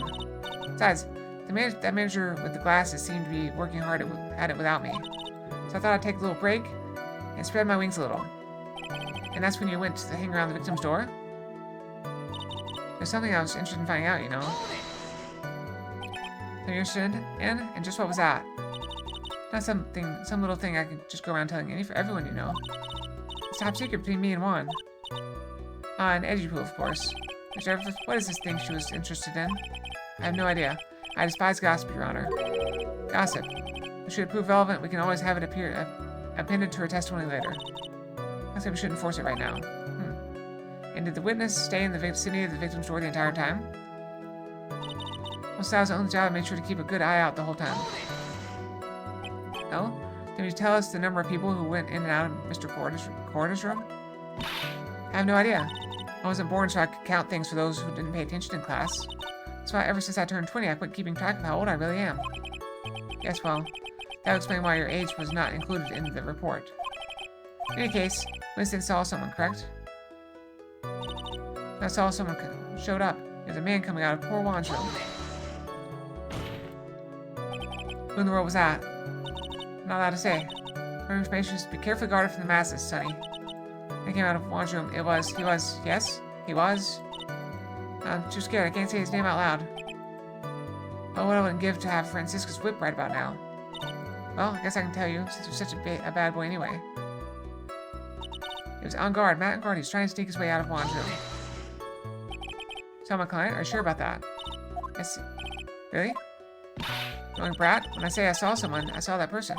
I get a sense of deja vu. To avoid a repeat last year, I should delve into this further.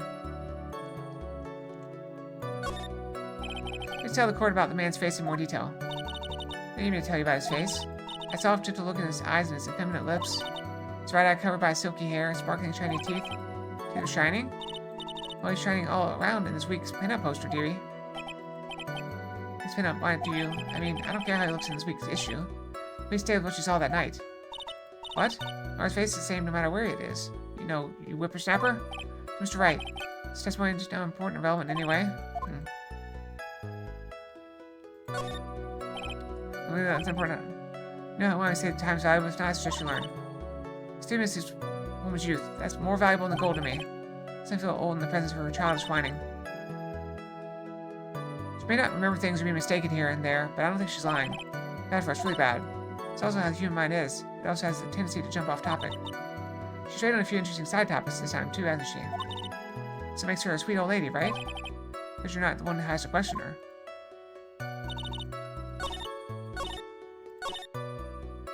Alright, let's try again. I'm kind of sure about that. Really? Annoying brat? When I say I saw that person, I get the sense of deja vu.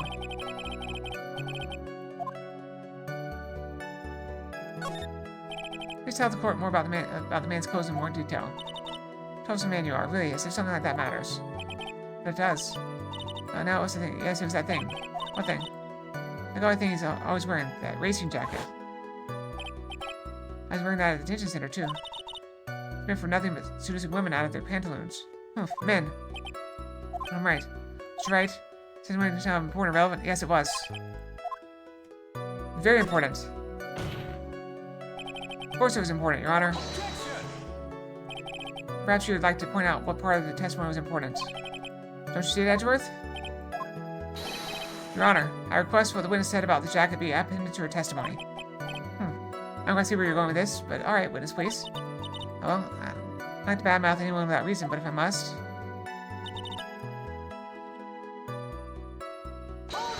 It's all just, honestly, it's all just for show. Sorry, he's wearing his racing jacket.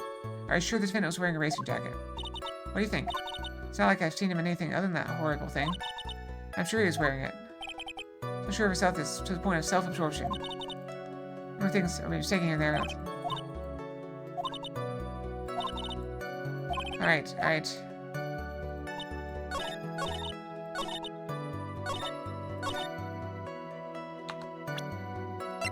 I think you press the button. Let's hold back. What? Don't say my name for no reason. Do you know what this is? Ah, it's a button number 2 on Gem Ninja's costume.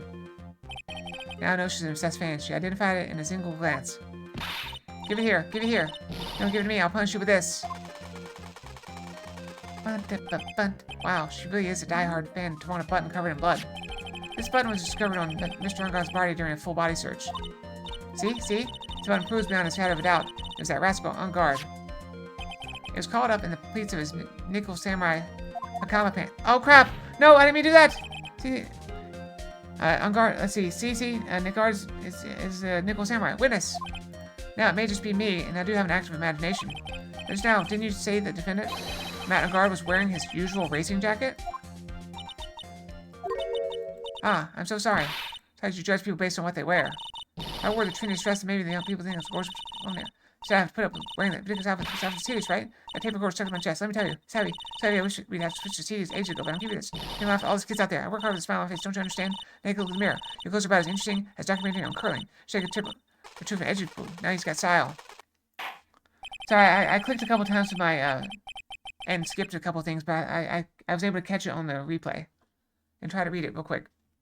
Now hold your tongue still there for 1 second. So what you saw in actuality was not Mr. Unguard the man.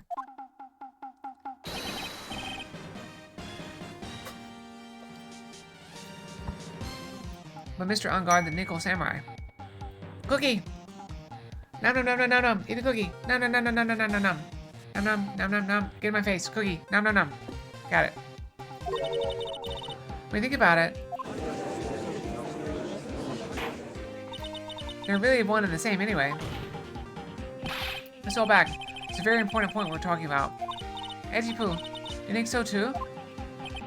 Well, it might be something worth considering. I think it's important to be with me for change. Witness, think carefully and try to remember as much as you can before you testify. Alright, if you insist. I should be the one sighing, not you.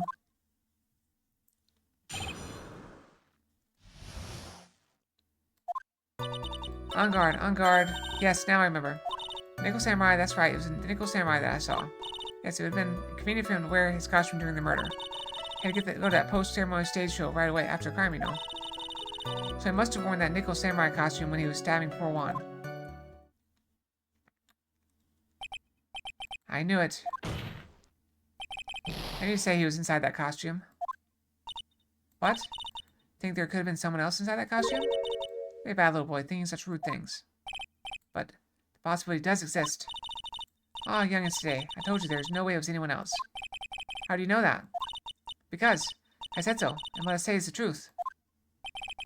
I think she's just as delightful a witness as she was a year ago. Miss Wright, you may cross-examine the witness.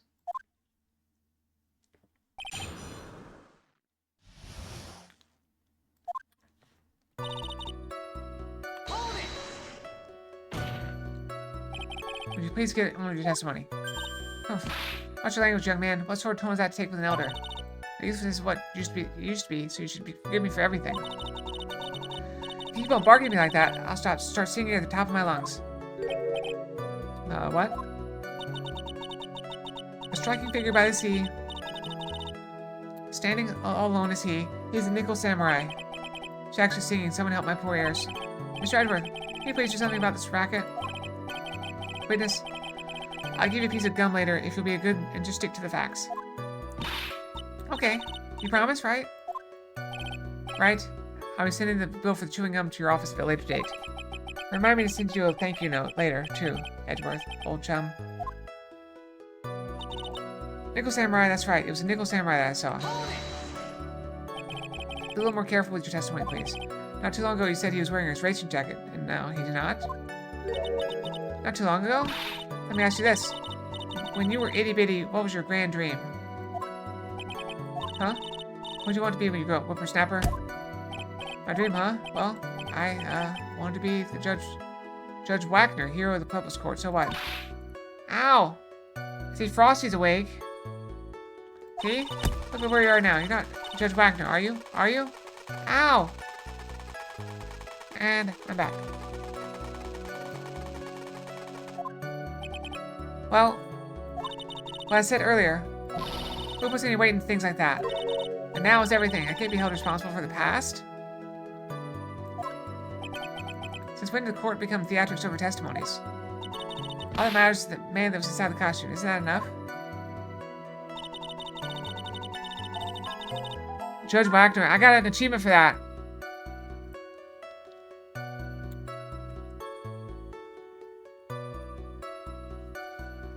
It's been convenient for him to wear the costume for the murder. And why would that be? That way no one can see his face, of course.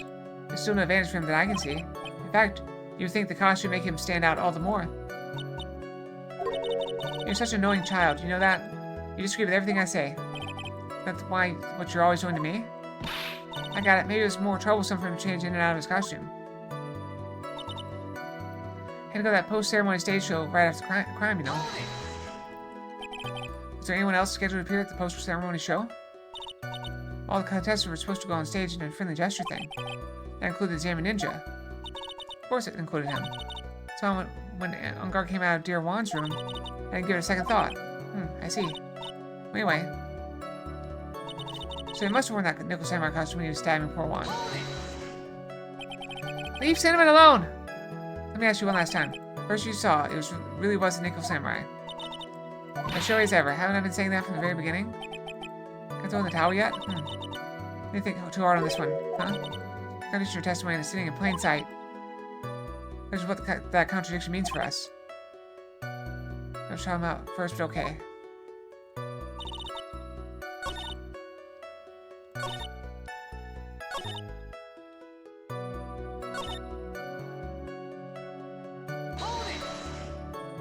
Oh, wrong button.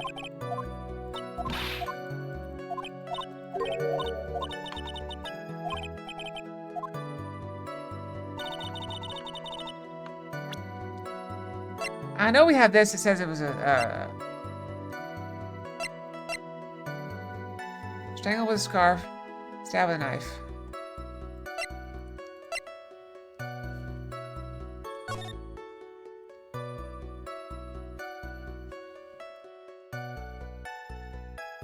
Wait.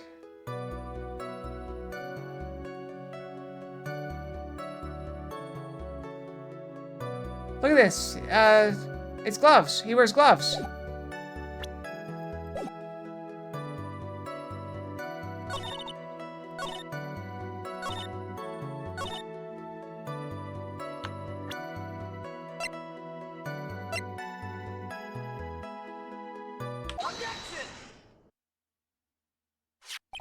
Please take a look at this. Yeah, so it's a knife. Big deal. If you're trying to scare me with that, I'll have you know it won't work. No, that's not my intention at all. That's the knife that was used in the murder, correct? Your Honor, do you know why this piece of evidence is important in this case? You didn't have to ask. It's because the defendant's fingerprints were on it. Is that what you're driving at? That's exactly what I'm driving at. What are we driving at? And whose car are we driving? Mr. On-Guard was really in this nickel samurai costume at the time of the murder. It's impossible for his fingerprints to have been left on this knife. Actually, it would wiped all previous fingerprints on this knife right off. Oh, that's right. Nickel Samurai wears gloves, doesn't he? He probably took his gloves off before he began the stabbing. And why would he do something like that? To leave his prints on the murder weapon? There's no way he would do something like that. However, there's one possibility. Let's hear your possibility. Very simple. The defendant went to the victim's room while in costume as the Nickel Samurai. And the defendant had no... Ah, crap, I clicked again. He's probably just wanted to relax and talk about stuff. That's why he took his gloves off. First still did play. Don't know that there was bad blood between the defendant and the victim. Yes, I've heard that before. Well, Mr. Wright, what do you have to say about Mr. Edwards' theory? There goes this. When the victim went to the victim's room, he had no intention of killing him.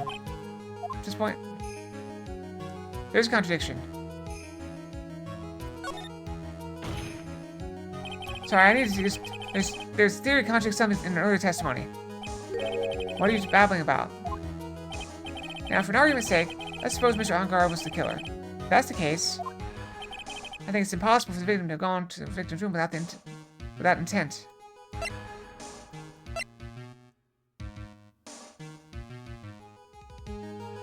It's this, right?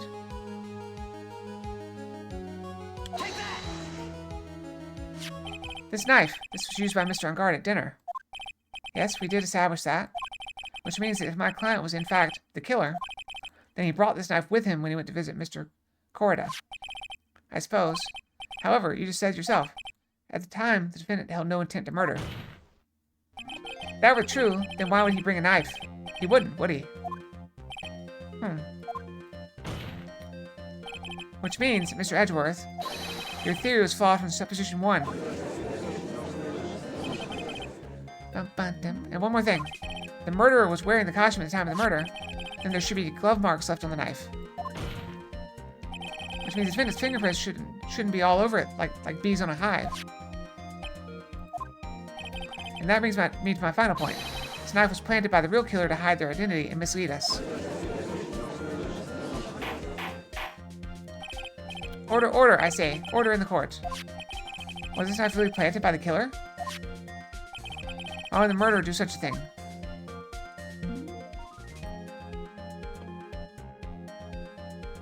To frame. To frame my client, Mr. On-Guard, of course. To frame? Aren't you forced the interpretation just a little too hard on this one? We just established the witness saw the Nickel Samurai in costume. If that were true, there shouldn't be a single fingerprint on this knife. Grr, witness! Looks like I made your life a tiny bit more difficult, huh, Edgy Poo? Gung! The wiggling eyes are what gets me. Witness, did you or did you not really see the Nickel Samurai? I guess at first I might have forgotten, but... I said you mix up Mr. On-Guard with the Nickel Samurai, his character on TV. I mean, I can't really do anything about that now. I'm not a Pokemon! I was waiting around in front of that door is because, well, I wasn't waiting around for the Nickel Samurai, that's for sure. Just wasn't waiting for the Nickel Samurai. Right then? Who were you waiting around for, then? That's top secret to anyone outside of security. I have a feeling that you were waiting for Mr. Juan Corda. Am I correct, witness? Ha ha ha. What do you think? You are a sad amateur with a terrible case of nearsightedness. Amateur? Me? What am I an amateur of? The bag was waiting around in front of the victim's room. Doesn't sound like she was waiting to catch a glimpse of Mr. Corda. Maybe the old bag was waiting around for that person. So I think maybe it's Hina. It's certainly possible. It's the old bag. Waiting for this person to come out of the victim's room, weren't you?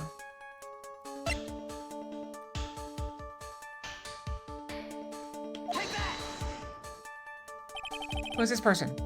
This is Adrian Andrews, Mr. Unguard's manager. But why would the defendant's manager be in the victim's room? Saying that this is the latest rumor in circulation, Your Honor. Oh, this is... Well, this is... Ah, I see. The judge seems to be really into the article, if it can be called such a thing. This manager with the initials AA. Are you saying it's Adrian Andrews? Without a doubt, the witness thought so as well. Humph. Looks like you found me out. Well, that's fine. I can throw away this whole sworn to confidentiality stuff then. Witness. What in the world are you? Watch out, Phoenix. I got a bad feeling about this. A very bad feeling. I got some information. Some very secret information from a certain source.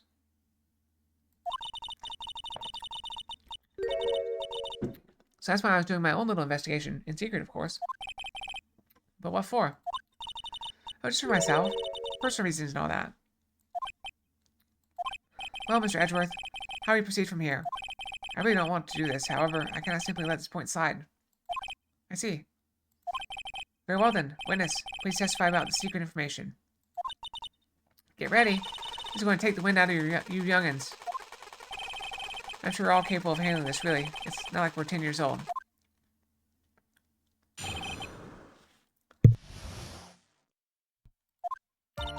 That on guard is one evil, evil man. He thought he could ruin poor Juan by causing a huge scandal. To do that, he sent his own manager to get in close with Juan. I cannot condone such dirty tricks, so I took action. Oh, and this is top secret. You got that? Nobody else but you and me know yet, okay? Then it sent his manager? What a distasteful topic for this court. What? Nobody's above gossip. Isn't there a saying? The truth is never pleasant? Never heard that one before. Mr. Edgeworth, about this Adrian Andrews person. We looked into this matter and found that the truth the article proposes is, in fact, baseless gossip. But should this be true, this proves that the defendant did bear ill will toward the victim. That's smash the rumor once and for all.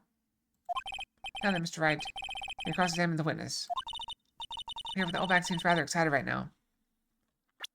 I'm worried because it's not baseless gossip, it's true. It's true. So I have to disprove something that's true. That's right. You're nothing but your average foul-blooded youth. Well, as the old saying goes, you've got to burn old bags with fire. Time to fire up the afterburners and hit the highway to the danger zone.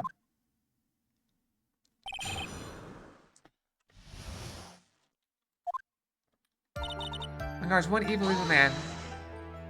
You can't say something like that without proof. That's just slander. But it's true. That woman was getting intimate with poor Juan. Look, it says so right here, doesn't it? Manager to the stars, Miss A.A. The name of the magazine came from its Gossipland. What? Are you saying that gossip is all just a pack of lies? What do you know? So next you'll swear to me that news is 100% truth. Honestly, Sonny, you can't discriminate between news and gossip. Yes, discrimination is bad, Mr. Wright. Discrimination? When did I do anything like that? Anyway, Ungar will never get to me to say touche. Thought I could ruin poor Juan by causing a scandal. Nope, don't read those. A scandal? What do you mean by that? Although, when I worked at a grocery store, I read the Weekly World News. I don't even know that's still around. You're a dim-witted one, aren't you? I can't believe you don't know what a scandal is. Honestly, what are they teaching kids in middle school these days? No, I wasn't asking what the word scandal means. Even I know that much. Oh, that on-guard thought you could own a monopoly on popularity. To do that, he sent his own manager getting close with Juan. I cannot condone such dirty tricks. Oh wait, hold on. You don't have any proof that Mr. Enguarde did any such thing. You must be suffering from shock. The shock of hearing the truth. And now since you're in so much shock, you can't do anything right. I can't do anything, but boy, do I wish I could do something about you. Alright then, Sonny, show me what you got. Can you show me proof that Enguarde didn't bear any ill will toward Juan?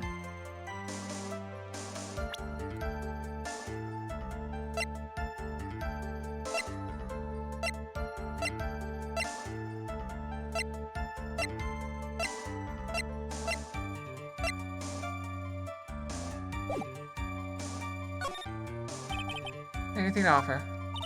See? Just as I thought. What lecture me about saying things without proof. Give me a free pass to say whatever I want, whenever I want, silly boy. You have a big mouth. That's the way the cookie crumbles for you anyway.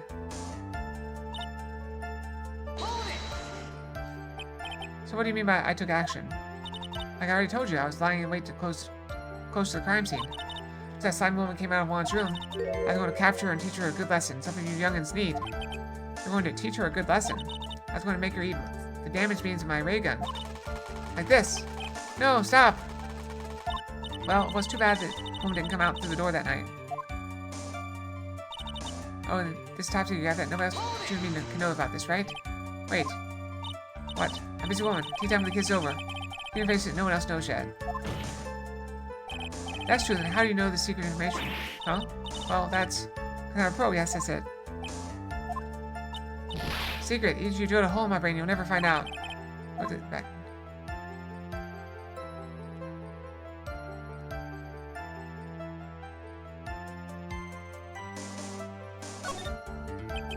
No one else supposed to know it's secret information, correct? That's true, then why do you know it, Miss Oldbag? What? Why are you looking at me like that? Witness. Say it, but this is how you came to acquire that information. Your secret info, isn't it? An investigative photographer, Lotta Hart. Oh yes, I remember that mischievous young girl. She reported that she had lost a certain note she had written to herself. She reported such a thing? On a piece of paper, she had written down some of her impressions about the relationship between the victim and Miss Andrews. What? Various ideas, you say? No, I said impressions. Then everything written on this piece of paper is completely meaningless? Ah, that's it. That's the note. No, you see, this is something completely different. This is my top secret list of groceries to buy. And you're the one who took Miss Hart's note. I'm a huge fan of wands, that's why. Infamous puffy-haired whippersnapper. She's working with that evil Enguarde. She said so herself. Enguarde, I'm his sidekick. So happy, smiling like a silly duck. I was only checking what she had written. Edgy Poo, you believe me, don't you? Ung! I was only trying to help out like the angel I am. It's only one little piece of paper. I've never taken anything else before. What about the camera? You really should come with a supply of cheese to match your vintage wine. It was only a piece of paper. I suppose we can overlook this just as once. I'm really sorry. Should I forgive her? If I let up on her now, she'll get away. I'd find some way to inflict a deafening blow to the prosecution. Witness, you said that the only thing you stole was that note. Is correct? Stole? Why don't you listen more carefully, you annoying brat? This piece of paper from the terrible lonely trash can, that's all. Fine, damn it, I can prove it. Bring my credibility under scrutiny again? Soul back. I don't believe that note is the only thing you stole that night.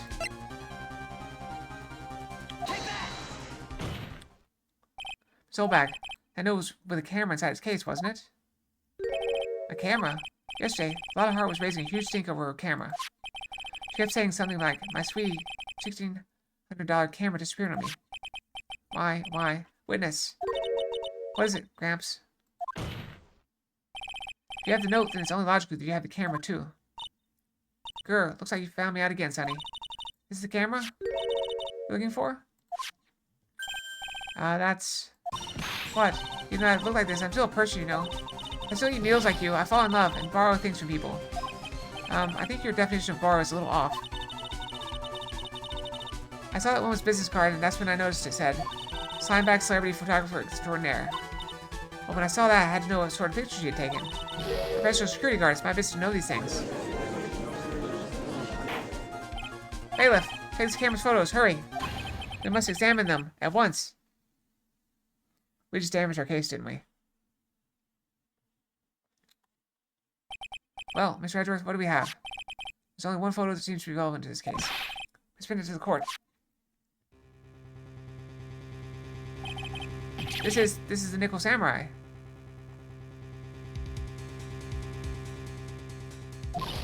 See, I told you, that's the guy I saw. Who was the witness who was not lying earlier about this matter? But we don't know when it was taken. What does all this mean, Mr. Edgeworth?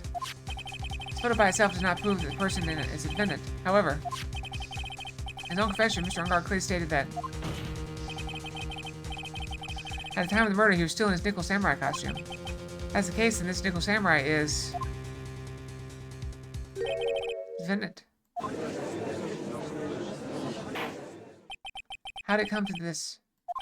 I think this brings us to the end. We have examined every piece of evidence thoroughly. Final comments, Mr. Wright? The court will consider them before we close. Do you agree that this photo is decisive evidence against your client? If it was really decisive, then we're done for. Raise an objection or blow it, then I'll put Maya's life in jeopardy. To make a mistake, there's only one road out of this mess.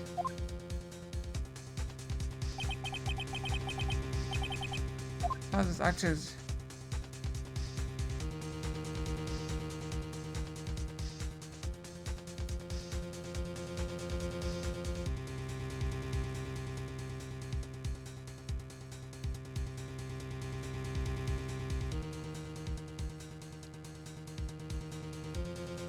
Something strange with it.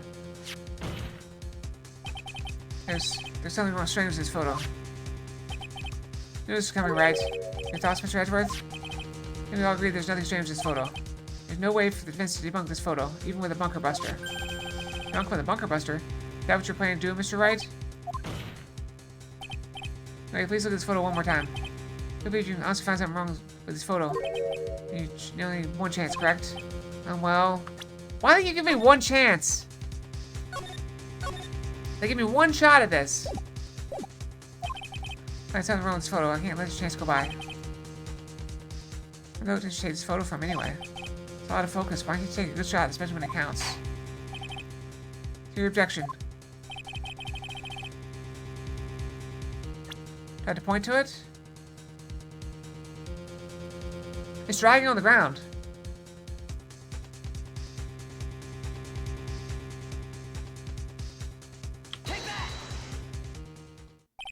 I'd like to direct this course into this one area right here. Where are you pointing to? His ankles? If you could see this person's ankles, that would be one thing. However, you can't. And? What does that mean? Costume person in this photo could not have been Mr. Ungard. What's the meaning of this? Why don't you care to elaborate with actual facts, that is? Let's take a look at the Nickel Samurai's poster. Please pay particular attention to the area around the bottom of a comma. I'm not sure this is decisive because he's got his legs spread pretty far in this. His socks, you can see his socks. Exactly. However, in this photo, Alexander is clearly holding up his comma just to walk.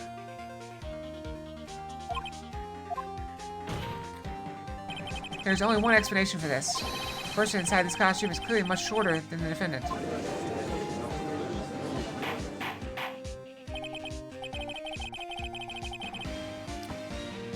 I think I turned my things around for myself this time. That's curious. Huh? What is... Edward's unusually calm today. That's true. He's just letting the trial run itself as if he's only along for the ride. Along for the ride? What do you mean by that? I can only guess that perhaps he doesn't feel under attack at all. He doesn't feel under attack? Then I haven't damaged his case at all. Mr. Edgeworth, where does this leave us? If the person in this photo is not matched on guard, then everything the prosecution has tried to prove has become meaningless.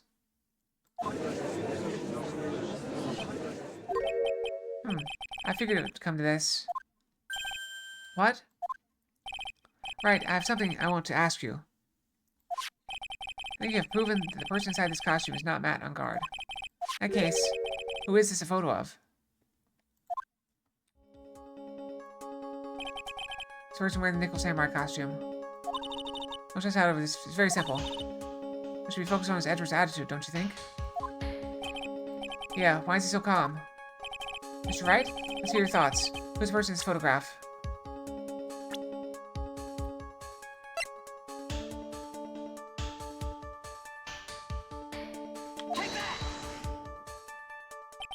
Adrian Andrews?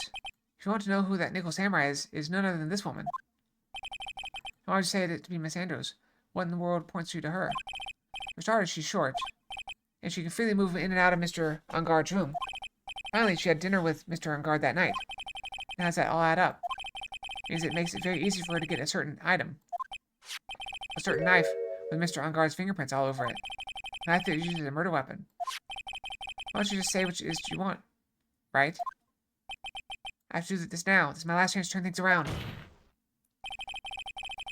Vince moves to indict Miss Adrian Andrews in the murder of Juan Corda. Miss Andrews will try to frame the defendant for the crime. Alright, we've made progress. Progress. Order, order, order. Looks like this trial has hit a most unexpected development. Mr. Edgeworth. Yes, Your Honor. This court is issuing a subpoena for Miss Adrian Andrews. A verdict cannot be passed without first hearing her testimony. Alright, this is it. This is kind of bad for us. Huh? What do you mean? Adrian Andrews is summoned to the court as a witness. It means that the trial will go on for another day. One more day. Ack! If I don't get a verdict today, then Maya... Now then, we shall set Miss Andrews' testimony for tomorrow. What am I supposed to do? The judge is about to adjourn the court. Now then. Please, Your Honor, continue the trial. You must pass a verdict today.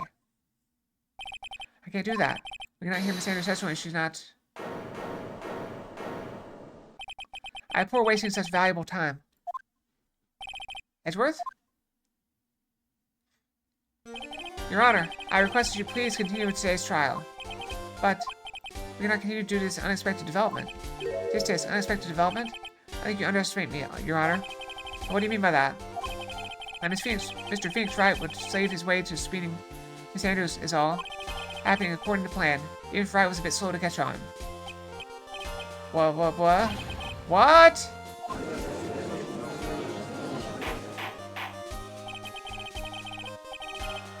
What is the meaning of your statement, Mr. Edgeworth? Miss Adrian Andrews is currently waiting in the prosecution's lobby. She's the next witness. Everything was planned out in advance by that man? Somehow I knew there was no way Edgeworth would overlook Miss Andrews. Looks like this battle is far from over. Exactly. Very well. We will call the next witness. However, before we proceed, we shall take a 10-minute recess. Prepare your witness in that time, Mr. Edgeworth. Court will now take a 10-minute recess. To be continued.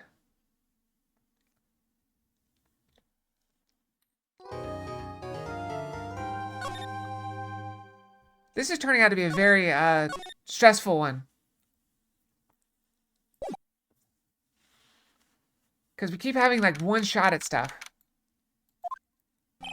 Dude, I can't believe that Adrian Noe not cool and collected Adrian Andrews. She's your manager. It's been very easy for her to pull this off. The only person who had easy access to the knife to use at dinner was, well, her. That's a ceremony during the break, huh? I was sleeping like a log the entire time. See, she could have easily planted that blood-covered button in your Hakama. She was the one that came to wake me up. Then, dude, you're saying it really was her? Yes, she's the real killer. She was the one that murdered Juan Corda. But why? I thought she was in buds with Juan. She has her own agenda. Her own agenda? What are you talking about? I'm sure you'll see by the time the trial's over. You'll be alright. I'll get you acquitted by the end of today. We averted this reflection on a spring breeze, okay, Mr. Lawyer Dude? Phoenix, I think her motive is related to Celeste Impact's missing suicide note, right? Yes. Miss Andrews depended on Miss Impact's as her strength and reason to live. And then Miss Impact suddenly killed herself. It sounded like she left a suicide note, and the person thought to have hidden it is Juan Corda, the victim of this murder. And that's why I think that Miss Andrews got close to Mr. Corda. All to get the suicide note back. It sounds plausible, but one thing bothers me. What? Who was it that first told us about their relationship? That stated Miss Andrews' dependency issues with regards to missing impacts. It was Edgeworth. Looks like he's still the one in command of this ship. Don't let your guard down yet.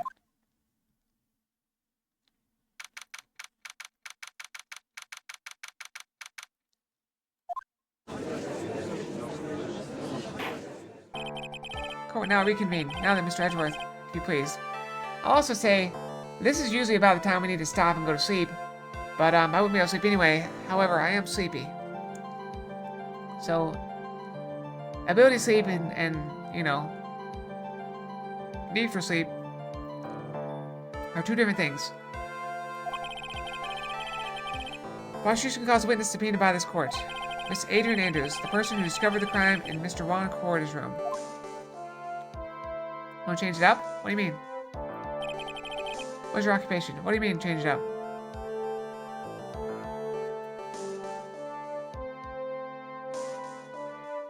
You talking about switch games or something? We could switch games, but I think we can finish this. I think we have a shot at finishing this thing. What's your occupation? I am the manager of the defendant in this case, Mr. Matt Ungard. Let's see now then. Before we begin, Your Honor, I have one request.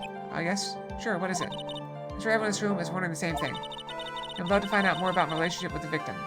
I gotta sneeze.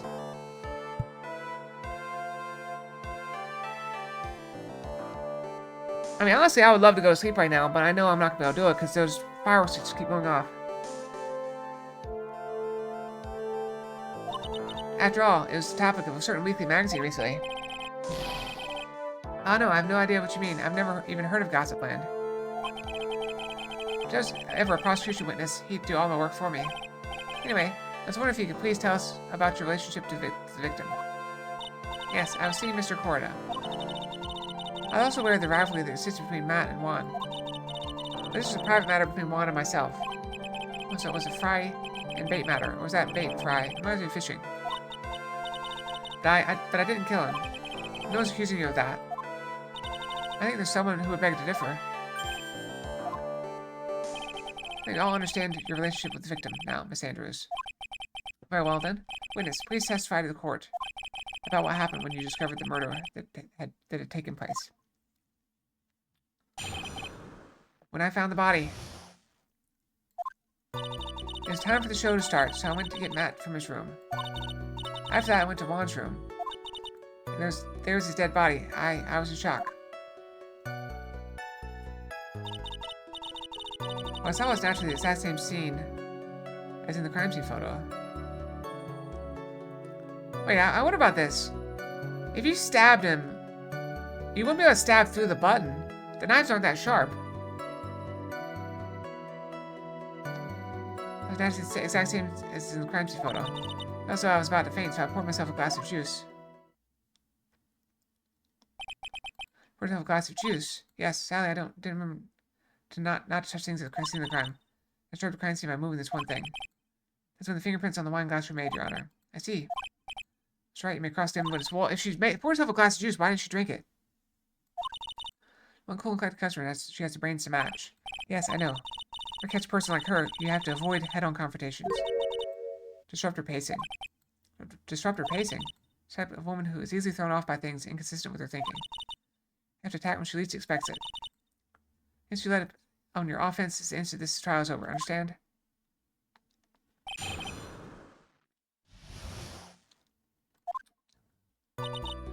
Should I get started? I'm going to get back from him. And what was Mr. Ungard doing at the time?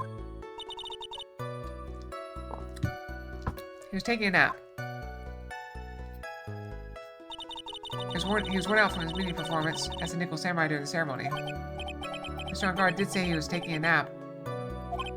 I guess you could say it could not have been taken out of his room, yes? Excuse me? It? What are you? Right, I thought years of school would have taught you how to construct a sentence. You can't make a sensible sentence for the subject, then I'll make one for you. Watch. Did you, Miss Andrews, remove Mr. Ungard's knife from his room? No. Subject, verb, object, right? Did you skip basic grammar? Witness may continue. After I went to Juan's room. And why did you do that? As a friendly gesture, Juan was to make an appearance with other heroes. The show was supposed to be a show of friendship. Huh? That the only reason? I beg your pardon? What are you implying? You had a certain goal in mind when you started to get close to him, correct? Actually, you had a more personal matter to discuss with the victim. I didn't have any such intentions in my mind at the time. You could have talked without a strong piece of evidence, I guess. Continue now. Witness, what did you see when you got to his room? There was a dead body. I was in shock. You were in shock? What? Was that not supposed to be? He was a very calculating person. Despite how close they were, I doubt she had romantic feelings for Mr. Corida. When randomly stumbling upon a dead body would be in shock. You can't seriously expect that a young beauty like her would not be shocked. Somehow, I don't think beauty has anything to do with being shocked. Or not. Huh, I see. I saw it was naturally the exact same scene as in the crime scene photo. What's the photo you're referring to, correct? It's one with a knife lodged in his chest.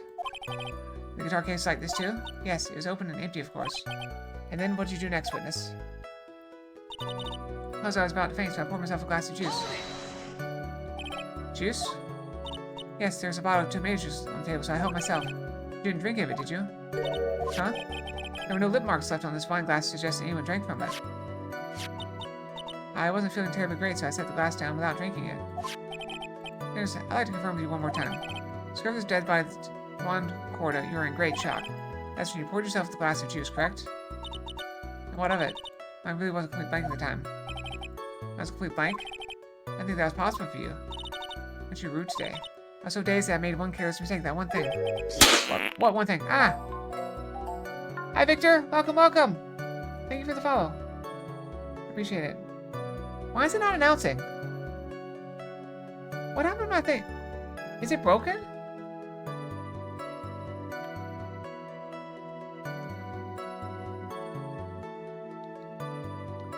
Did Streamlabs break again?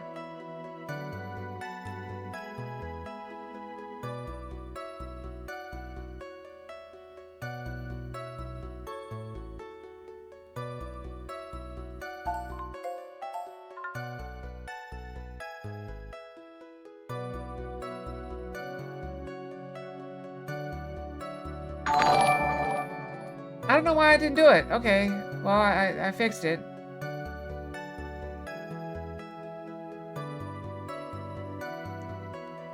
It's supposed to do that, but it didn't. I'm sorry, Victor.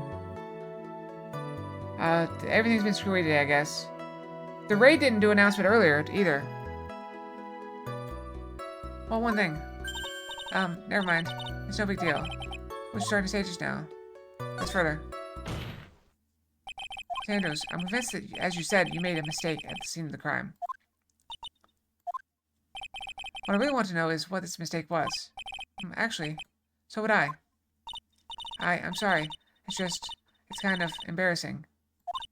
When I set the glass down on the dresser, I accidentally knocked the flower vase over. Flower vase?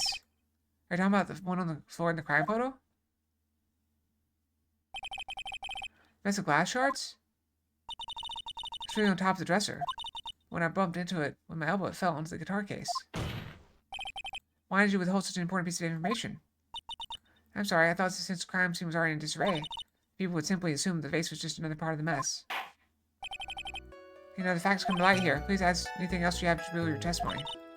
Sorry, but I have nothing more to add. I didn't touch anything else. That's a lie.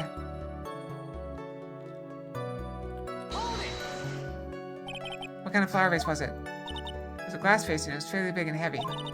I would just try to take Juan's pulse.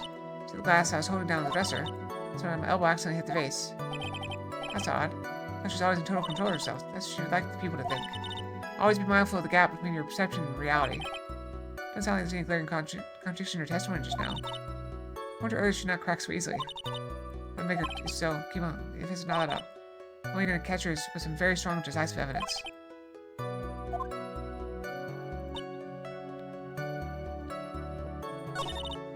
launch room.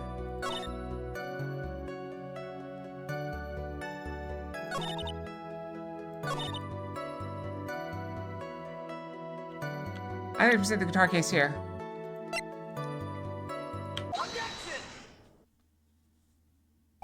You testified that you knocked the flower vase over. Is this correct? Yes. And are you sure it fell onto the guitar case? Is there some problem with what I said? It's not some problem. It's a major problem.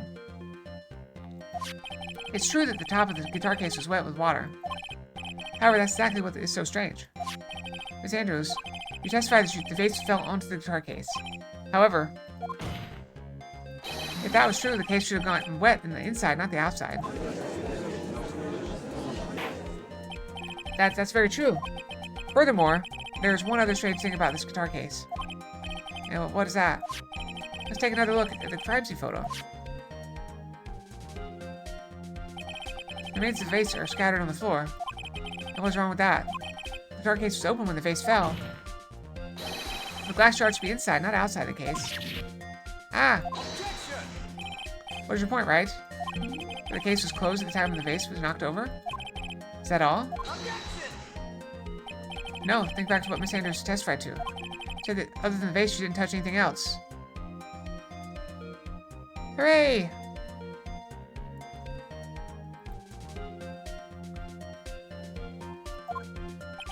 Nung! Yes, that's right. She did implicitly say she didn't touch the guitar case. 2 fox streamers? Yep. But this whole matter with the guitar case is a dead end. The private guitar was found in the studio. It has no bearing on this case at all. That may very well be. However, the empty guitar case does seem to have no relation to this case, doesn't it? Maybe there's no deeper meaning to the guitar case. Well, Mr. Wright, you need to hear more details about this. Do you think we need to hear more details about... I can't talk! I'm losing my ability to speak. Do you think we need to hear more details about the guitar case? Drink more water. The empty guitar case. I believe it's a crucial piece of the puzzle. I can't believe anyone reached for straws like this. But it is you. Can't believe I'm doing this either. Alright, I'll follow along for now. Sanders, please testify to the court about the guitar case. Yes, Your Honor.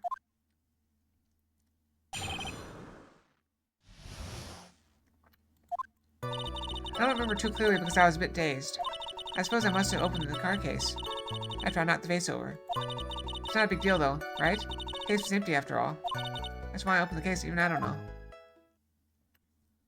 Alright, we got a contradiction here. Wastefulness is such a familiar feeling, but now it's almost comforting. Anyway, I'll just go ahead and start the cross-examination. Using any way to change the topic, a convenient escape for a weak man. There's already a contradiction, though. I don't remember too clearly because I was a bit dazed. In your testimony now, did you remember those events clearly in your mind? Well, you see, are you sure you're the one who opened the guitar case? She's waiting for someone to tell her if she should answer or not. Sounds like the appendicitis is taking over. Sanders? Yes, it was me. I suppose I must open the guitar case after I knocked the vase over.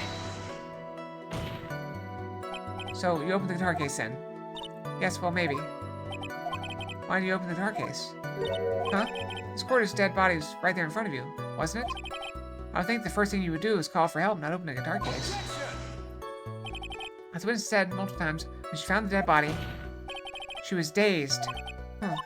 Maybe I was curious to know if the bright red guitar was alright or not. I thought maybe the criminal took it. Why don't you care about the bright red guitar? Getting back on topic. It's not a big deal though, right? The case was empty after all. Was it really empty?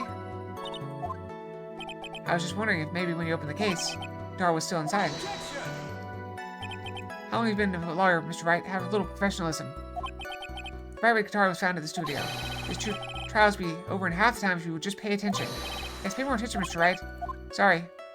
That's why I opened the case, even I don't know. Was that because you were shocked and dazed at the discovery of the victim's body? Yes, that's probably it. I'm going to get anywhere if I continue pressing her like this. The only way to get her talking with evidence, I guess we should give it a try. Oh, Meeks, can't afford to let up on her now. I wasn't planning on letting her up. But she had a weakness now, so this is our chance. Yeah, if we had a weapon to hit her with. I'm sure her weapon is hiding somewhere in the core record, waiting to be found.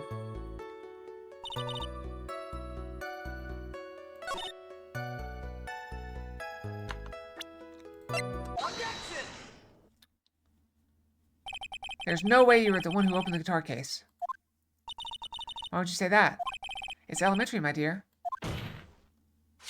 Because the only fingerprints on this guitar case are those of the victim. Ah. What is it, Miss Andrews? You shouldn't assume that I must have left prints just because I touched the case. What do you mean? What if I were to tell you that I was wearing gloves at the time? She could have been wearing one glove. Gloves? Why would you be wearing gloves at the time? It was the night of the award ceremony. Of course I dressed up for the occasion. Yes, now I remember. I'm almost sure I was wearing a pair of the thin gloves. There you go. Oh, she had a pair. She's not wearing one glove. Oh, I see. Well, Miss Wright, it seems the witness was wearing gloves at the scene of the crime.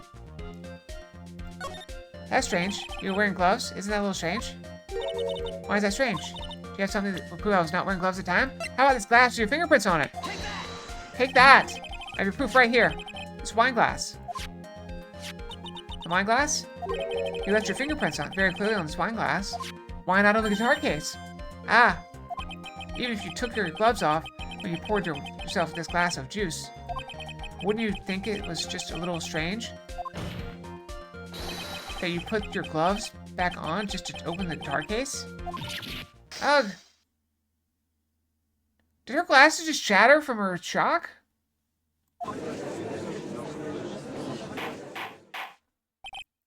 Order, order, order! Watch out for flying glass shards around this lady. Looks like you hit the nail on the head this time. What do you mean? I believe the guitar case plays a very important role here. But it's just an empty case. I wonder if it really was empty, though. But the guitar, the guitar was at the studio. Phoenix, drop all your presumptions. What was in the guitar case was not the bright red guitar. You don't mean it was a bright white guitar? Wait, that's not right either. It was the card! She found the card in there!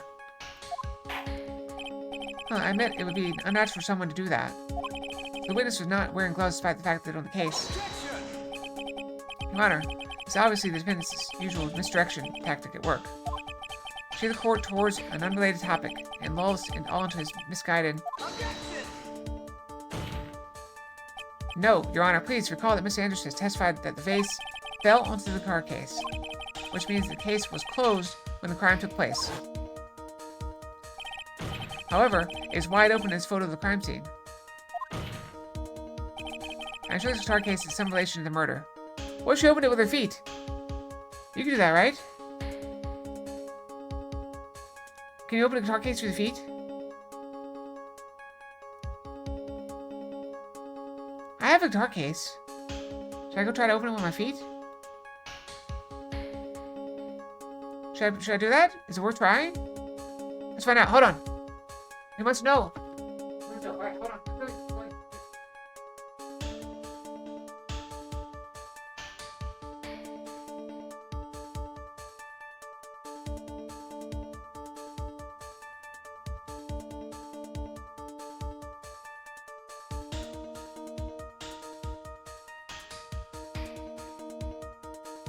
I have one very dusty guitar case, okay? One dusty guitar case, okay? Hold on.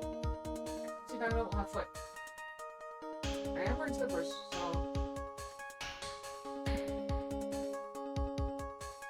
Okay, I don't have trouble opening it. I can get the latches a little bit, but I don't know if I can get it off. Okay, it's very hard. No. Okay. Feet. Feet. I can find my slipper off. Take the slipper off. Okay, hold on.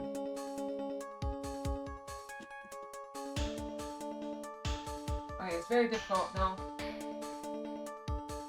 I'm gonna say she cannot open it with her feet. Okay, put it back.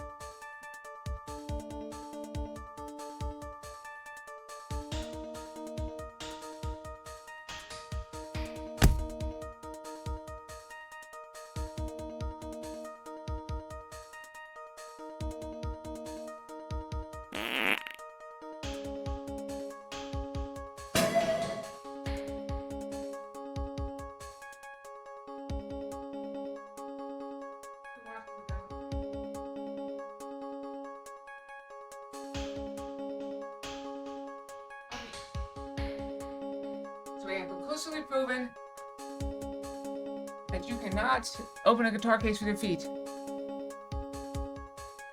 Okay, so I was thinking maybe she opened the guitar case with her feet. That does not appear to be possible. I'm sure this guitar case has some relation to the murder.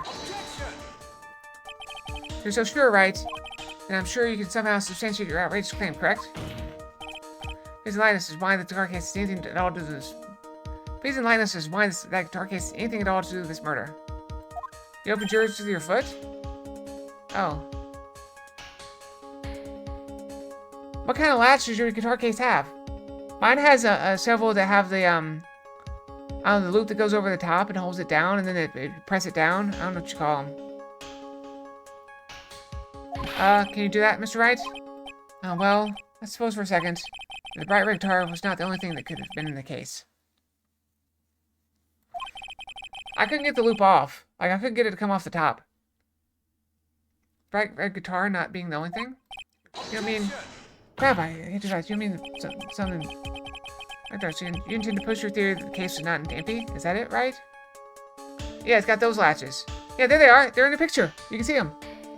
I couldn't get the top of it off. Like, I couldn't get this part off. Like, I could open up this part, but I couldn't get this top part to come off. I wouldn't say something I didn't intend to prove. Like that head of yours, you haven't proven anything yet. Now then, so what was in that side of this case at the time of the murder?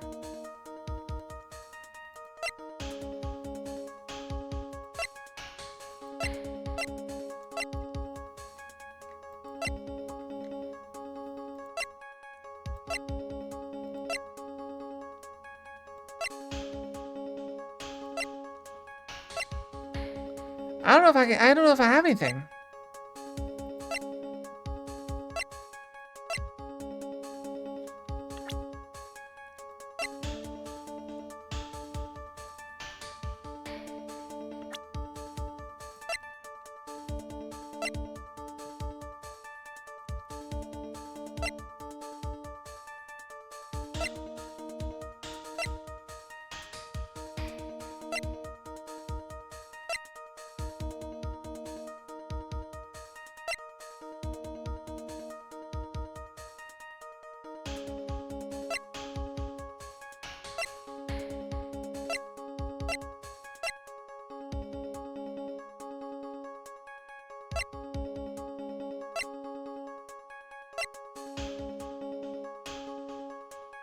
I don't know if the suicide note was there.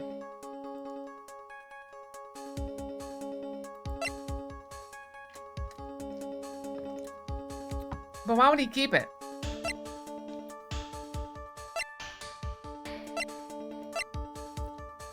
I'm gonna sneeze some of that dust in that guitar case.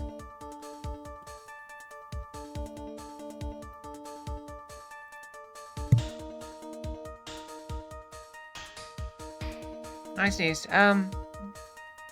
Photo check?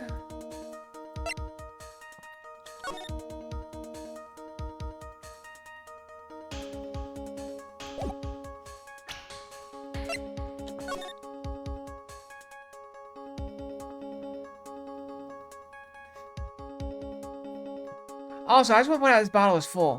Where did she pour that from?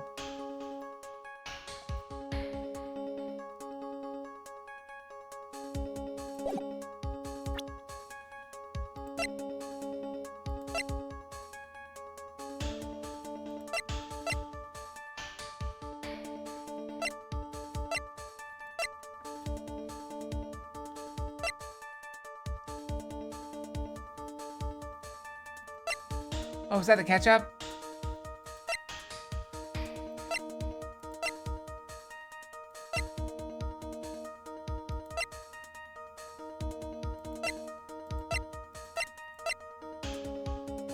See, this is tempting right here.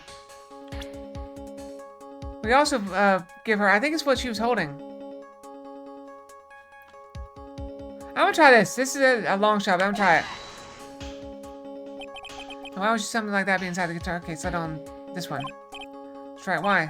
Well, thought it might have been possible. Nope. Okay, it's not that. Why don't we put that in the void where your brain is supposed to be? Yes, and never bring it out again. Can the foolish fool get some love? You still think you can prove your theory? Stargaze is not aimed at the time of murder? Say something I don't intend to prove. If you don't put anything yet. Have it. What was inside the case at the time of the murder? Alright.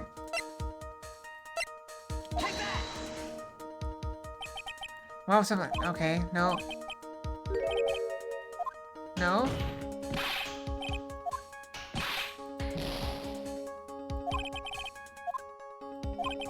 Am I gonna fail?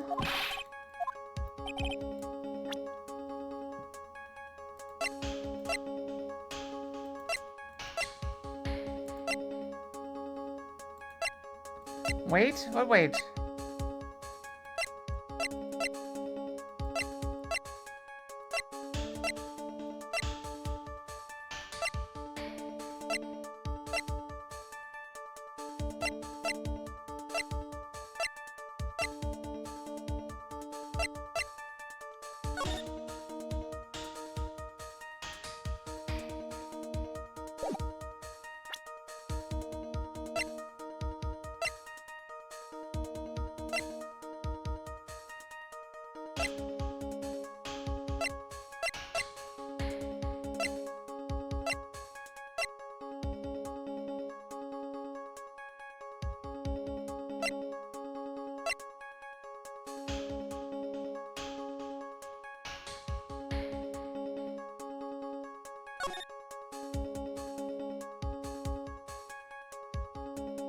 The arm?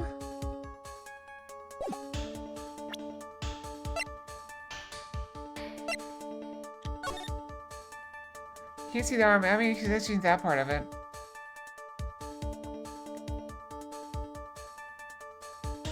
There's a bear.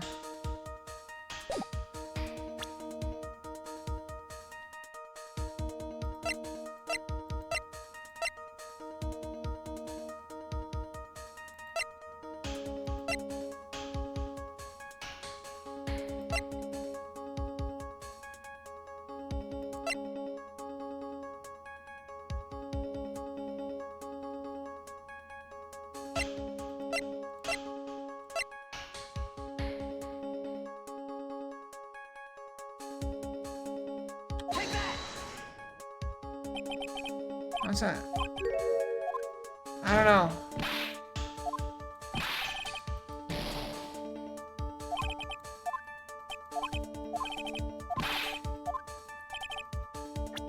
There's no way it's this, right?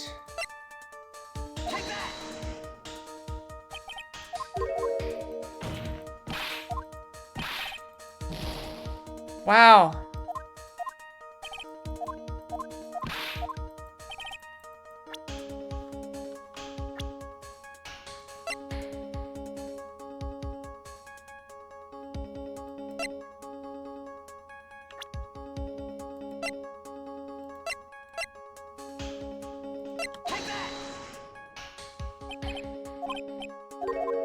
Nope, no case.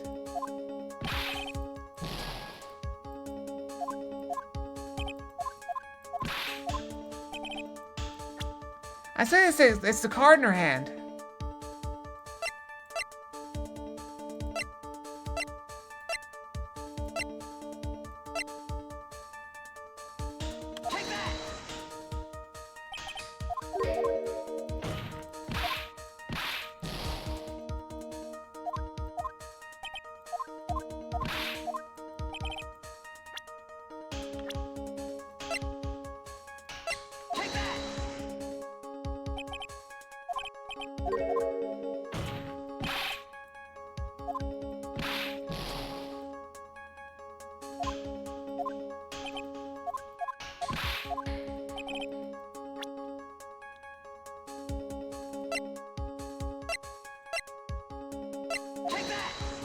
The button?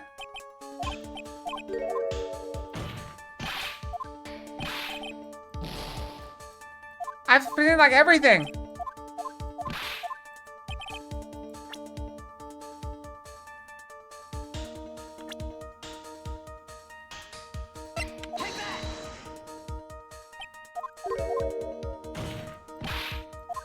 I don't know what it is. I got no clue.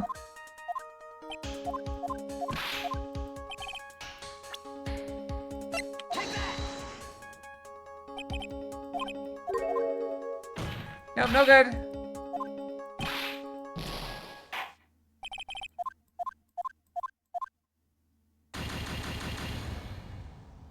I tried like how many, like 10 different things?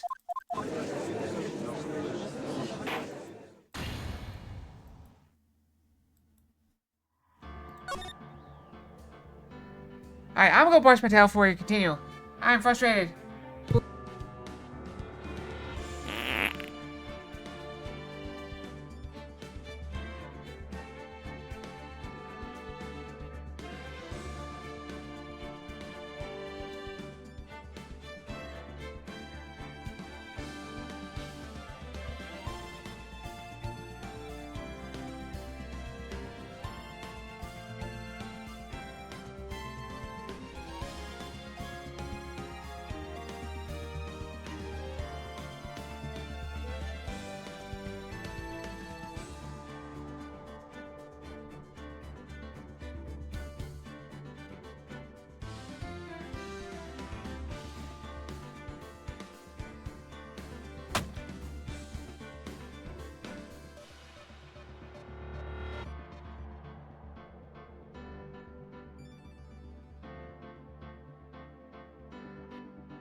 Yeah, I'm back. I'm back. Let's try again. Alright, we're gonna take another stab at it. Oh, we gotta get through all this, don't we? Okay, hold on. Alright, so we're at her testimony. So let's push. Let's try to get back where we were. Alright, go, go, go.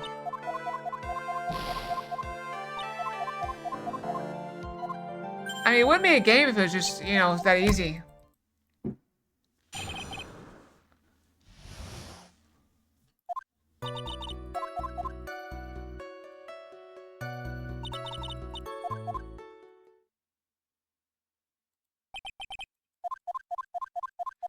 Wait. Did you see the card on the desk? The card was on the desk. When she showed her finding the body.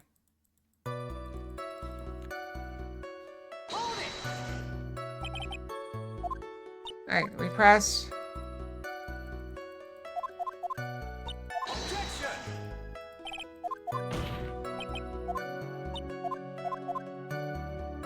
Alright. Keep pressing. Press.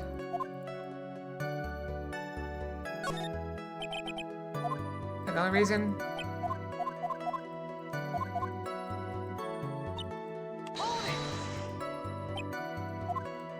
Press.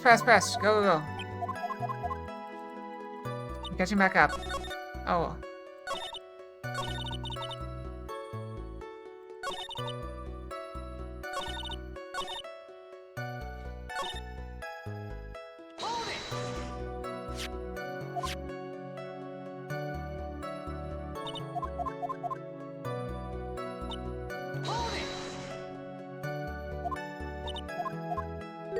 Pour some juice. Alright, do the juice. Got it. Press further.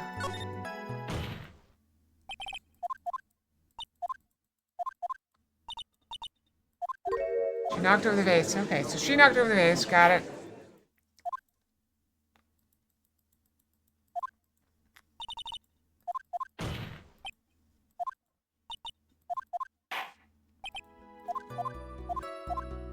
Alright.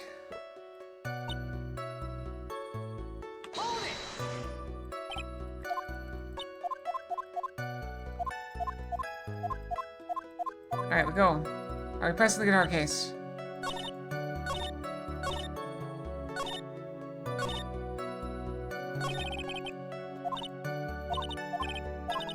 Oh.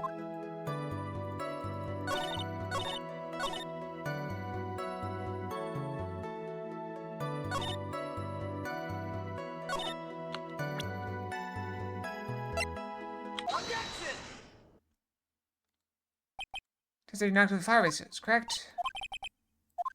Around the guitar case. The guitar case was wet with water. We testified the base phone. That was true, the case should have gotten wet on the inside, not the outside. Oh, the crime photo. Man's vase was scattered on the floor. No pieces fell inside the vase. Right. Now think back to what Miss Sanders said. She said she implicitly say she didn't touch the guitar case. Okay. Keep going.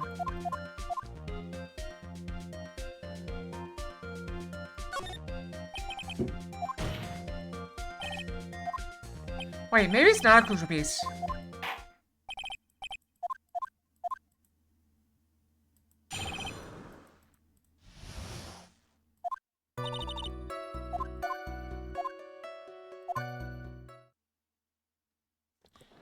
Alright, we press.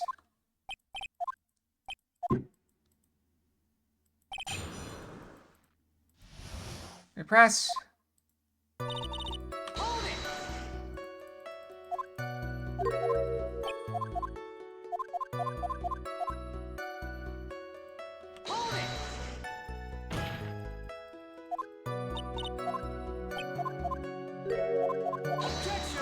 And why did you open it? Don't know.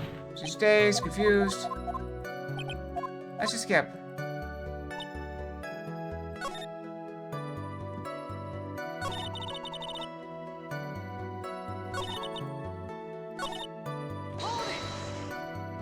I'm forgetting one thing.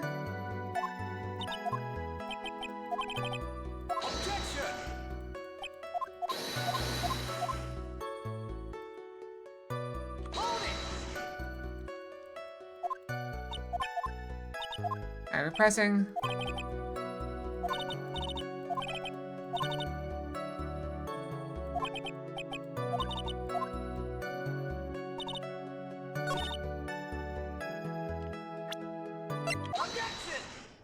Alright, now we gotta get to the gloves part.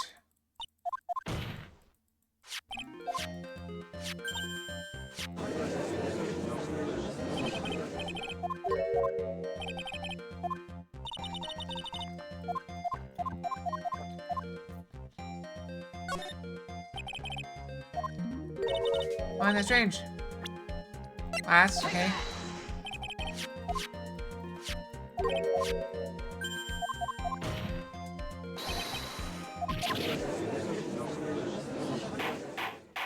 Okay.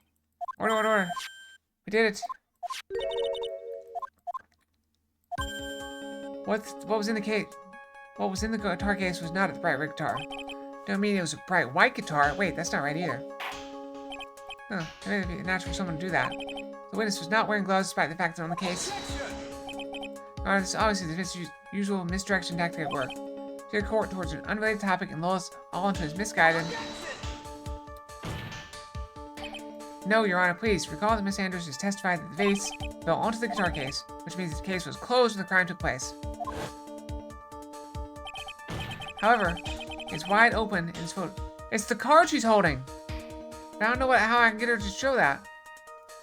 It's wide open in this photo of the crime scene. I'm sure this guitar case has some relation to the murder. So sure, Wright. I'm sure you can show me how to substantiate your outrageous claim, correct? Nice to find the guitar case anything to all do with the murder. Can you do that, Mr. Wright? Well, suppose for a second. The bright red guitar was not the only thing that could have been in the case. Bright red guitar not being the only thing. And there's a bright black. The black guitar, so you intend to push your theory that the case was not empty. Is that it, right? Say something I didn't intend to prove. Deflate that head of yours, you haven't proven anything yet. Now then, let's have it. What was inside the case?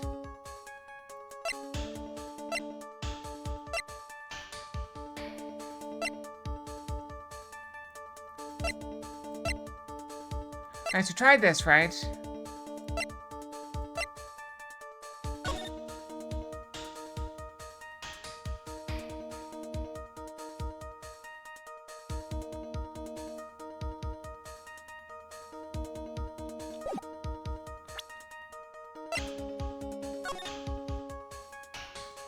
Wait, anything could have been in there.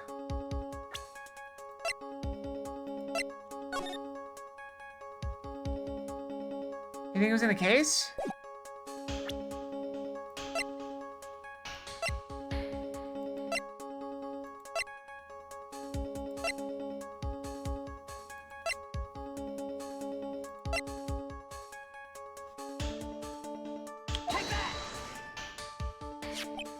This is a photograph. Yes, but what is important is what is in that picture, Your Honor. In this picture, it doesn't take a genius to see what I mean. What I'm proposing is... the guitar case was a nickel samurai, the hero's very own costume.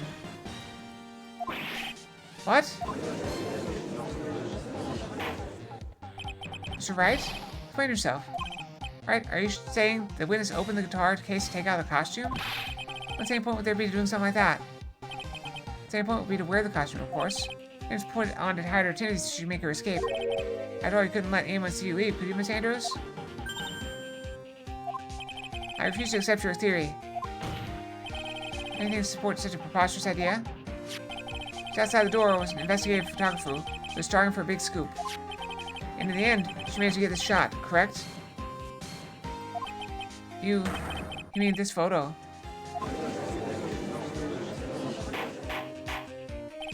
Order! Looks like we've wandered into quite another mess again, haven't we?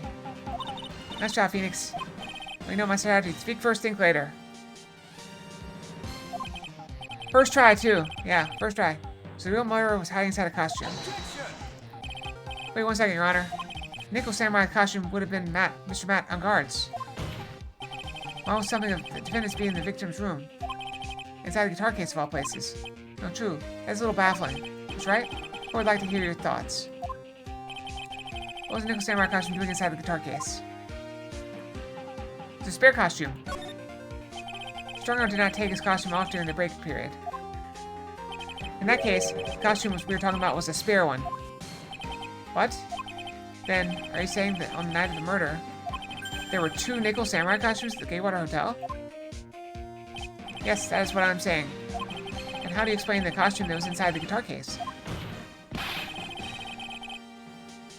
I mean, the victim himself had brought the spare to the ceremony on purpose. But why? The victim, Mr. Korda, was a Jammin ninja. Why would he secretly bring the Nickel Samurai's spare costume with him? What could be the reason behind such a peculiar act? And therein lies the sticking point. What are you mumbling to yourself about now?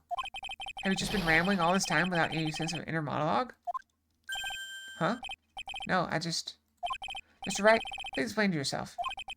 Why do you think the victim had a Nickel Samurai spare costume? Phoenix, are you sure you can explain this one? Think carefully before you answer. And answer with gusto. I believe in you. This is what I think. The reason the victim brought the Nickel Samurai spare costume to the hotel was...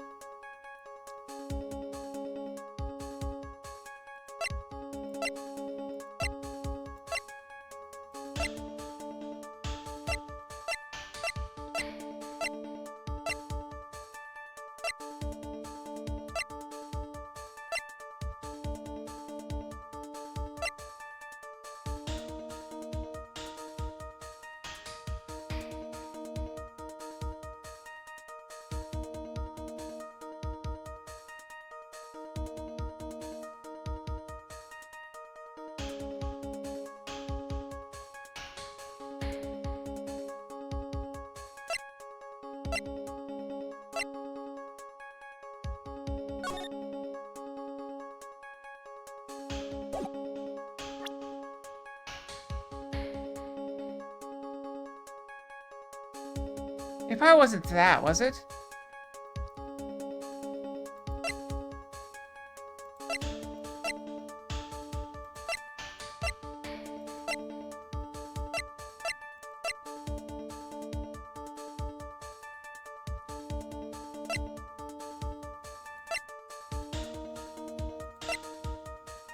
You think it's the gossip? Or is he gonna, like, try to embarrass him?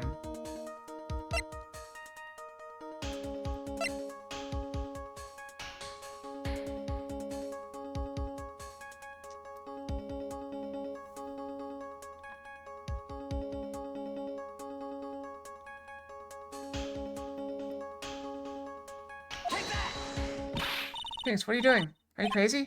That was with gusto, just like you said. Everything with gusto, yes. You need to be called since. Boy, that was think carefully. Oh, what's the meaning of this, Mr. Wright?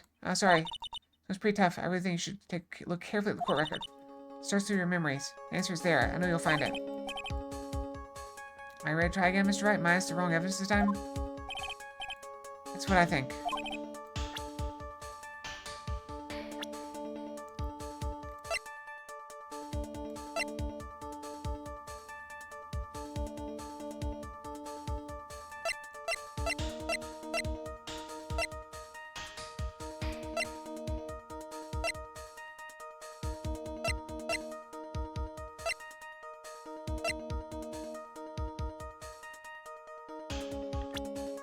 I don't see it.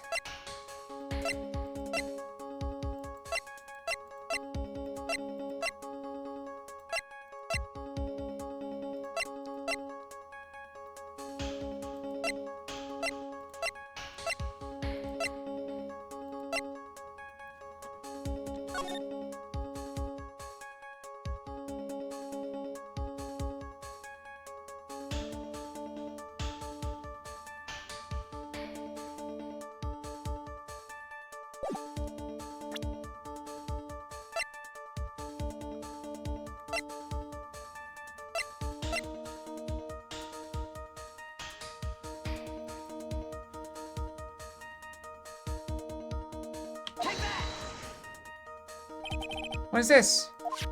On the night of the murder, after the stage show, the Nickel Samurai was going to hold a special press conference. Press conference? Yes, Nickel Samurai was supposed to confess something at this conference. I heard about this as well. For once, you're not making something up, right? But what struck me as strange was that Mr. On Guard himself said he had no idea he was supposed to be holding a press conference that night. But how can that be? The way I see it, that can mean only one thing. The conference was a setup.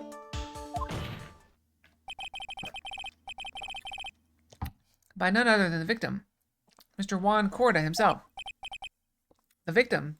Yes. The spare nickel samurai costume was prepared for that very conference. Mr. Corda was going to hold the press conferences in Nickel Samurai.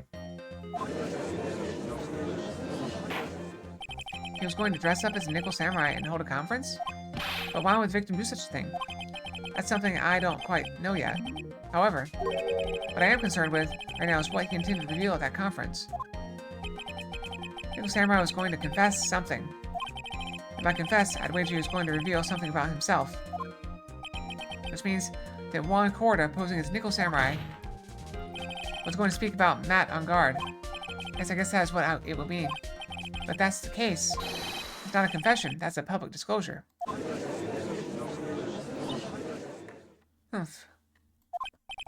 Miss Andrews? I can see why you are pros at what you do. Pardon me? Yes, just as you say, the press conference was set up by Juan.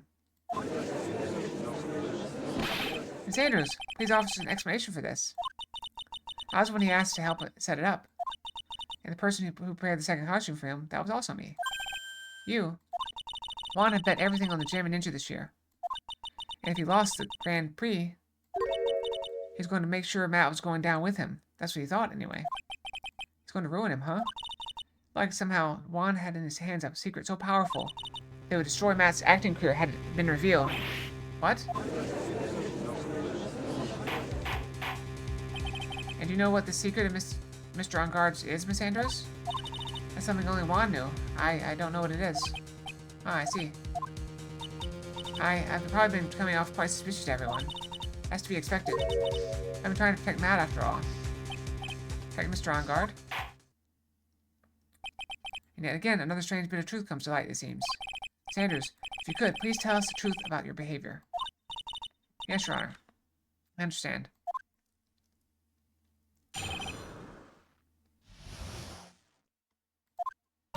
From the moment I saw the crime scene, I had a feeling that Matt was the murderer. I had to kill Juan no matter what. He didn't have an alibi for what he was doing at the time of the murder. My thoughts were confirmed by the evidence, of course, the button and the knife. But I'm Matt's manager, so I felt that I had to protect him.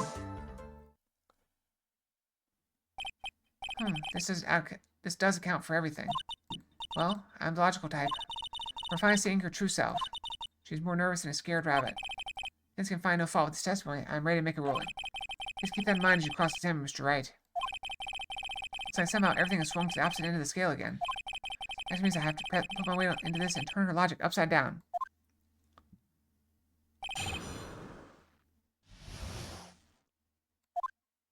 From the moment I saw the crime scene, I had a feeling that Matt was the murderer. Would you say that that was your intuition speaking to you?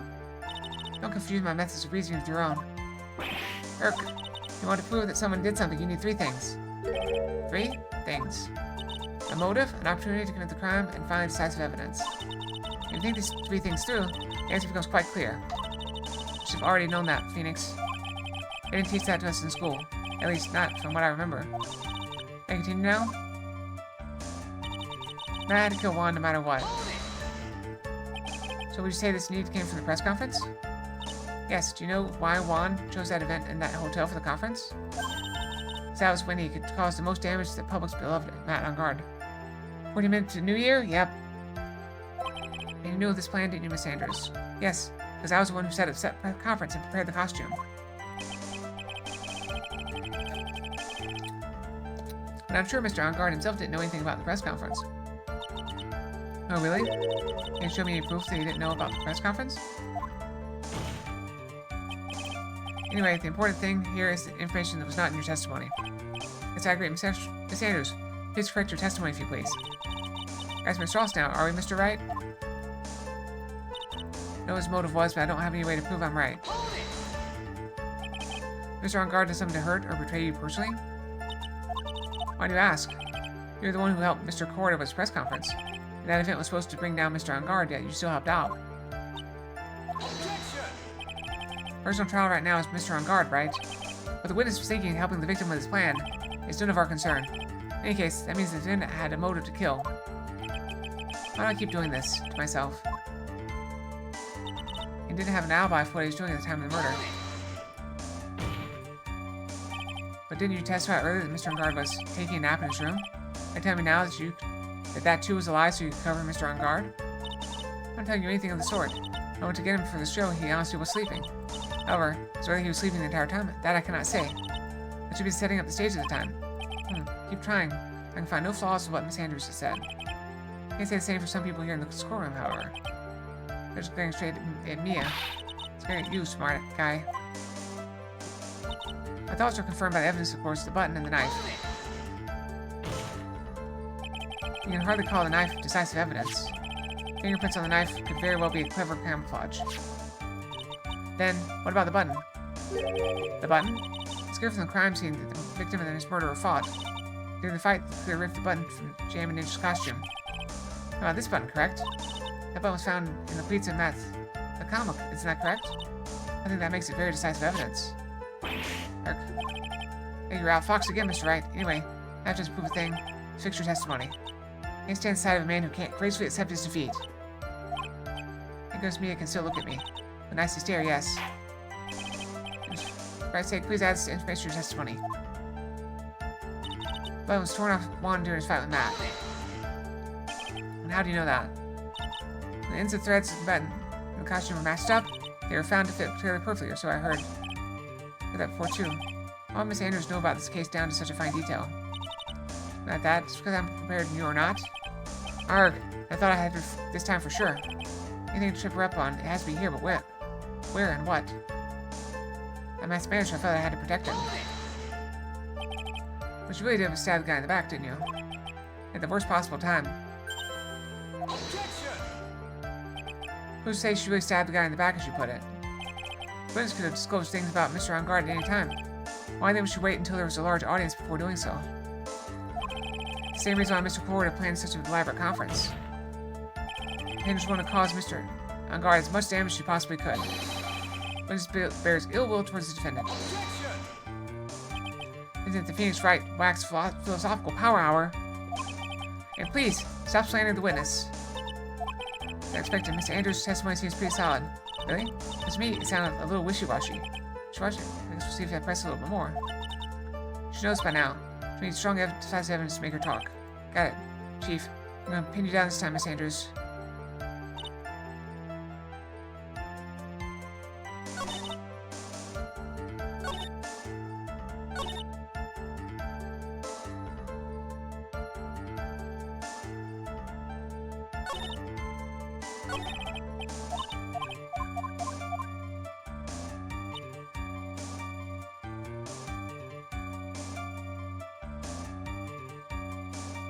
Alright, so Simone saw this crime scene.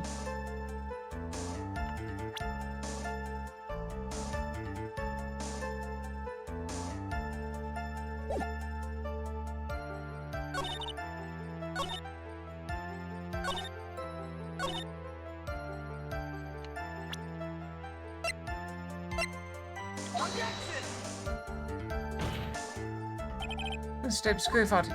How is she protecting him if she's wearing his costume?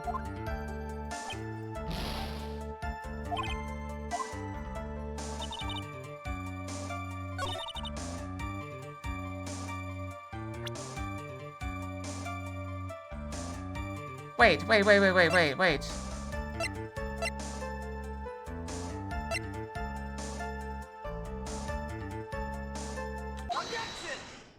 No. This is the victim's autopsy report. Yeah, no, it could have been torn off during the fight. Because he was already dead when he was stabbed. This states that the cause of death was strangulation by scarf. Strangulation? The knife stab to the victim was done after the victim had already died. And what does that mean? Let's examine the evidence. This button has the victim's blood on it. Which would mean that it was ripped off the costume when? After the knife was stabbed into the victim. Exactly. Which means it's impossible this button was torn off during the victim's final struggle. Because the victim was strangled to death in that fight. Ah! That's right, Miss Andrews. There's no way this button was ripped off during the fight, during the struggle. This button was consciously pulled off the victim's already dead body. Order, order! What is the meaning? What's the meaning of this, Wright? What if the button was torn off the body after the victim had already died? What does that change? Let me ask you one simple question, Mr. Edgeworth. Why was the button torn off? What purpose did that serve? What purpose? We now know this button was not torn off during the fight. So the murderer took the time and effort to purposely rip this from the victim's body. That would mean that the murderer had something in mind, wouldn't it? Mr. Wright, does this mean you know what the murderer wanted to do with this button? What was it? To pin the crown on guard. There's only one logical reason for doing something like that. It was to pin the crown on Mr. On Guard. There's no way anyone would put a bloody button in their own pants. That's right. Mr. On Guard was set up. By the real killer, of course. And the real murderer is... Well, Mr. Wright, who in the world is the real killer then? Finally, I can't believe I managed to bring this trial all the way up to this point. Phoenix, you can't let your guard down, not until the very end. The killer, the person who planned to frame Mr. On Guard is...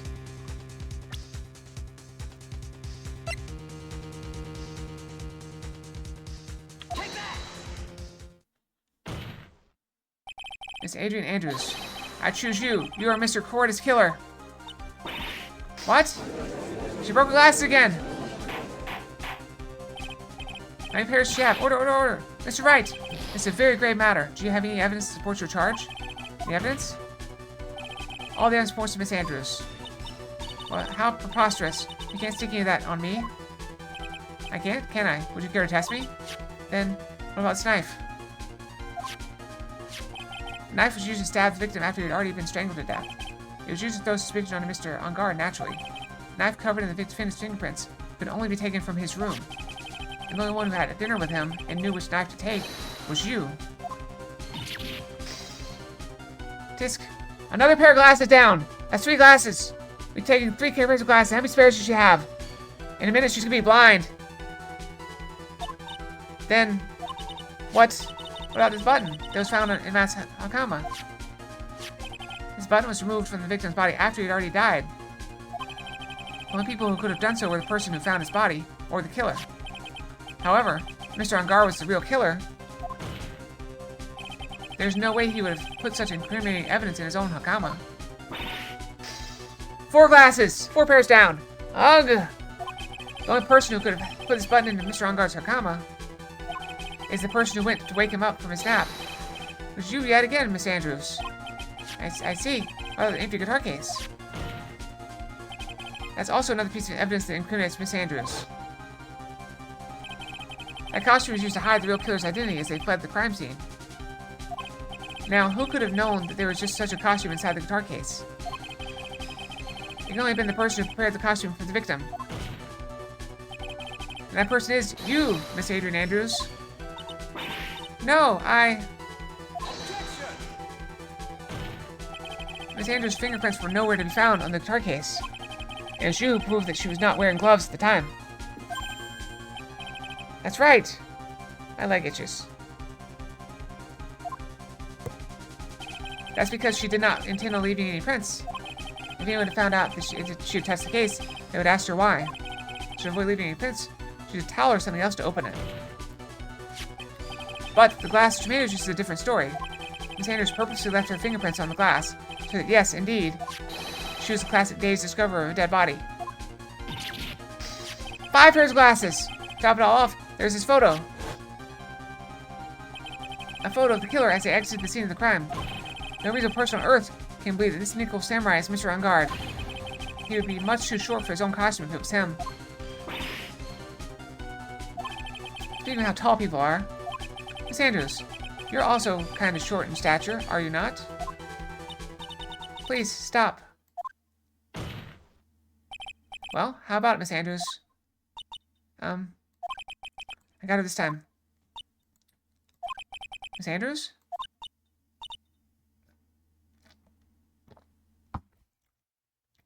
I refuse to testify. What was that? There's a law. It says I can't be forced to testify about something. If it can incriminate me. Well, yes. You are absolutely correct, Miss Andrews. The law does provide us with a way to avoid self-incrimination. By allowing a witness to not testify if the testimony can cause damage to themselves. What? Pleading the fifth is not something most people would think to do on the spot. Wait, do they have that in Japan too? Actually, thinking back to yesterday in Mr. On Guard's room. Adrian Andrews. Yes? Think hard about what we just discussed. Understood? Alright. That's it. That's when Francisca planted this idea into her head. I told Miss Andrews to not testify if things look bad. Good job proving everything up to this point, Phoenix. But there's still one thing you haven't done. Something I haven't yet done. Heh heh heh. What's wrong, Wright? Are you finished already? Run out of evidence? What's so humorous, Mr. Edgeworth? I'm sure you realize this as well, Your Honor. But everything the good lawyer here has proven up to this point is meaningless. What? Everything you've proven is circumstantial. Circumstantial? Yes, circumstantial. You have yet to provide a single piece of definitive proof. Proof that Miss Andrews did in fact harbor a wish to murder Mr. Coretta. I pronounce his name differently every single time. And Miss Andrews, did you want to kill Mr. Coretta? I believe this may lead to me incriminating myself, so I will abstain from answering. Miss Andrews, if you do that, it will be the same as admitting your guilt, don't you think? Maybe so, maybe not. There is nothing to prove it either way. Besides, you don't even know what crime I would be guilty of due to my silence. No, she's taking the defiant attitude again. Mia, what should we do? Talek landed in the worst possible situation. They have reached a certain conclusion at this point in time. Adrian Andrews has refused to testify. Talek!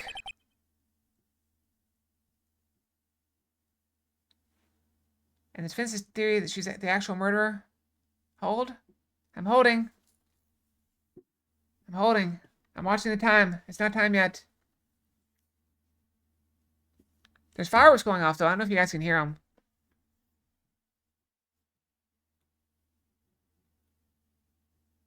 None of the albums yet, though. Holy crap! How many subs is that? Another 10 subs. Plus the 4. Thank you for the 14 gifted subs, Elric. Happy New Year! Happy New Year! Confetti! Where's my confetti button?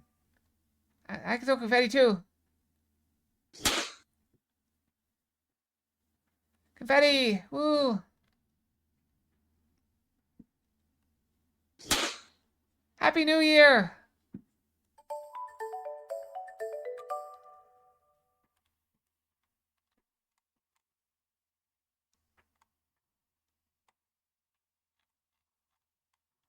Bum bum ba bum bum bum ba bum. Hype train. Alright. Well, we're gonna keep going, because the fireworks are just starting. Oh, thank you for the bits, Caravel. Oh, what is that little corgi? I like it. Corgo 100. That's cute. I like it. And the defense's theory that she's the actual murderer has not been fully substantiated with solid definitive proof. That's not true. In this situation, there's only one thing this court can do. That's to declare recess. Recess? I request that both the prosecution and the defense look further into this matter. And in tomorrow's trial... Tomorrow? What will happen tomorrow? If we don't get a not guilty verdict today, then... Please wait, Your Honor. That's not necessary. Trial, please continue the trial. What are you sweating for? Your client's getting one more day to live, isn't he? That's not it. This isn't about that. Edgeworth, I know you know who the real killer is. Please, let the trial continue. If I don't get the verdict, then Maya. But it's impossible to continue as long as the witness refuses to testify. Now then, this court is... It's not impossible for this trial to continue. Edgeworth, what are you? It's true.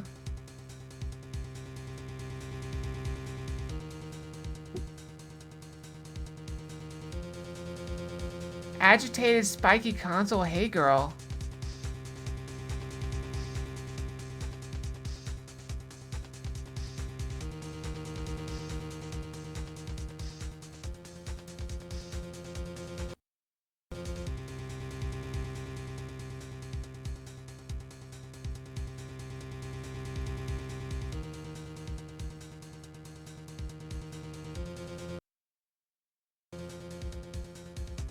Why has it got that name? It's true Miss Andrews holds the right against self-incrimination, however. The topic of conversation was something unrelated to whatever she may be guilty of, and she has no right to withhold testimony. Yes, that is very true. But, actually, there's one little thing that I'm curious about. Miss Andrews, when you found the victim's dead body, you poured yourself a glass of juice. Yes, and? Can't help but think how unnatural that is. Usually when one finds a body, they're shaken up, not stirring a glass of juice. My actions were unusual, but I've already... Before you speak, I want to state that if you have a reason behind your actions, I'd like you to testify to that effect. Testify? Your Honor, I'd like to request that the witness testify again as to what happened when she first discovered the victim's body. Whatever we find out in this testimony should in no way implicate the witness. I don't know what it's about Edward's day, but I can't get a good read off him. Is he a friend or foe? I just don't know. Court acknowledges the prosecution's request. Miss Andrews, if you please.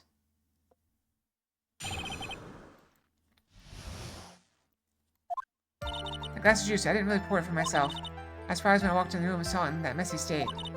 And Juan, he was sitting slumped over and tired looking in the corner.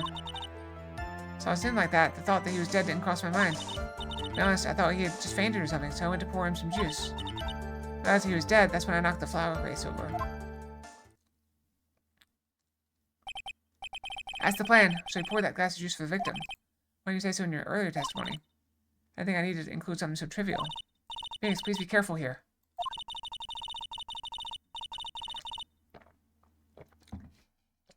If you can't find anything wrong with this testimony, then there's nothing left.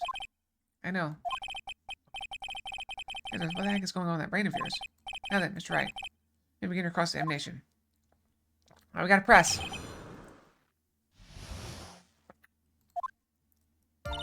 That glass of juice, I didn't really pour it for myself. There wasn't anyone else in the room, right? Of course not.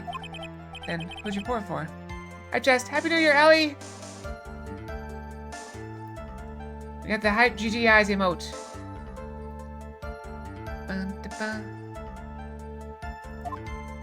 Mr. Wright, there's a rhyme and reason for everything. Can you wait just a little longer for it to be revealed to you? In other words, Wright, be quiet and listen. Choo-choo! Bless you, I couldn't have said it better myself. I was surprised when I walked into the room and saw it in that messy state. So it was a mess? Are you sure it wasn't messy because of your fight with Mr. Corda? I understand your frustration at not being able to prove your theory, however, before you go accusing people of crimes, go find yourself some evidence. And then, what did you see in the next witness? Come on, he was sitting slumped over and tired looking in the corner. Slumped over? Yes, he was just sitting there with his head tilted forward, eyes closed. Like he was sleeping. Hold on.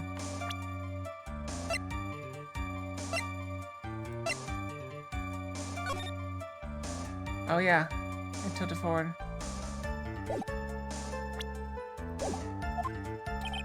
Just me or that right there sounded a little odd.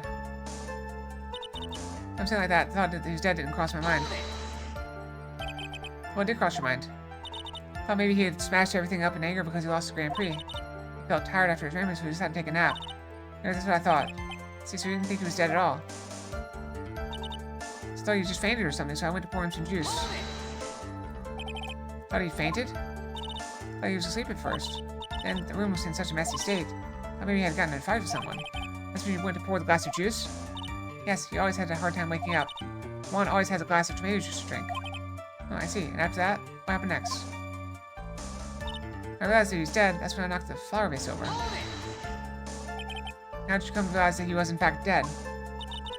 Over and over, but I never got a response. Set the glass down on the dresser and tried to take his pulse. I was shocked and got staggered backwards. Knocked the flower vase over, so that's what happened. Yes. What it all comes down to, huh? It's the absolute end for both sides. Adrian is letting her guard down. Thanks, now is our best chance yet to kill the prosecutor's case. Isn't that a bit harsh? Miss Andrews, will you tell us the truth this time? Alright. We're gonna save just in case.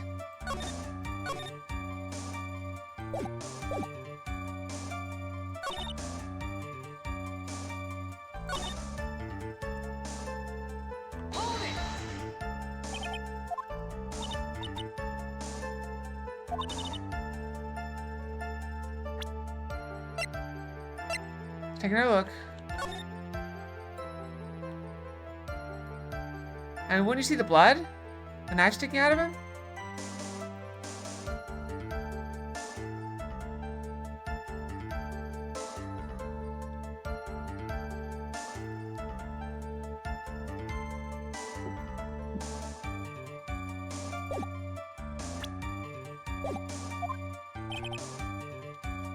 That sounds a little bit odd.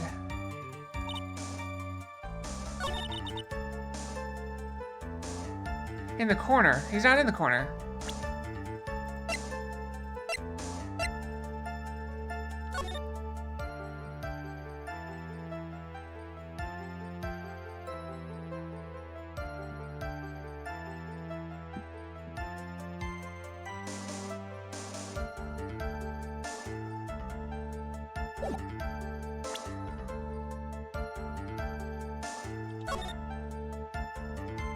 Is that the ketchup or the tomato juice? That's the juice, right?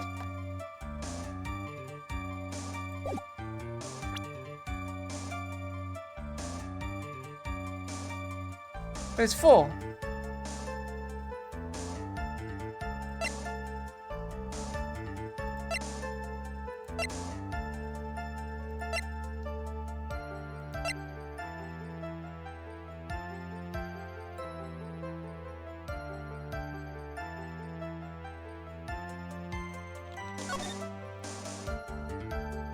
See, it's full. Is that worth presenting?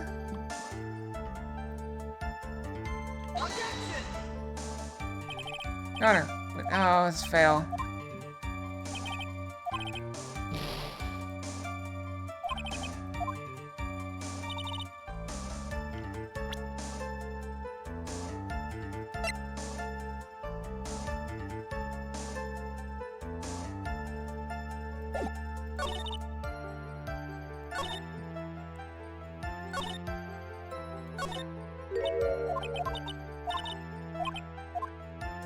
We already went over the case. It's not the case again, is it?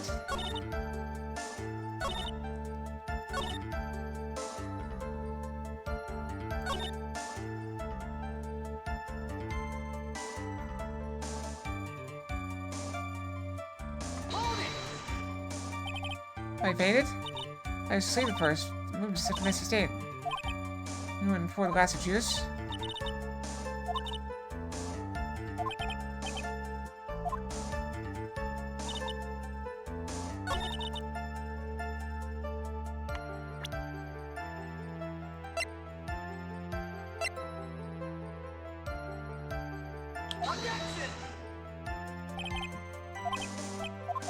I said, is it not what I'm looking at? Am I crazy?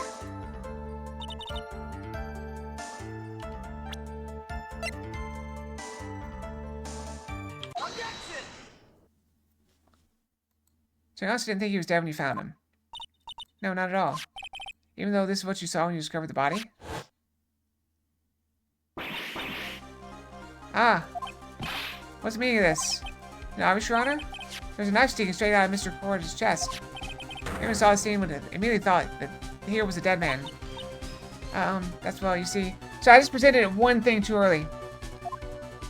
I doubt a single person in the world would mistake this for someone who fainted. This would not nonchalantly go pour something to drink.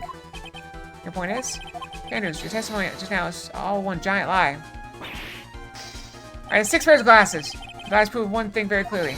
You are the real killer. No!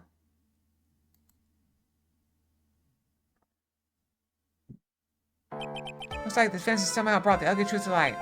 Defendant Mr. Mac on guard is not guilty after all. That's impossible. You're wrong. Miss Andrews, try to have some composure. It wasn't me. It wasn't me, I tell you. Miss Matt, I swear it. He's the one who killed Juan. But you were the one who refused to testify. And your reason for not doing so was you might end up incriminating yourself.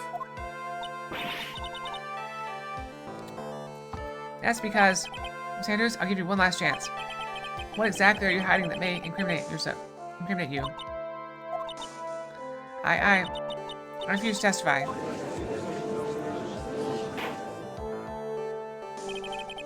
And there is no need for this court to continue any further.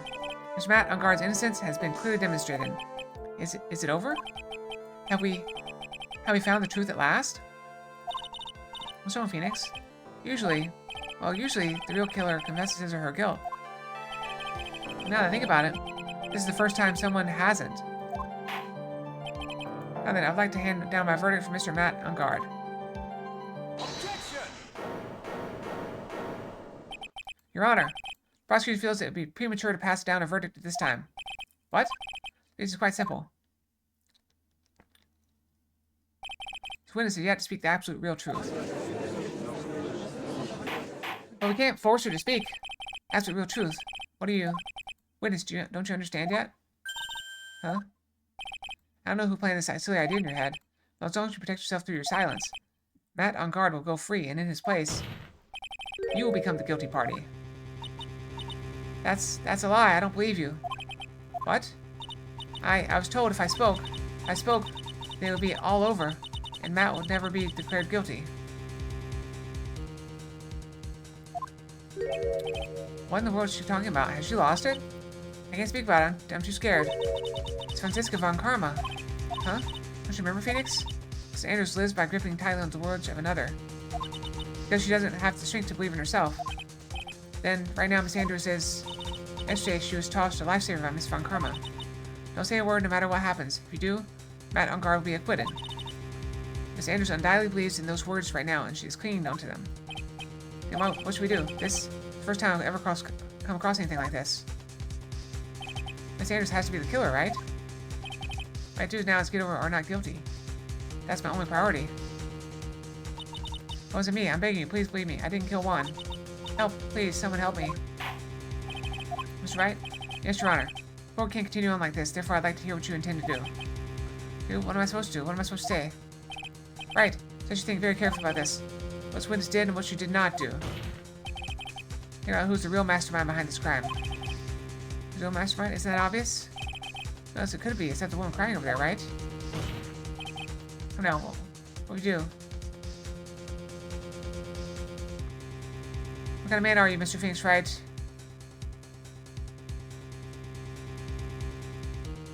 This is fake. This is a bad one. The truth that Edward's trying to teach us is what the lesson Edward's trying to teach us is the truth is what matters, not guilty. I have to win a complete acquittal day. There's no way around that. But I can't make myself do it like this. Now I'm just making a face like that. Sanders, I'd like to know what you're really hiding. Mr. Wright, are you sure you know what you're doing? Sure, Mr. Ungar will get an acquittal. But in its place, you will be found guilty. Is this how you really want this trial to end? Quiet, how dare you? You're trying to trick me. That's enough. I commend you for trying, Mr. Edgeworth. However, it's clear that the defense's theory is the truth. You're wrong.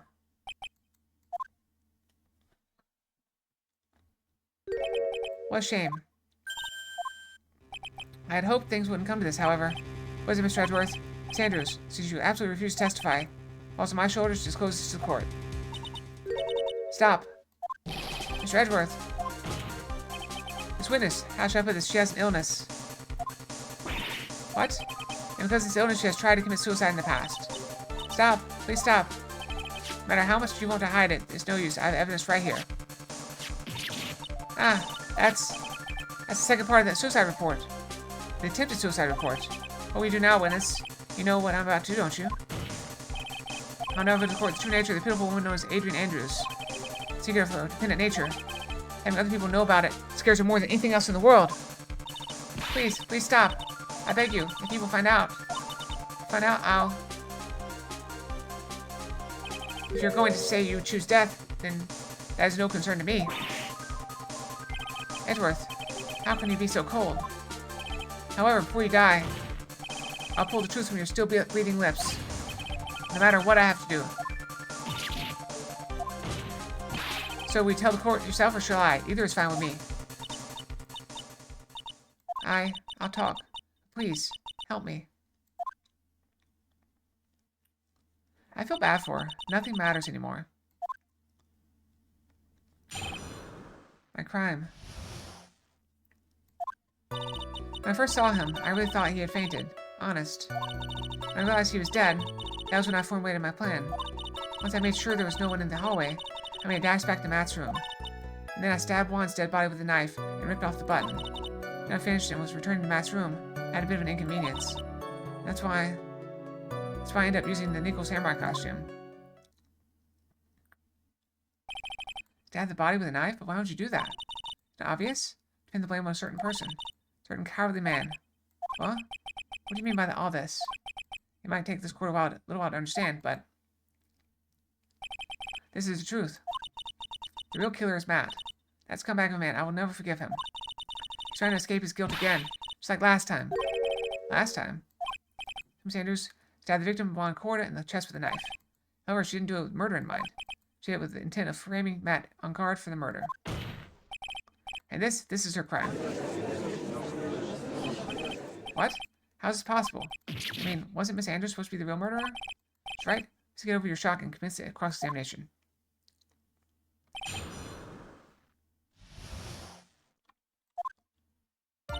The first time I really thought he'd fainted, honest.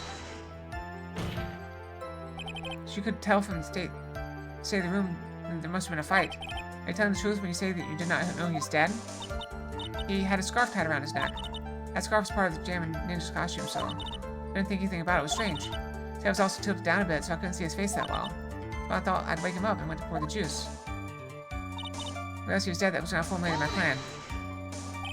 What was this plan you had? I knew right away the murderer was Matt. I knew because Juan, he was going to expose Matt's weak point to the world. I had to stop Juan and silence him for good. That's when I thought I should forge some evidence and pin this crime on Matt. Forged piece of evidence for the knife and the button. First thing that came to mind was to plant the knife. I made sure there's no one in the hallway and I dashed back to Matt's room. That's so you get the knife, correct? The knife Matt used at dinner had his fingerprints all over it. So if I used that, the police would certainly turn their eyes towards him. I was napping with his costume on at the time.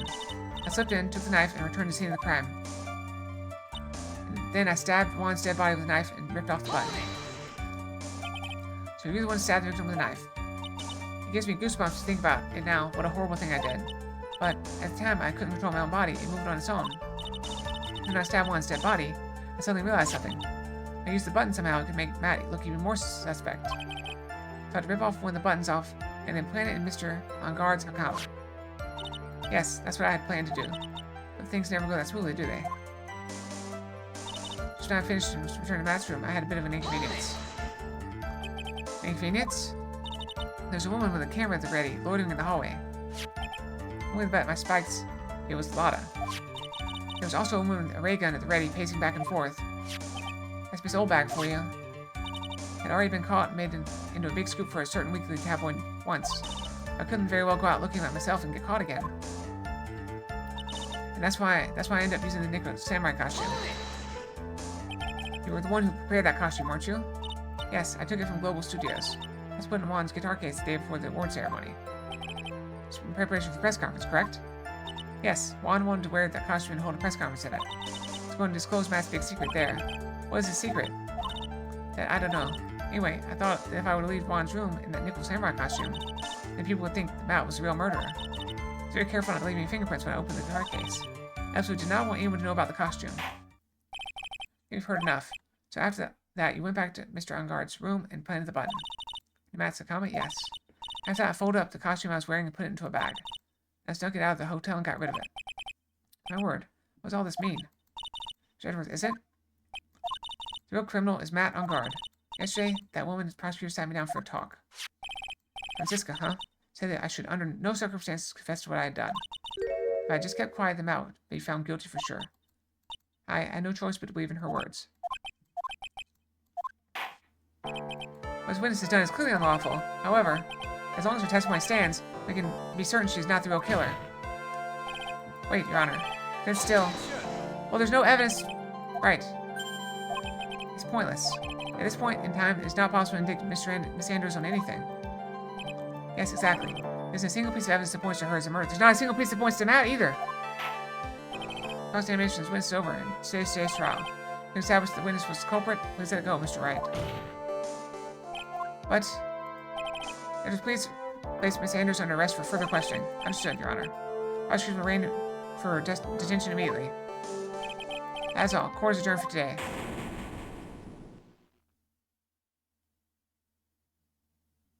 Do we fail?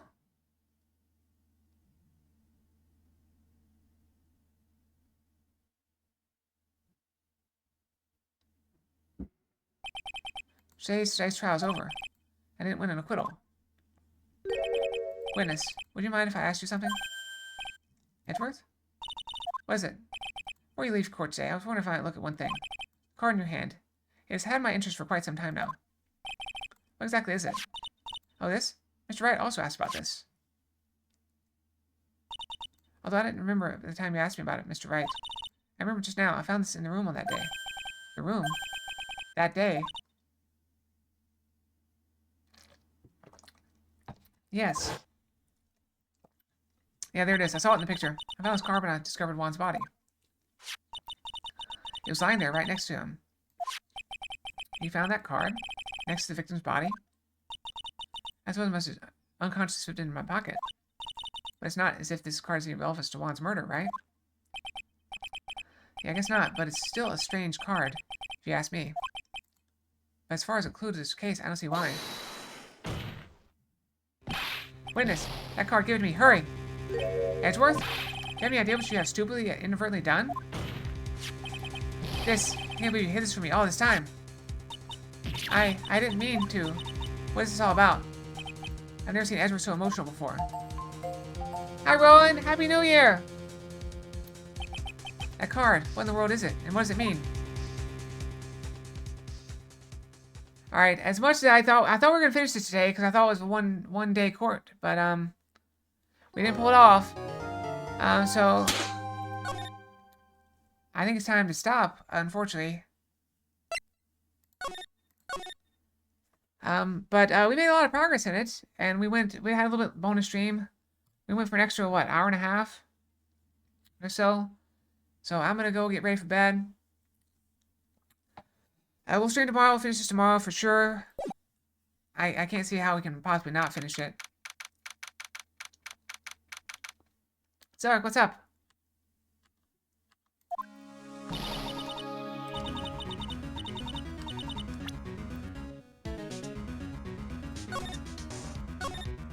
What's up? I'm here. Hugs.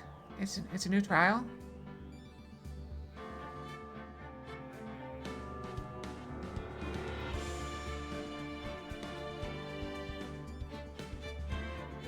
Well, we did it then. I don't know. I did finish it. I guess. I don't know. That's it. So Happy New Year, everyone. Thank you all for joining me on this lovely, lovely New Year's Eve, New Year's Day stream. We can raid Shard back. She raided us earlier. We can just raid her back real quick. I see she's streaming right now. Yeah, let's go give her a quick raid. And again, if you guys have any ideas for emotes, throw them in the Discord. We have a emote ideas button, or emote ideas channel, just for that. We need to come up with 6 emotes and 2 animated emotes that we want to see. Because we have extra slots, and now Zelric, I think, just gave me more slots. So, I don't know how many slots I have now, but we have more. Let me see if I refresh, if it'll tell me. Box is falling from the sky.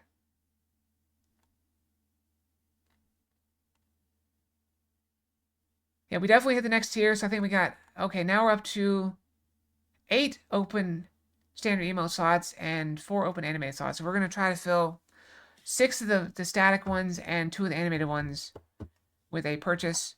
We'll still leave a couple open for us for later. But yeah, that's it for now. Let's have a quick raid, shall we? Again, thank you all for joining me. Here's to another wonderful year. Thanks to all of you. I appreciate each and every one of you. Whether you donate subs, donate bits, follow, sub yourself, give me cookies, drop box on my head, throw nuts in my face. Cookie, num, num, num, num, num, num, num, num, eat the cookie. I appreciate each and every one of you, and I hope you all have a wonderful, I hope you all had a wonderful 2024. I hope 2025 is even better for you. Okay? Let's go ahead and raid Shard. 1-1. And call it a night, okay? So let's raid. I'm going to stop raids here, so don't wait raids after we raid. So we counter raid Shard. And so yeah, thank you all for joining me. Hope you all have a great night. Have good dreams. Try to sleep in a bit tomorrow, okay? Good night, everyone. Box out. Night-night. Box raid!